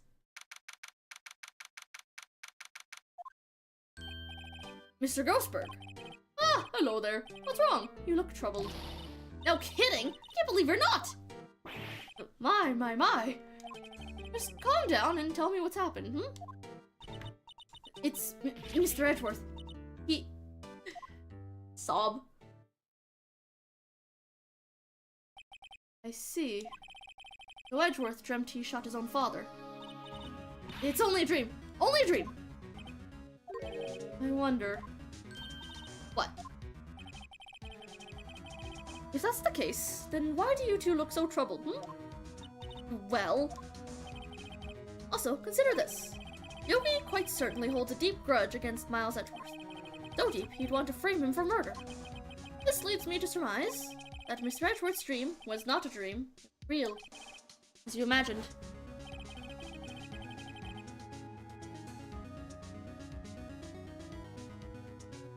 Miles Edgeworth threw the pistol to save his father. The pistol fired, and the deed was done. Bob. No! I don't believe it. I don't either. Yogi was suspected of murder, and his career as a bailiff was irrevocably wrecked. Thus, he sought revenge on Miles Edgeworth. This was his last chance, of course, with the statute of limitations so close. What do you know about Edgeworth's father? He was a defense attorney without peer. It sounds trite, but it's true. Well, you may have had one peer now that I think about it. Your mentor, Mia Fey. My sister? Gregory Edgeworth was very disapproving of Mr. Von Karma's techniques. That's no surprise. Von Karma is an extreme man. Forged testimonies and evidence are nothing to him. Result, he has a perfect win record in court. To beat him, Gregory Edgeworth tried to call attention to his methods. And? He lost. And died in despair, as it were. See. Your medium. When Gregory Edgeworth was killed, the police called on a spirit medium. That was your mother, Misty Fey. I am Gregory Edgeworth. I have been killed. One who shot me. Bailiff and Yogi. Yet Yogi was found innocent. That's when my mother left us. Everyone called her a fraud. Right. One thought she was, you see. Yet, now that I think about it, it seems that the one who lied was Gregory Edgeworth's ghost. Gregory Edgeworth must have known who shot him. I don't believe it. So you're saying he falsified his testimony? That Edgeworth's dad lied to protect his son? Only a possibility, mind you. But it's a possibility nonetheless. Huh. Why does young Miles Edgeworth look a little like the puppet from Saw? Wait, I see what you mean. Huh.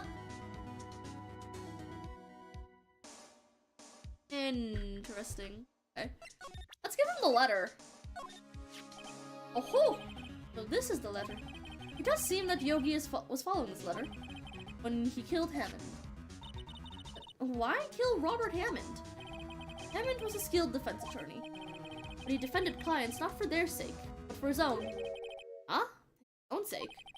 He never trusted his clients. That one. He never trusted his clients, that one. The only thing he trusted was his own ability. But he got his client found innocent. Why should it matter? Actually, my dear, it's quite different. He won that innocent verdict for no one but himself. Yogi was a free man, but socially, he was ruined. Huh? You'll understand soon enough. Wait. What is it? Letter. I've seen this handwriting somewhere before. Long time ago. Handwriting was this. Do you have any idea who wrote this? Well, there's only one option here that would make sense. Could it be Manfred von Karma? Von Karma? Why would he have something to do with this? Oh, I'm not sure. Von Karma. Von Karma. Wait, you're right, my boy! This is Von Karma's handwriting, I'm sure of it. I used to see it all the time on court reports. What? But that means the one who told Mr. Yogi to kill was... Correct. Manfred von Karma himself. What does this mean then? How would von Karma want to frame Edgeworth? What? Yo. Plot thickens. Do you have anything else to say? Oh, he does.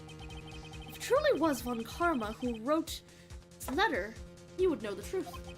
He would know that Miles Edgeworth had accidentally killed his own father. Say as much tomorrow in court, I should think.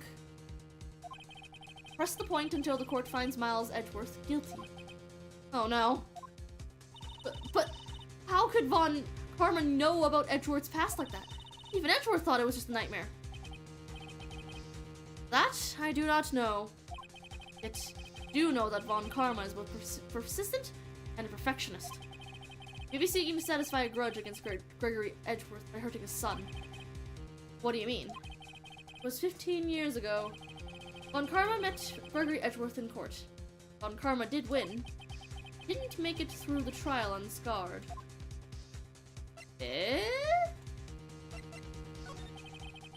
What happened in the trial between Edgeworth's dad and von Karma?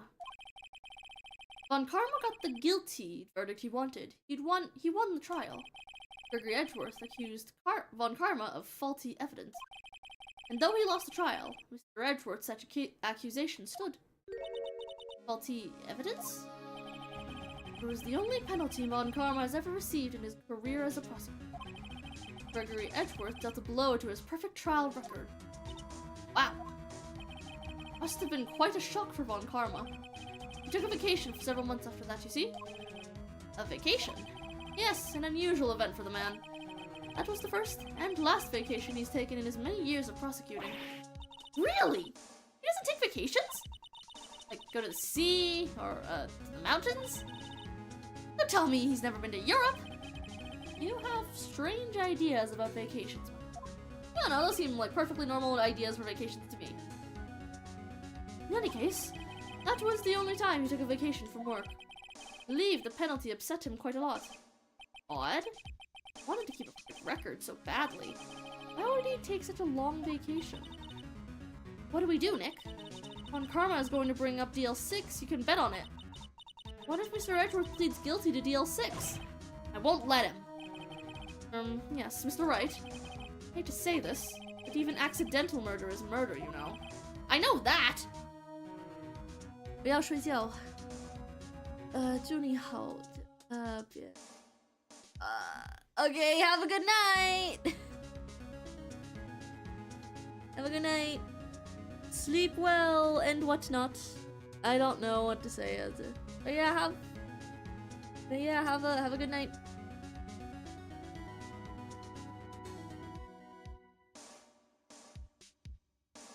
Oh, what the hell? Lamau.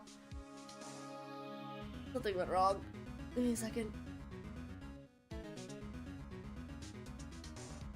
That's funny.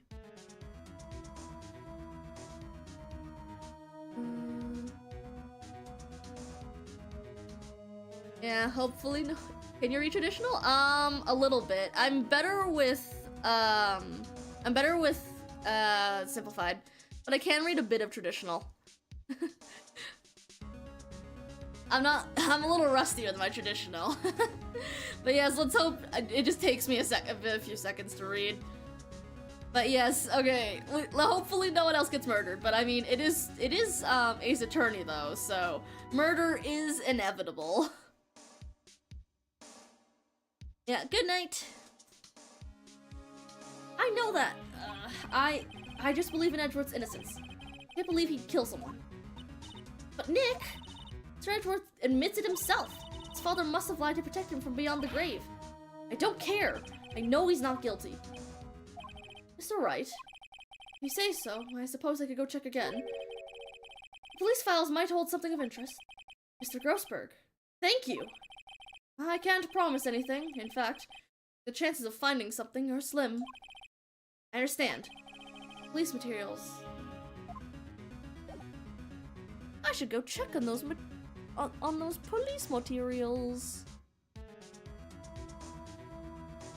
All right. Okay. One day left, Nick. Yeah, I know. Well, no time to waste. Let's get going. To the criminal affairs apartment. Hardly anyone here. Everyone must be out looking for the old guy, Yogi. Ah, it's you. I don't think Gumshoe will be coming back today. He's staying out late looking for someone. Sounds like Detective Gumshoe is pounding the pavement for real. We were wondering if we could check out the records room again. Well, now I can't have just anyone wandering around in there. But I guess Mr. Von Karma's in there now anyway. You can go in as long as he's there. Karma? Yes, he just arrived actually. Von Karma's in the record room. Nick, let's hurry! Oh dear, oh dear. The records room. Dusty as always. They're only here just yesterday. Or they just haven't had time to clean. Probably. What's wrong, Nick? Nothing. I was just noticing that he isn't here. Karma.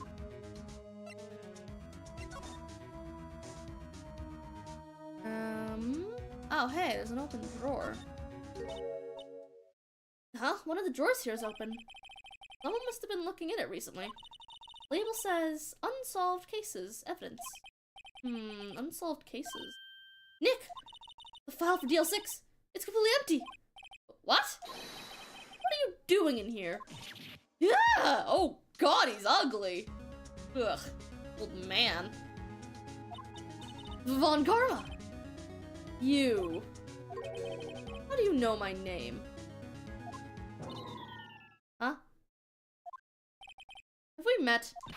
What are you saying? We see each other every day, don't we? We're Miles Edgeworth's defense team. Defense team? Ahem. I beg your pardon. You see, I rarely remember defense attorneys. They're like bugs to me. Needless things to be crushed. I can see how this guy was Edgeworth's mentor.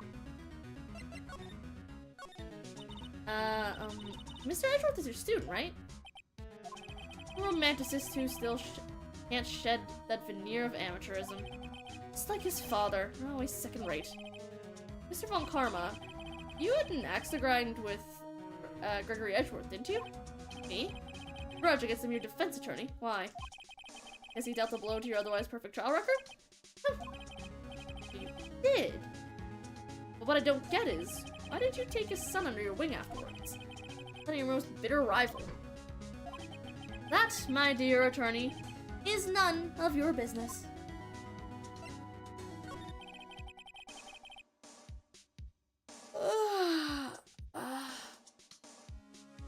Oh man, tired. Tomorrow will be the last day of this trial. It's been a while since I've had a defense attorney last this long. Still, you will lose in the end. Miles Edgeworth will admit his own guilt. His guilt of 15 years ago, you mean? You're quite the researcher. You've done your homework so well, then certainly you must understand. You know what Miles Edgeworth will tell the court tomorrow. Right. Von Karma is going to bring up DL6 in the court tomorrow. I don't know, you want to see the letter? Mr. Von Karma, take a look at this. Have a look at this. This was you, wasn't it? You instructed Yenny Yogi to commit murder. Yenny Yogi. How many years has it been since I've heard him called by that name? He's a fool. I told him to burn it after he read it. So you admit it? You wrote Mr. Yogi this letter? Yes, my dear defense attorney. Thank you for taking the trouble to bring it to me. You've saved me from a lot of needless hassle. What? Nick, what is that thing? A stun gun. For self-defense, usually. This isn't good. In fact, this is kinda dangerous. Indeed. 600,000 volts will course through your body like a dog touching an electric fence. 600,000? Oh, don't worry. People don't die from it, usually. Now, give me the letter. No. No! Whoa, what are you... Nick, run! Ah! Oh my god. I think she might get arrested for assault this time.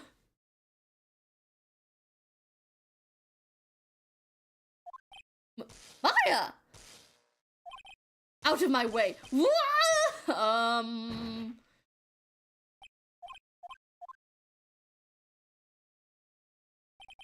Ugh, he got us. The letter's gone, of course. And he took the DL6 evidence. All of it. Back to having no clues. Wait, I'm gonna jump first. Maya, is she okay? Maya! Maya, open your eyes! Maya! Oh goodness, is Girly okay? Oh, the letter. Did he take it? Huh? Oh, yeah. Are you okay? I couldn't stop him. Jumped as fast as I could, but one shot from that thing knocked me out cold. Useless. No good as a lawyer or a medium. I can't even call my sister. Not even now when we need her the most. Wish I hadn't woken up at all. Oh, lovely. That's great. There has to be some way I can help her. Better do something about her self-confidence first. Maya. She's holding something. What is that? A bullet? DL6 incident, evidence number 7, taken from the heart of Gregory Edgeworth. Remember, Von Karma was holding this when Maya jumped him. I'll prove it to you, Maya. You're most definitely not useless. I'll prove it to you in court tomorrow. Let's go! Let's do this! Man, I've been so lazy to go fold my laundry. I have two baskets worth of laundry sitting right behind me right now. I just need to fold it and put it away, but it's just been sitting there for, like a week. I'll deal with it right after stream. Not gonna let it sit any longer. I don't want my room to be covered in laundry baskets. This is it. Judgment Day. Today, things are going to get settled at last. A lot of things. Ah! What's that big idea? Sorry, Nick. I only touched your shoulder. I guess the shock hasn't worn off from my run-in with a stun gun yesterday. Anyhow, today's the last day of trial. Good luck, Nick. Yeah. Thanks, Maya. Edgeworth is looking glum as always. Hope Von Karma doesn't push him too hard. Whoa! What are you doing? Sorry, I'm sorry. I just thought I'd cheer you up with a little pat on the back. Maya, maybe you should go outside and discharge. Right, good idea. Try not to electrocute anyone on your way out. Whoa, pal! Oh, poor Detective Gumshoe. What's gotten into that girl? Detective Gumshoe. Morning, Mr. Edgeworth. Good morning. How did it go, Detective? Have no fear. As promised, I've captured our runaway caretaker. Brought him in. Took all night, pal. Thanks, Detective Gumshoe. You must be tired.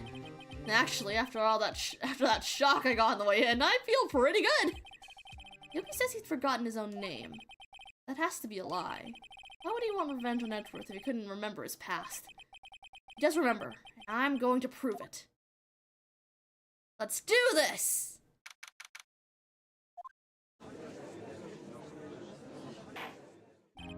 Court is now in session for the trial of Miles Edgeworth. The defense is ready, Your Honor. Prosecution ready. Right, very well. We have reached the final day of our proceedings in this trial. I ask that the prosecution submit decisive evidence. Understood. Come on, don't be awed into silence by every little thing he says. Very well, Mr. Von Karma, your opening statement. Right. Thanks to Detective Gumshoe's efforts, the boat rental shop caretaker has been arrested. In yesterday's trial, the defense asserted that the caretaker was the murderer. However, the caretaker has yet to confirm this. I would like to ask the defense to cross-examine him as much as necessary. Very well. Please bring the witness into the courtroom. Ladies and gentlemen of the court, I believe you all remember our witness. He lives in the boat rental shop on the lake, from where he witnessed the incident. In addition, he has currently lost memory of his name and identity. Witness! Why did you run away yesterday? The witness was not running away, as he will now testify. I see. Very well, please begin your testimony. Come on, testify, old man. I'm real sorry about just leaving yesterday like I did. But I wasn't running away or nothing. I went to buy some food for Polly, you see. I figured I got nothing to do with this incident anyhow. I mean, I'd need one of those motive things, right? And I don't got one. So my testimony yesterday stands as is. Very well. Let's begin the cross-examination, shall we? He has to know his name. Yanni Yogi. You're Yanni Yogi, and I'm going to prove it.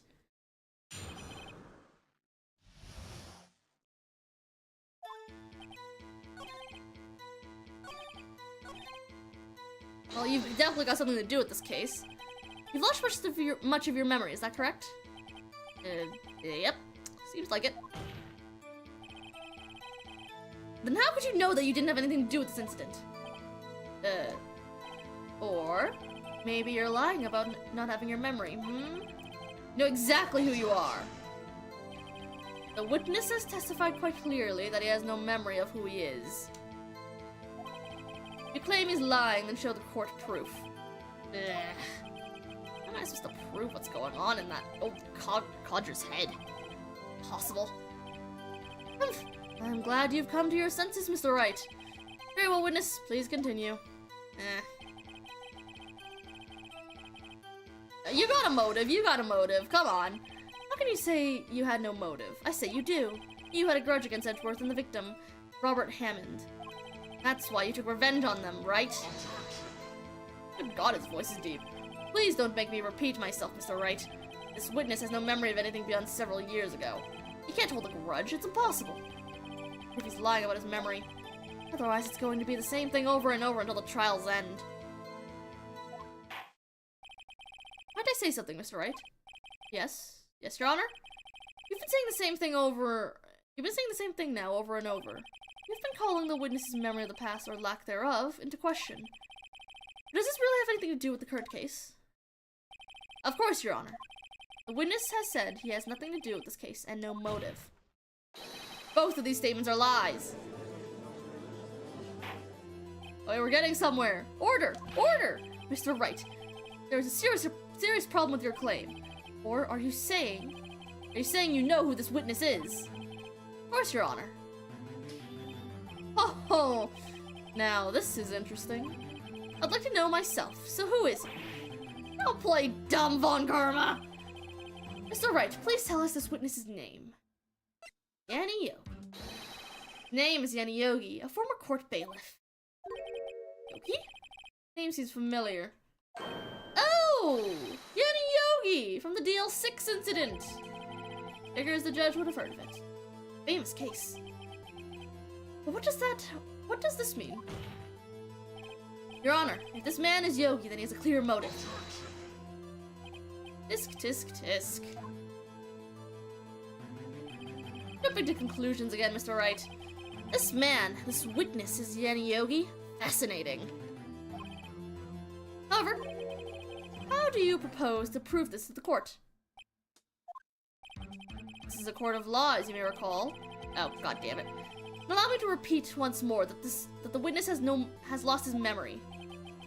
This is it. I have to do this now. Can't prove he's Yogi right here, right now, and I've got nowhere else to go.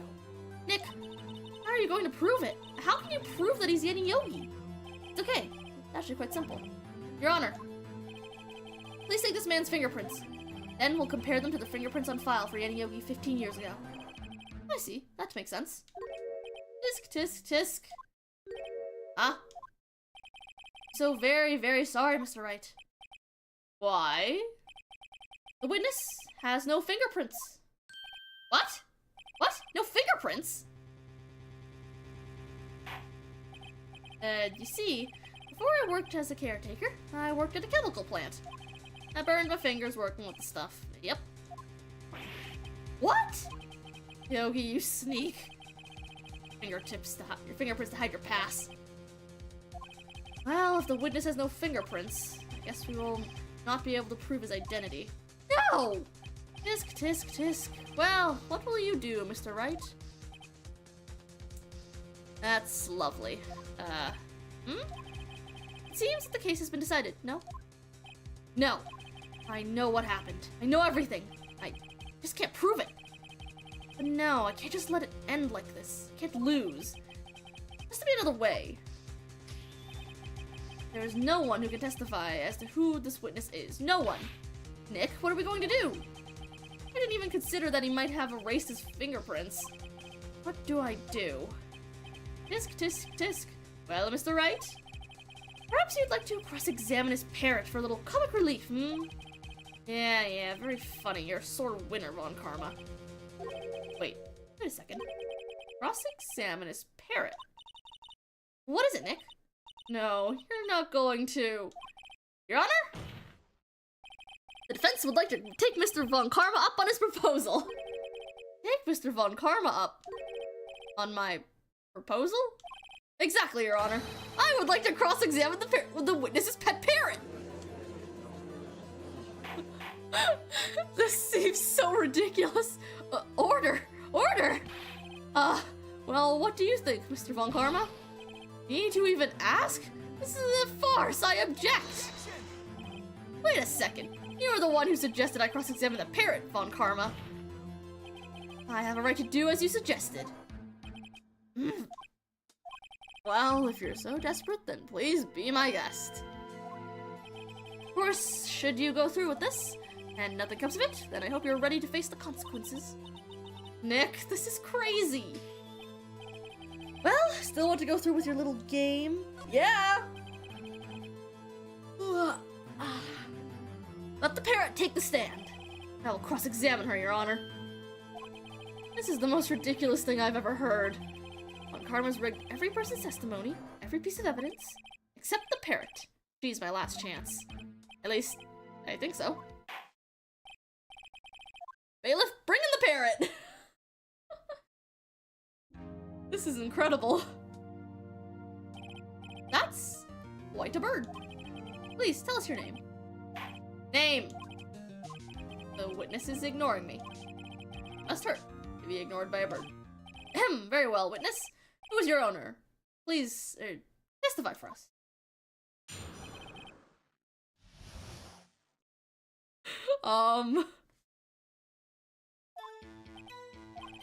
Hello, Squawk. I think this is the only thing I can say. I don't know. I guess I just gotta. Oh. Certainly the most concise testimony we've had so far.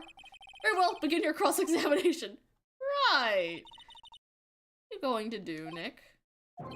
I don't know. What do we do, Maya? That's not good. I just gotta press the parrot, I guess. Witness, you can't just say hello and expect us to get anywhere. I want you to testify. Maya, you talk to her. Right, what do I say?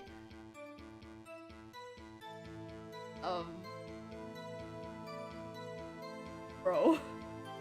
Let's start with, like, the easiest one. What's your name? We should get her to say her name. Polly, what's your name? Polly, Squawk. Alright? I think we've established that this parrot is named Polly. Does that have anything to do with her owner's identity? Of course! Yes, it does. Ha! Fascinating. You claim that the parrot's name will prove our owner's identity? Then show us this proof. Nick? Don't you think you're taking the bluffing a little too far? Listen, we're not here to answer the question of who is the character. We're here to prove that he is Yenny Yogi. Oh my. All we have to do is tie the name Polly to Yogi. Your Honor, the proof that the parrot's name reveals the caretaker's identity is... Bro.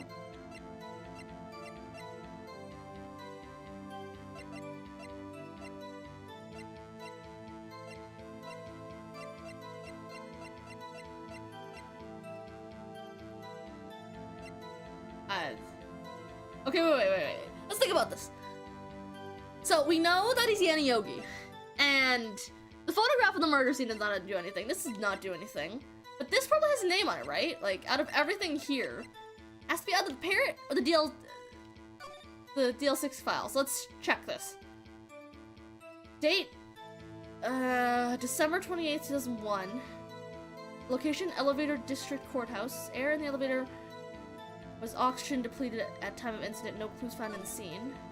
Victim data, Gregory Edgeworth, age 35. Yada yada yada. Lost a child's son, Miles Edgeworth, age 9. One bullet found in the heart. The murder weapon was fired twice. Oh, we got suspect data. Wait! Court bailiff trapped in the elevator with Edgeworths. Memory lost due to action deprivation. After his arrest, fiance Polly Jenkins committed suicide. Wait, it's right there. The L6 case file? That's quite a large file you have there. Which page is this proof on then? Show us, or stop wasting our time. Very well. Mr. Wright, please show us the page. Where in this file is the information connected to this parent's name? Suspect data. It's on the suspect data page. This page has all the information about Yenny Yogi. Right after he was arrested, his fiance committed suicide. Suicide, see? Indeed, it does say that, yes. What was his fiance's name? Polly Jenkins. Polly! Exactly, Your Honor. He wanted to remember the name of his fiancée who had committed suicide. That's why he named his parrot after her. See, I guess that is possible. Bah, a mere coincidence, that's all. My granddaughter has a dog she calls Phoenix. Well, Mr. Phoenix Wright, does that make you my granddaughter's fiancé? He's only 7 years old! Indeed. Alone, it is a little weak for evidence in a murder trial. We would need some other corroborating evidence. Where am I going to find that? Nick, we're getting closer. One more. We can just get one more piece of evidence. Right. What? Very well, witness. You may continue. Well? Try to get some information out of her. I think I gotta press her again. Witness, you can't just...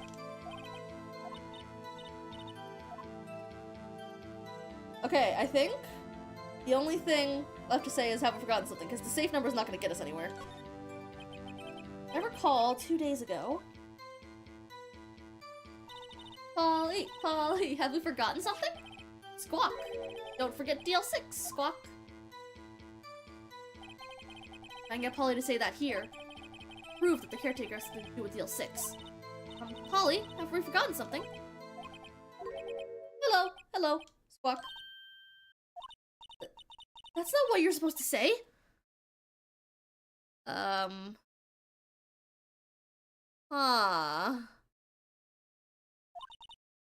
Forgot something? Something we forgot! Hello, Squawk. Uh-oh. It's not working, Nick. She won't say it. This is ridiculous! Why won't you say it? Tisk, tisk, tisk. Something the matter, Mr. Wright? Wait. Don't tell me Von Karma expected this. Couldn't have restrained the parrot, could he? I didn't have to respond when we asked if we'd forgotten anything. Well, that's incredible. Guess we have no option except for to go to the last one with the safe number. Witness, you can't just yada yada yada. Maybe I'll get her to say the number of that safe? Huh? Safe? Why? Let's just try to get her to say anything, okay?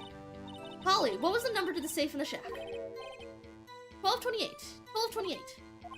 My, what a reckless parrot. Well, Mr. Wright, you aren't claiming that the number has something to do with the caretaker. Actually, it does. I just realized. Actually, it does. That's why I had her say it. Ridiculous. Tell us, how can a number to a safe tell us who the caretaker is? Show us your proof. It's a date. I just realized. That's a date. What could possibly link this number to the caretaker's true identity? DL6 case file? What is this obsession you have with that case? Right? Where in this file is something relating to that safe number? Case summary. It's on the case summary page. The case summary? Specifically, the date on which the DL6 incident occurred. The date of the incident? Why, that's today's date, 15 years ago. And the number on that safe is 1228. Ah! You used the date of the DL6 incident as the number for a safe, Your Honor. That's how important that date was to him. I see. It certainly is an interesting coincidence. People often do set their secret numbers to dates.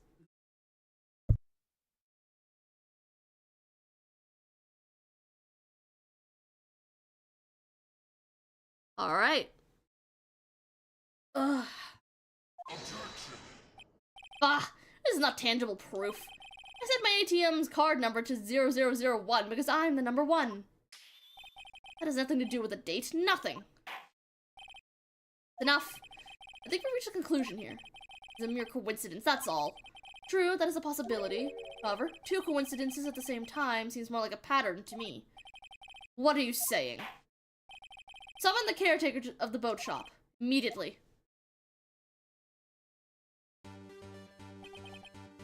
Witness? Tell us your name. Wait. This witness, he doesn't remember.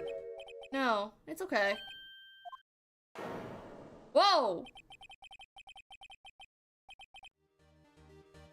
Whoa! That's not a dumb old man. Accomplished what I wanted to do. I'm done. Nick, he looks totally different. This is the real Yogi, I think. Finally. He's been acting feeble to hide his true identity. Acting for 15 years. Well, let me ask you again. Please state your name for the court. My name, Yanni Yogi. 15 years ago, I served as a bailiff in this very court. Oh my. Order! Order! Yanni Yogi. So, was it you who killed Robert Hammond? Tried to frame Miles Edgeworth for his death? Yes. It was me. I did it. They put me on the witness stand 15 years ago. Robert Hammond. He said I was mentally unsound. He told me it would make me innocent, get me off the hook. So, I pretended to have brain damage. I was innocent, really. But he didn't believe me. Won the trial. I lost everything. It's my job, my fiance, my social standing. And this year, 15 years later, the package arrived. It was a letter and a pistol. Oh my. The plan was written out in careful detail. A plan for me to take my revenge on the people who ruined my life. I didn't care who had sent it. I thought this was my chance. After 15 years, this was it. Finally, a chance to have my revenge on Robert Hammond and Miles Edgeworth. I have no regrets. Wait a moment. Revenge? Against Miles Edgeworth? What do you mean? I'm not at liberty to speak on that matter. Why don't you ask Mr. Edgeworth himself? Or, ask Mr. Edgeworth yourself. Anyway, I admit it. I was the one who killed Robert Hammond. Von Karma, where is Mr. Yogi? Under arrest, Your Honor. It's on a room for error in his confession. Then, the defendant, Miles Edgeworth, is innocent. In this case, at least. Very well. Will the defendant please take the stand? There are a few mysteries left unsolved. Still, you are cleared of suspicion for this particular case. So, I would like to pass judgment on the murder of Mr. Robert Hammond. Any objections? I don't believe it. Why isn't Von Karma saying anything? Very well. This court finds the defendant, Mr. Miles Edgeworth. Woohoo!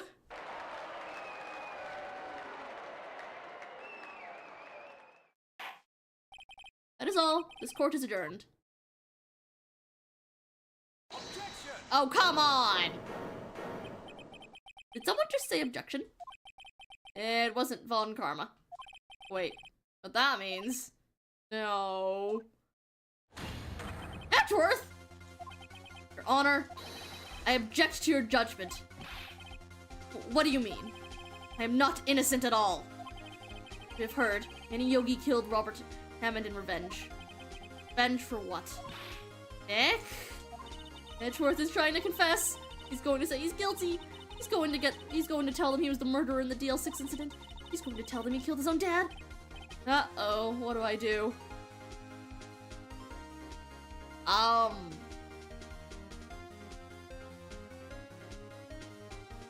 You know what?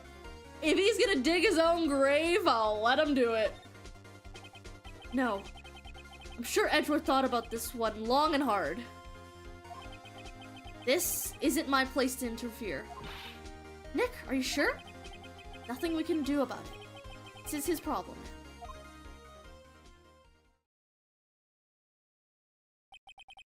"15 years. I've had a reoccurring dream. A nightmare. It's only a nightmare. That's what I told myself. Now, no, it wasn't a dream. Annie Yogi wasn't the killer. You mean, in the incident where your father died? From the distance of the shot, it wasn't suicide either.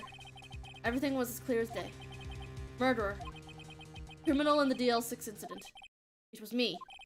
Your Honor, I confess my guilt. I am guilty for DL6. Statute of limitations, which ends today. Culprit is me." Him pointing to the side where Phoenix is standing, but he's like, "I'm the culprit," but pointing away from himself. Damn. Order! Order! This is certainly unexpected. The defendant declared innocent and confessing to a different crime. A crime for which statute of limitations runs out today. I'm not really sure how I should deal with this. Bah, it's obvious. We hold a trial right here, right now. Try this man for his crime of 15 years ago.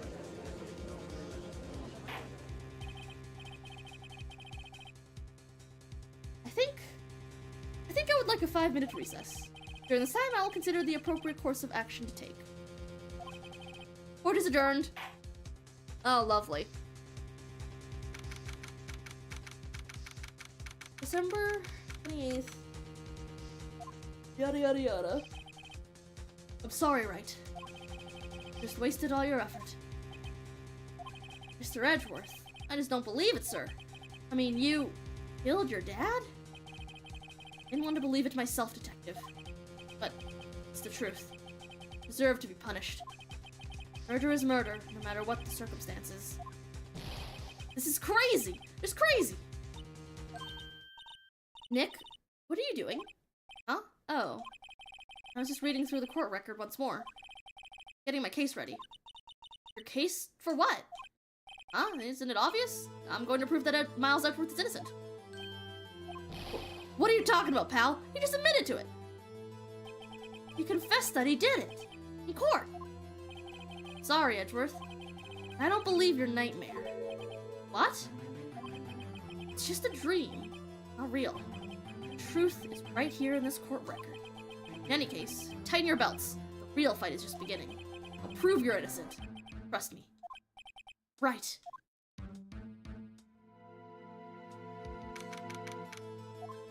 Okay, let's do this, I guess. Now then, I'd like to resume our trial. Judge, Miles Edgeworth just admit his own guilt. He has confessed his crime. Let's begin by hearing his testimony. Then, though pointless, let the defense do their cross-examining.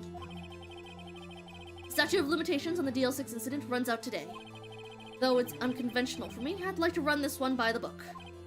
I see. Does the defense have any objections? No, Your Honor. Von Karma, you knew this was going to happen from the very beginning, didn't you?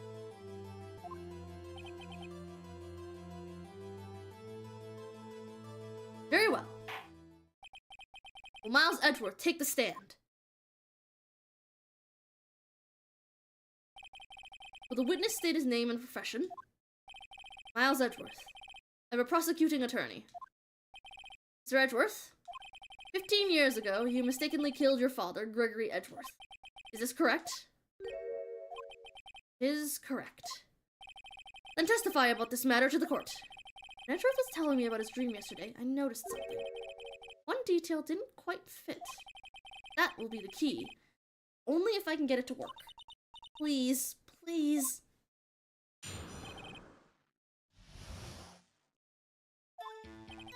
That day, I had gone to the courtroom to observe one of my father's trial. As I went to leave, an earthquake struck, trapping us in the elevator. My father and Mr. Yogi lost their composure and began to argue. Just then, something heavy fell at my feet. I picked it up and threw it to Mr. Yogi. I wanted them to stop fighting. A moment later, there was a single gunshot. A scream. A terrible scream. I remember it to this day. That's all. Until now, you thought this memory was a dream. We're stuck in that elevator for 5 hours. The oxygen in the elevator ran out, and I lost my memory of the events. Ah, same claim Mr. Yogi has made. Very well. Mr. Wright, your cross-examination, please. Yes, Your Honor.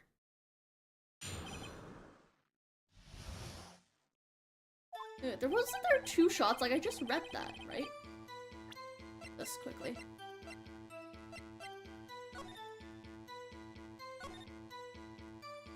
The murder weapon was fired twice. Yeah, okay. I didn't see wrong earlier when I was reading through it.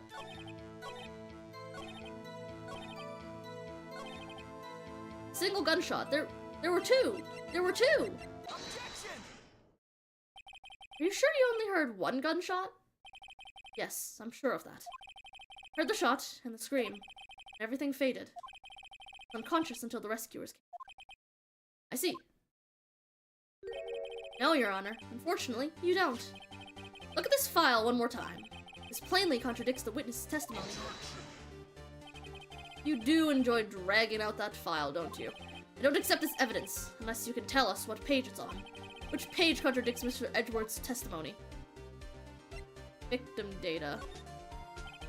Look at the victim data in this file. It says quite plainly the murder weapon was fired twice. Miles Edgeworth only heard 1 gunshot, yet the murder weapon was fired twice. First shot was the accidental firing when the pistol was thrown. So, who fired the remaining shot?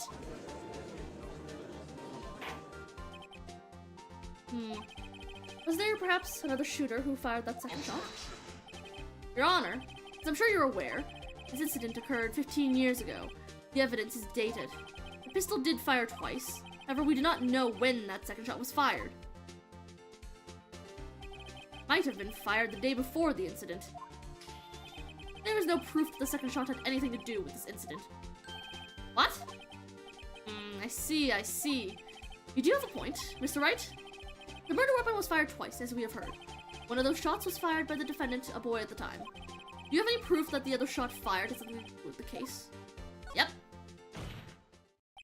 Your Honor, I think I will be able to show you proof. What? Impossible! Now, Mr. Von Karma, save your surprise for after you've seen the evidence. Very well, Mr. Wright, show us your proof. You have evidence that the second firing of the pistol was related to this incident. It's the picture, right? Yeah, you can see the second shot in the window. That's what I was talking about earlier. And I said that I think, he accidentally fired the pistol and it ended up in the wall, or the window, or whatever the hell. Look at this photograph. This is a photograph of the scene of the crime 15 years ago. See that the victim lying there is Gregory Edgeworth. This proves the murder weapon was fired twice at the time of the incident. This photo proves it. So, let me get this straight. This photo proves 2 shots were fired. Where? Your Honor, please! Please get a clue! Show the judge the contradiction in the photo. Right there. It should be obvious. Contradiction is here. See, a bullet hole in the door. Your Honor, Gregory Edgeworth was killed by a shot from the pistol, yet there was also a bullet hole in the elevator door. We also know that the murder weapon was fired twice. Thus, someone other than Edgeworth fired that second shot. Order! Order! Mr. Wright, what are you driving at? Simple, Your Honor. At the time of the incident, 2 shots were fired. One went into Gregory Edgeworth's heart, the other hit the elevator door. Remember that the defendant lost consciousness after the shot he fired rang out. Conclusion. We must agree that the second shot was fired by someone else. Mr. Wright, but who could that someone else be? The murderer, of course. Good God, his objection is so deep. I knew I should have stepped in before your wild fantasies got out of hand. So Wright, look once more at the DL6 incident case file. Look closely. Try the case summary page. Summary? That's on page 1. Look what is written there. Not a single clue was found on the scene. The pistol has indeed been fired 2 times, and the other bullet would have been discovered on the scene. He does have a point.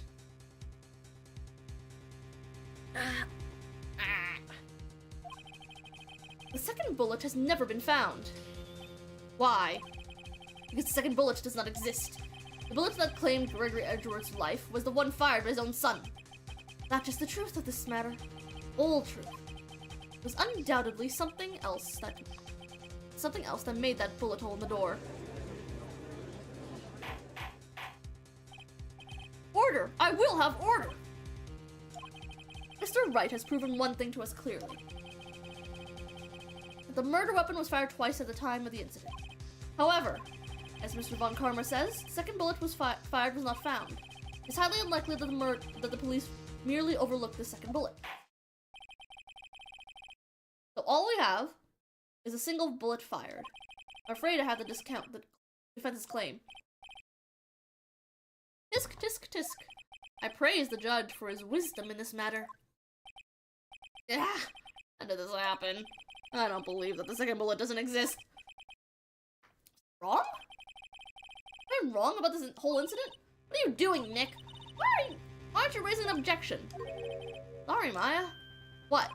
It looks like I was wrong. Nick?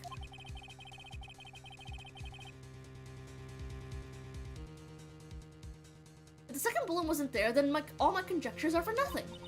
No. But you said you didn't... But you said you'd do it, Nick. You said you'd get Edward declared innocent. Sorry. It's just, when I saw the photograph, I thought that 2 shots had been fired. I'm so certain of it. I thought I'd won. I thought there was another person. Someone else who fired the killing shot. But now, I was wrong to think it could be that simple.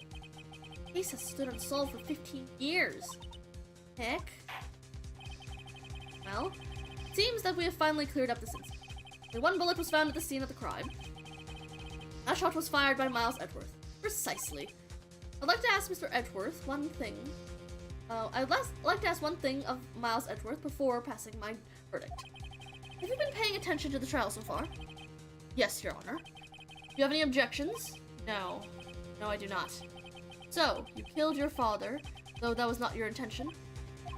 Yes, I did. Oh no. He's accepted the guilt. Very well. Statute of limitations on the murder of Gregory Edgeworth runs out today. Therefore, I must pronounce a verdict on the defendant today, right here, right now. Indeed. Does anyone have any objections? Been here before. It's like my first day in court. So many things I know I should be saying. My mind's gone blank and I can't find the words. It's alright? I have an objection, obviously. I don't know what I'm objecting to, but I'm objecting. Your Honor, I object. Tisk, tisk, tisk. Mr. Wright, on what grounds do you object, Oof. Nick? I don't know. This case is perfect. No. It must exist. The second bullet. What? What did you just say? Nothing. The second bullet must exist? But where? Someone took it. Seems waiting is not going to produce us any answers, Mr. Wright. Wait, Your Honor. The second bullet. It existed. What? We've just heard proof that it did not exist. I realize that, Your Honor. I'm really grasping here. It's just, someone took it from the scene of the crime. That's what happened. But who? The murderer. The murderer? Then tell us, just who is this murderer? I'm still thinking about that one. So the criminal took the second bullet, but why? Huh? First of all, how would they have found it? It's not easy to find a straight bullet, Mr. Wright. Was there some pressing need for the murderer to search for that bullet?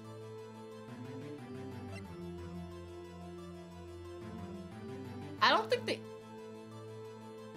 I don't know. They didn't need the bullet?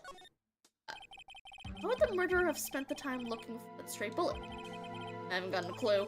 What's wrong, Mr. Wright? Bah! The murderer had no reason to take the bullet. Take that bullet. You don't want to admit it, but it's true. Ugh. Had to take it. Take it? Murderer? I mean, thinking too normal. Think crazy. Don't think why the bullet was taken. Think why the bullet had to be taken. Also, by the way, did Wright just turn into a spirit medium? How is her dead spirit talking to him? Mr. Wright? Yes, Your Honor. I have no idea what I'm doing. Agreed. Well, the murderer had no intention of taking the bullet from the scene, but, the murderer had to take that bullet. Had to, Mr. Wright? What do you mean? Well, for instance... For instance what? Maybe the bullet, the murderer? Bullet hit the murderer? Just saying for instance. I mean, if it hit you, you would have to take it with you, wouldn't you? It's not like you could perform surgery right there. You know?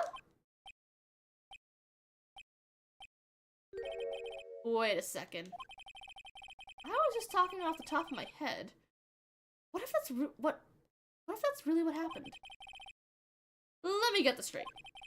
So at the time of the murderer themselves was shot, and they left with the second bullet still inside them, thus leaving only one bullet at the scene of the crime.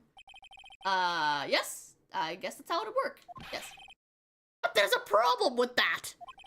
The other two people rescued from that elevator, Miles Edgeworth and Yenny Yogi, were both unharmed. So that would mean the murderer came from outside. Yes. Eh? Two men fight inside the elevator. Trying to stop them, the boy picks up the pistol at his feet and throws it. Pistol discharges. The bullet goes through the elevator door and hits the murderer outside. The boy loses consciousness. Then, the murderer opens the elevator door and sees the men inside.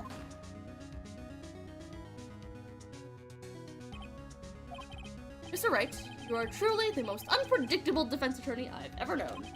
I can tell you're grasping, yet I cannot deny the possibility of what you said. What are you saying? Deny it! Deny it! No one involved with the incident was wounded. There was no murderer. No one was wounded at the time of the incident. He's right. You can't think of anyone.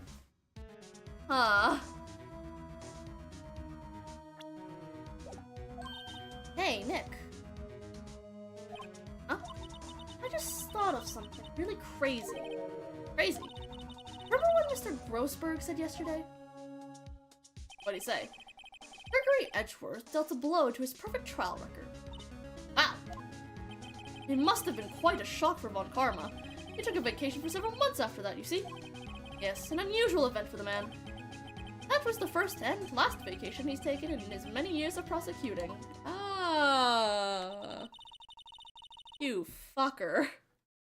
What if Von Karma didn't take that vacation because of shock?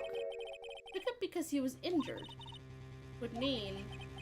It could only mean one thing. He was the murderer in the DL6 incident.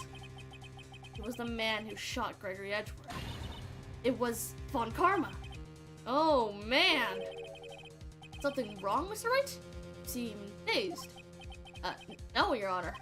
Well? You have indicated the possibility that the murderer came from outside. Can you give us the name of your suspect? Uh-oh. Come on, say it now? Say it. I don't see a better time. Your Honor? There's a suspect. One lone suspect. Well, this is certainly interesting news. Very well, Mr. Wright. Who is your suspect? My hands are shaking. What? Von Karma! Von Karma?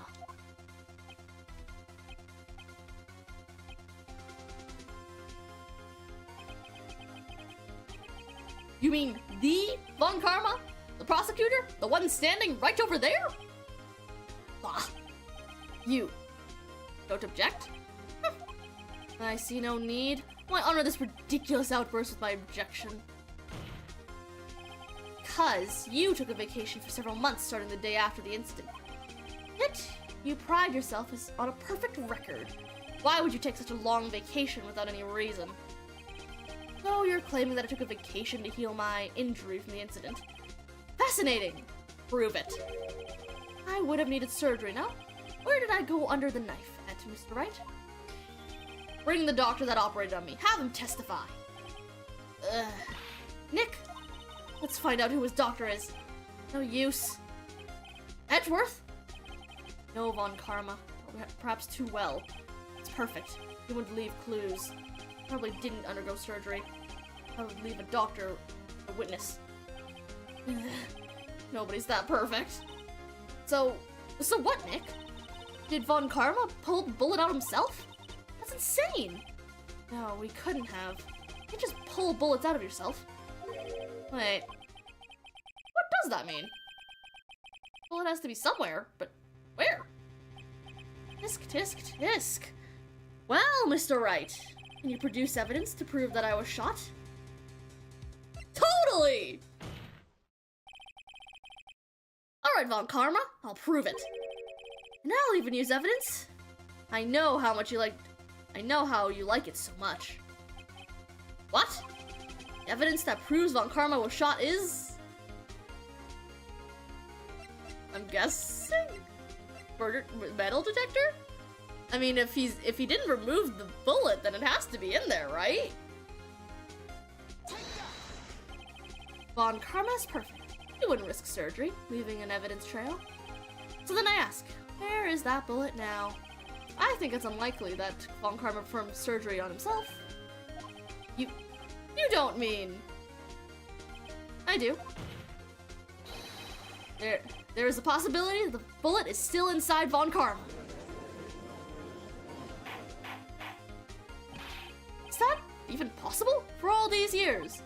Well, there's one way to find out. We could use this metal detector.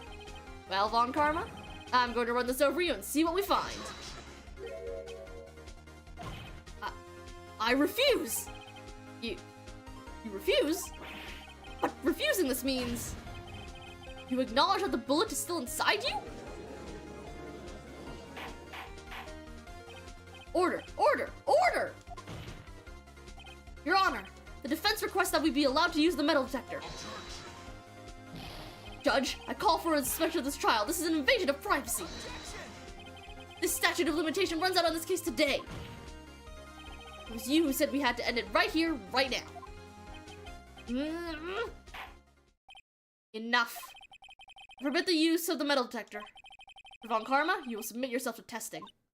Nick, what What does this mean? I don't know, but we have to give it a shot.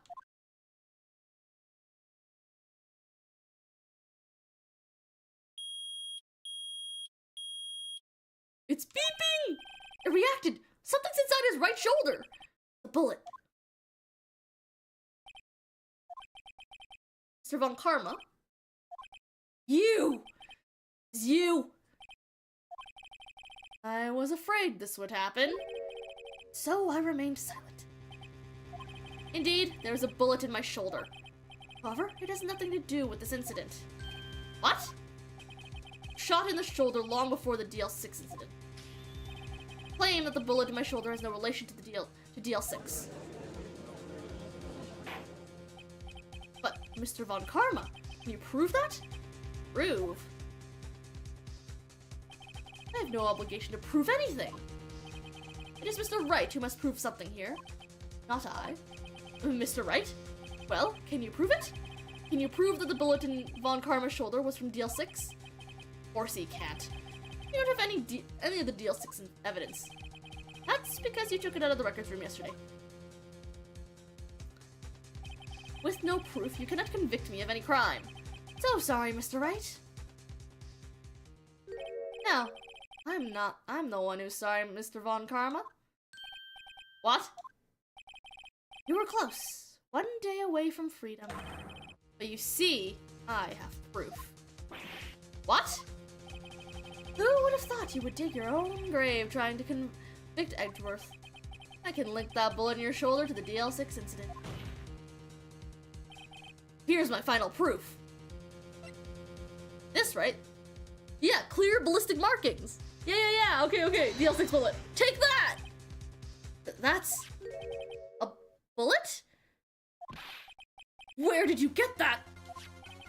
This is the bullet used in the DL6 incident. This was taken from the heart of the victim, Mr. Gregory Edgeworth. The bullet is preserved quite nicely, with all the ballistic markings intact.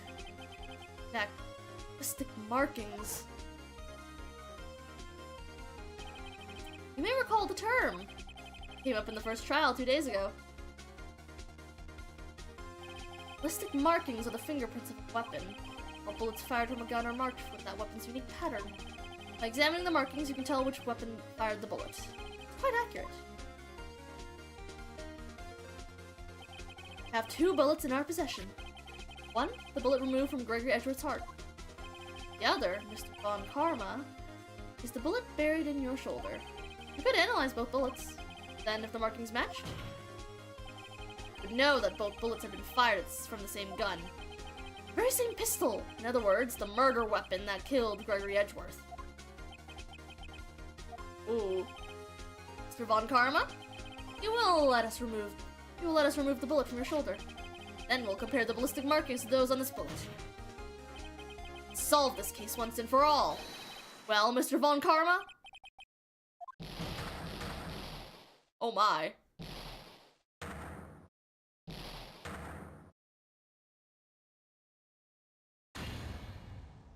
Scream. Heard that scream before. Wait, I know. Help! I can't breathe! Quiet. I said quiet. You're not making this any easier. Stop breathing my air. I'll stop you. Stop breathing my air! Get away! Get away from my father!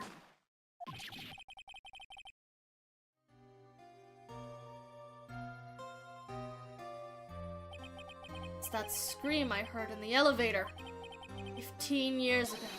Von Karma! It was you who screamed! Mr. Von Karma?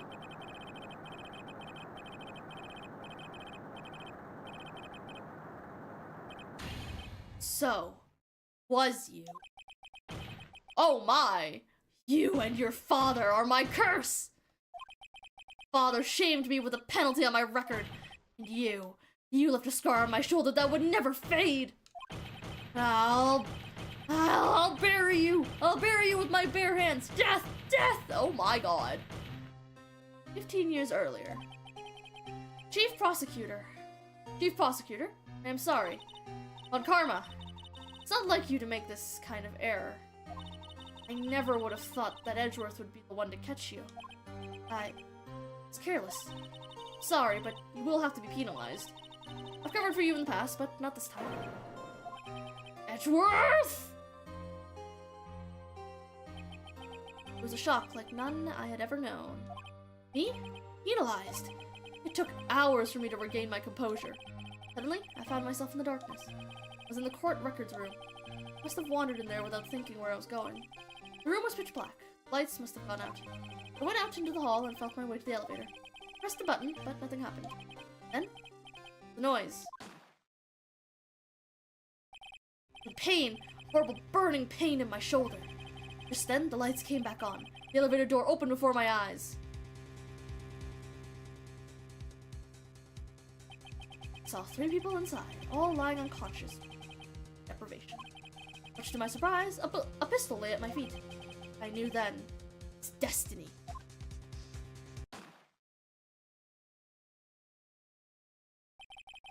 Last moments, Gregory Edgeworth was still unconscious. He died, never knowing who had shot him. Later, he spoke through a medium, blaming Mr. Yogi. He was fooled. It's the perfect crime. Tisk, tisk, tisk. Who would have thought another man would have come to open that elevator door? Judge! What? What are you doing? Your job, bring an end to this miserable charade. Now, end it. Very well. Eh? It appears that we have come a very long way to the end of this maze. 15 years later.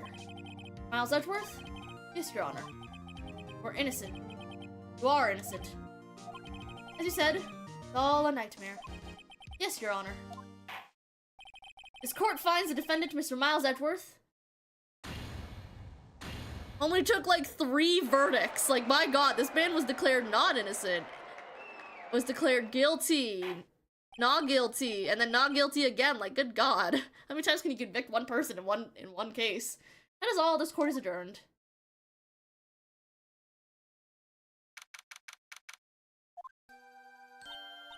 Nick, we did it!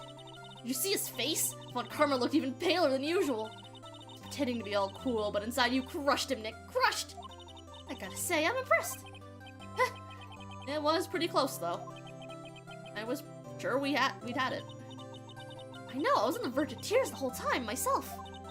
But now it's all just a good memory. So, it's finally over, Edgeworth. Right. Yeah? I'm not sure how to say this. I know. Try thank you.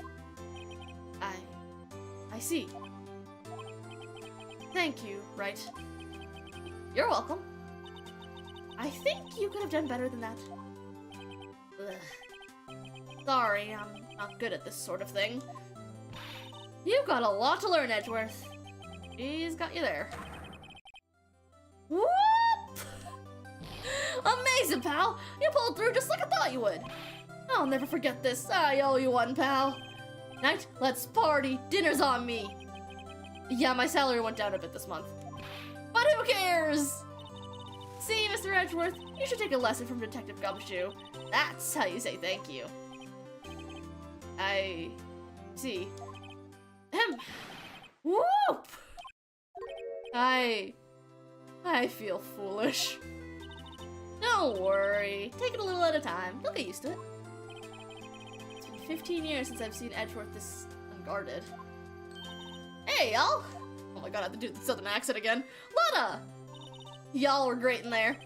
Thank you. Yo, Edgeworth, congrats! I'm cutting the voice crack. Thank y'all very much. I knew you were innocent from the start, of course. Just look at you. You wouldn't stick your hand in the cookie jar even if no one was there. You were the witness on the day of the trial, weren't you? Yeah, well, let bygones be bygones, eh? Speaking of which, what are you doing now, Lotta? Who, me? Ah, I went back to college. I gave up trying to be an investigative photographer pretty quick. Really? That's too bad. Huh?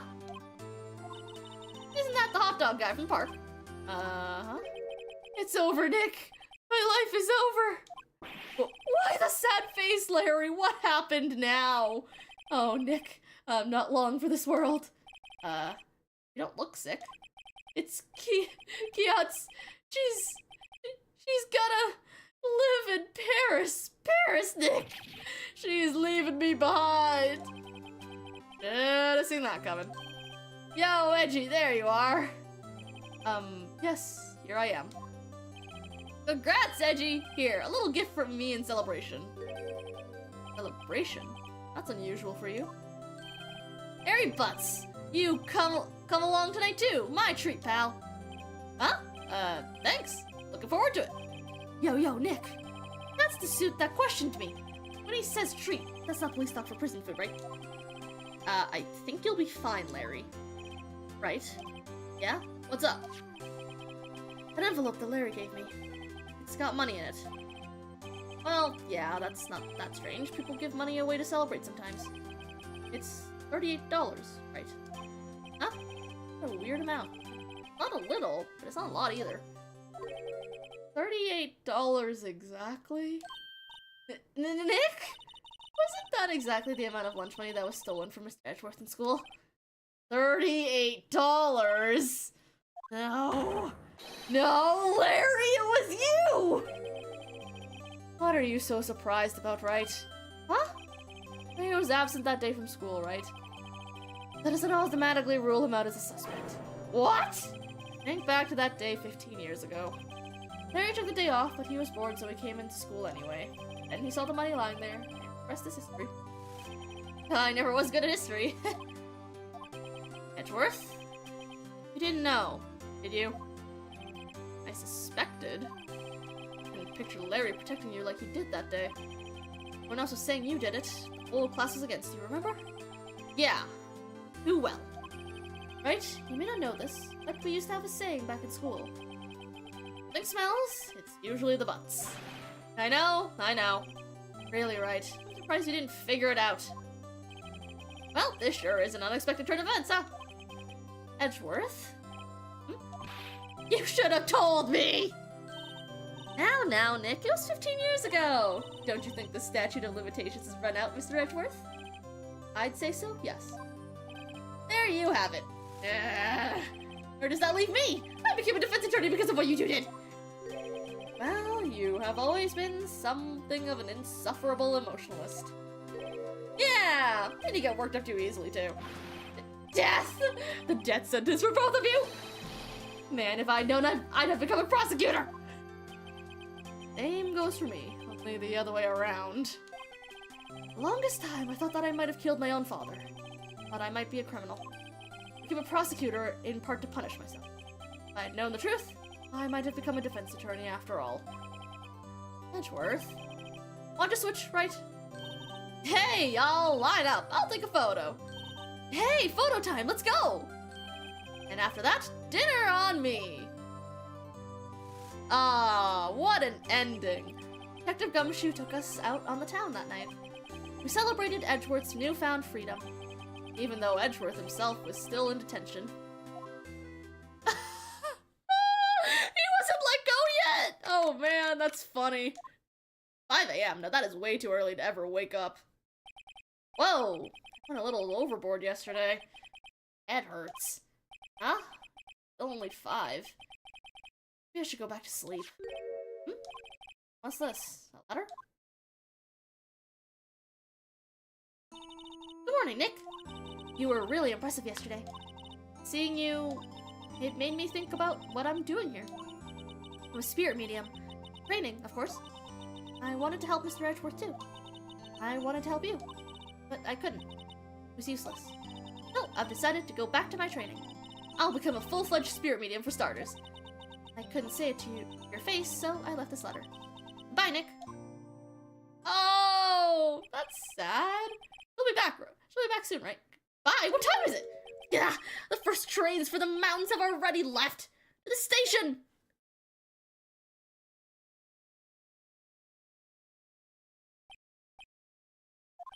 I guess I'm too late. Hey! Nick? Maya! So, you're leaving? Yeah.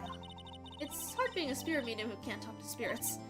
And I think you'll do fine without me, Nick. Be good, okay? Oh, thank goodness. I was hoping he'd say something. I was like, you better say something, bitch. Like, bro. Wait! What? Never could have saved Edgeworth without your help. Huh? On the last day of the trial, I heard her. Heard Mia's voice. You heard my sister? Yes. Only her voice, but still. It was at the very end when I thought we'd lost everything. Well, that's my sister for you. Detective Gumshoe helped, and Mr. Grossberg, and even Larry. The only one who couldn't help. Useless, Nick. You were the one who stopped Von Karma, Maya. Huh? I didn't do anything. All I did was wander around in a daze. Sorry, but I have evidence that you helped. Evidence? No, Maya has some evidence to cheer her up. Well, it'd have to be the bullet that you got for us, right? A bullet? Von Karma was convinced he had taken all the evidence pertaining to DL6. But you were the one who rescued the last piece of evidence we needed. This was the bullet that put an end to Von Karma. You were the one who gave it to me. Nick? Thanks, Maya. I couldn't have done it without you. I'll be back soon. Huh? I'm going to complete my training and come back. Okay.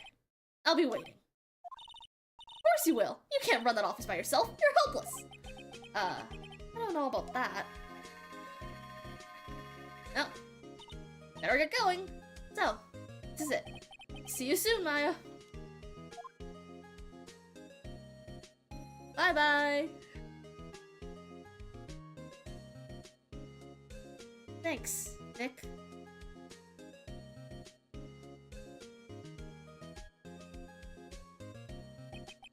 So, my story ends. Time to turn a new page. Say goodbye to the novice defense attorney that I once was. Now, a new story begins. The same old crazy cast of characters.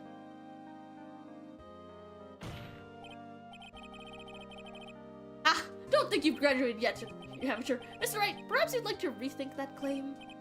Yes, Your Honor. Uh-oh. I got a bad feeling about this.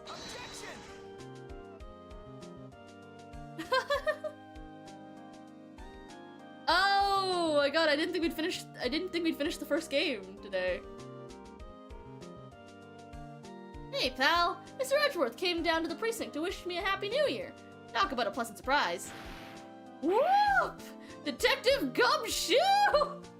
Then he hung his head low and went right back outside. Kinda like he was embarrassed or something. Strange, huh? I wonder why.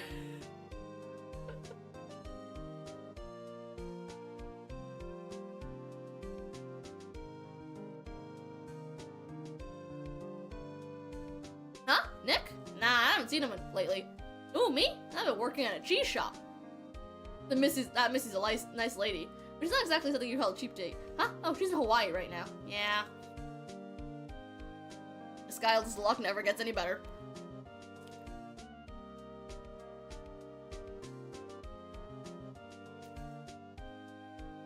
Who? Wright? Yeah, I remember him. I hear he's been busy lately. You know, not ringing my own bell, but I sort of taught him everything he knows. I'm sure he's grateful. Honestly, I forgot your name up until now. I remember your existence, but I forgot your name.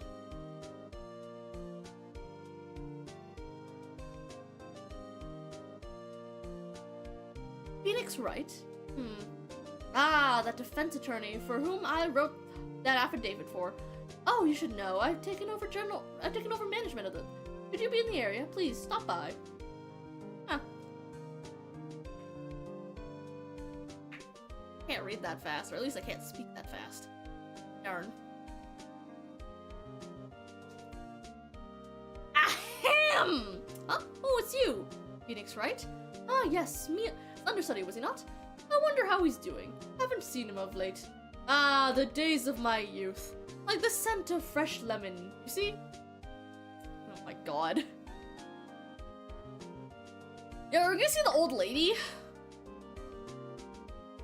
I don't know if I'm ready to do that voice. God damn it. Phoenix Wright? Is he an actor? Well, I'm not buying it. You can't be a star with a name like Phoenix. Did you know that they're finally- oh, good God.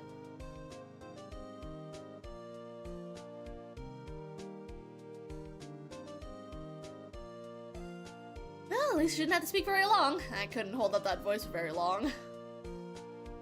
I'm pleased to announce that The Pink Princess is a hit. I sure owe that Mr. Wright a great deal. Sniff. Oh, and I'm keeping my face out of the public till the show's over. I wouldn't want to ruin any kid's dreams, you know?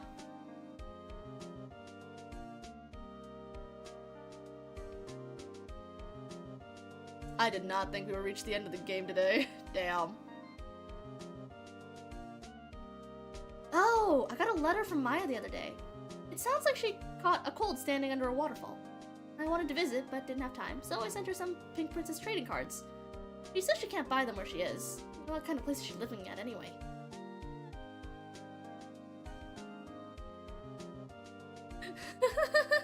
In the middle of the mountains is the answer. Right? Who's that? You wanna talk? Let's talk Pink Princess, alright? But, you know, I snuck into the studio the other day, and I saw her. The one inside the Pink Princess suit. Ugh, what a dog. Kind of a shock for a boy of my tender age.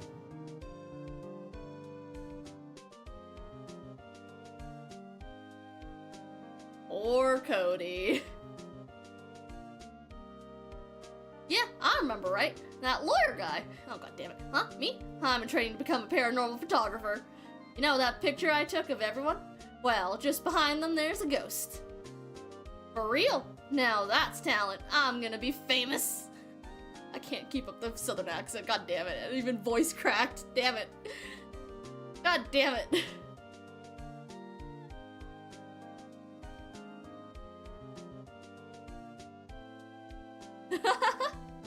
Oh my god, she did take a picture of a ghost! You know what? I wouldn't. You know what? Becoming a paranormal photographer probably makes sense. Oh my god, she actually took a picture of a ghost.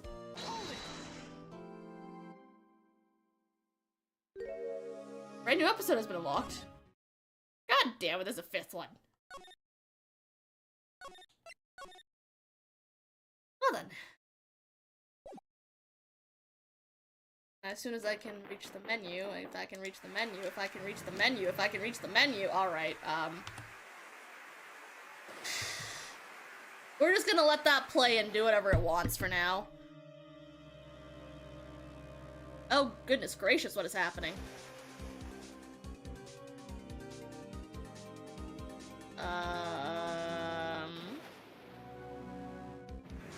Two simultaneous murders, you say? Fascinating. Wow, now this is a scene. Why does that look... Something's wrong. Something seems very wrong. Curious. There we go. Alright, I'm not gonna save the game, obviously. But... with that, Chapter 4 of the first Phoenix Wright game is complete. And apparently there's a Chapter 5, I guess. And here, I thought the game was over. Oh well.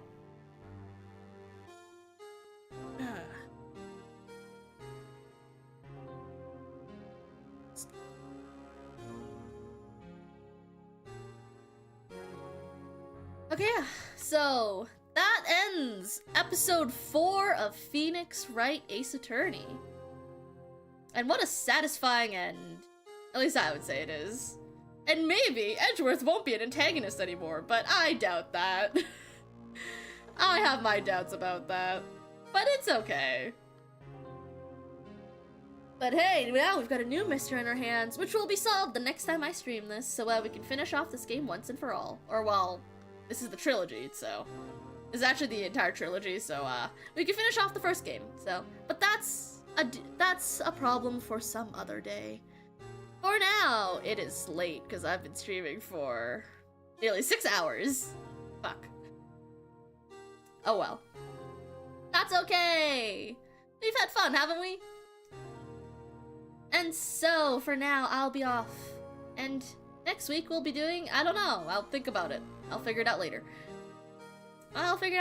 But for now, I'm off, because, it's been 6 hours, and I haven't eaten anything in 6 hours. Except for, like, a couple pieces of pear, so I need food. Desperately. And sleep. Desperately. And just, I need to also go touch grass. Basically, I need to go sustain myself and live. And you guys should also go do that. So with that said, go drink some water, go stretch, get some food, go touch grass, sleep, whatever is needed right now. Go take care of yourselves, because dead bodies are hard to take care of. And with that said, take care of yourselves, and I'll see you all next week for, I don't know, something or other. But yeah, that's all for me today, so see ya!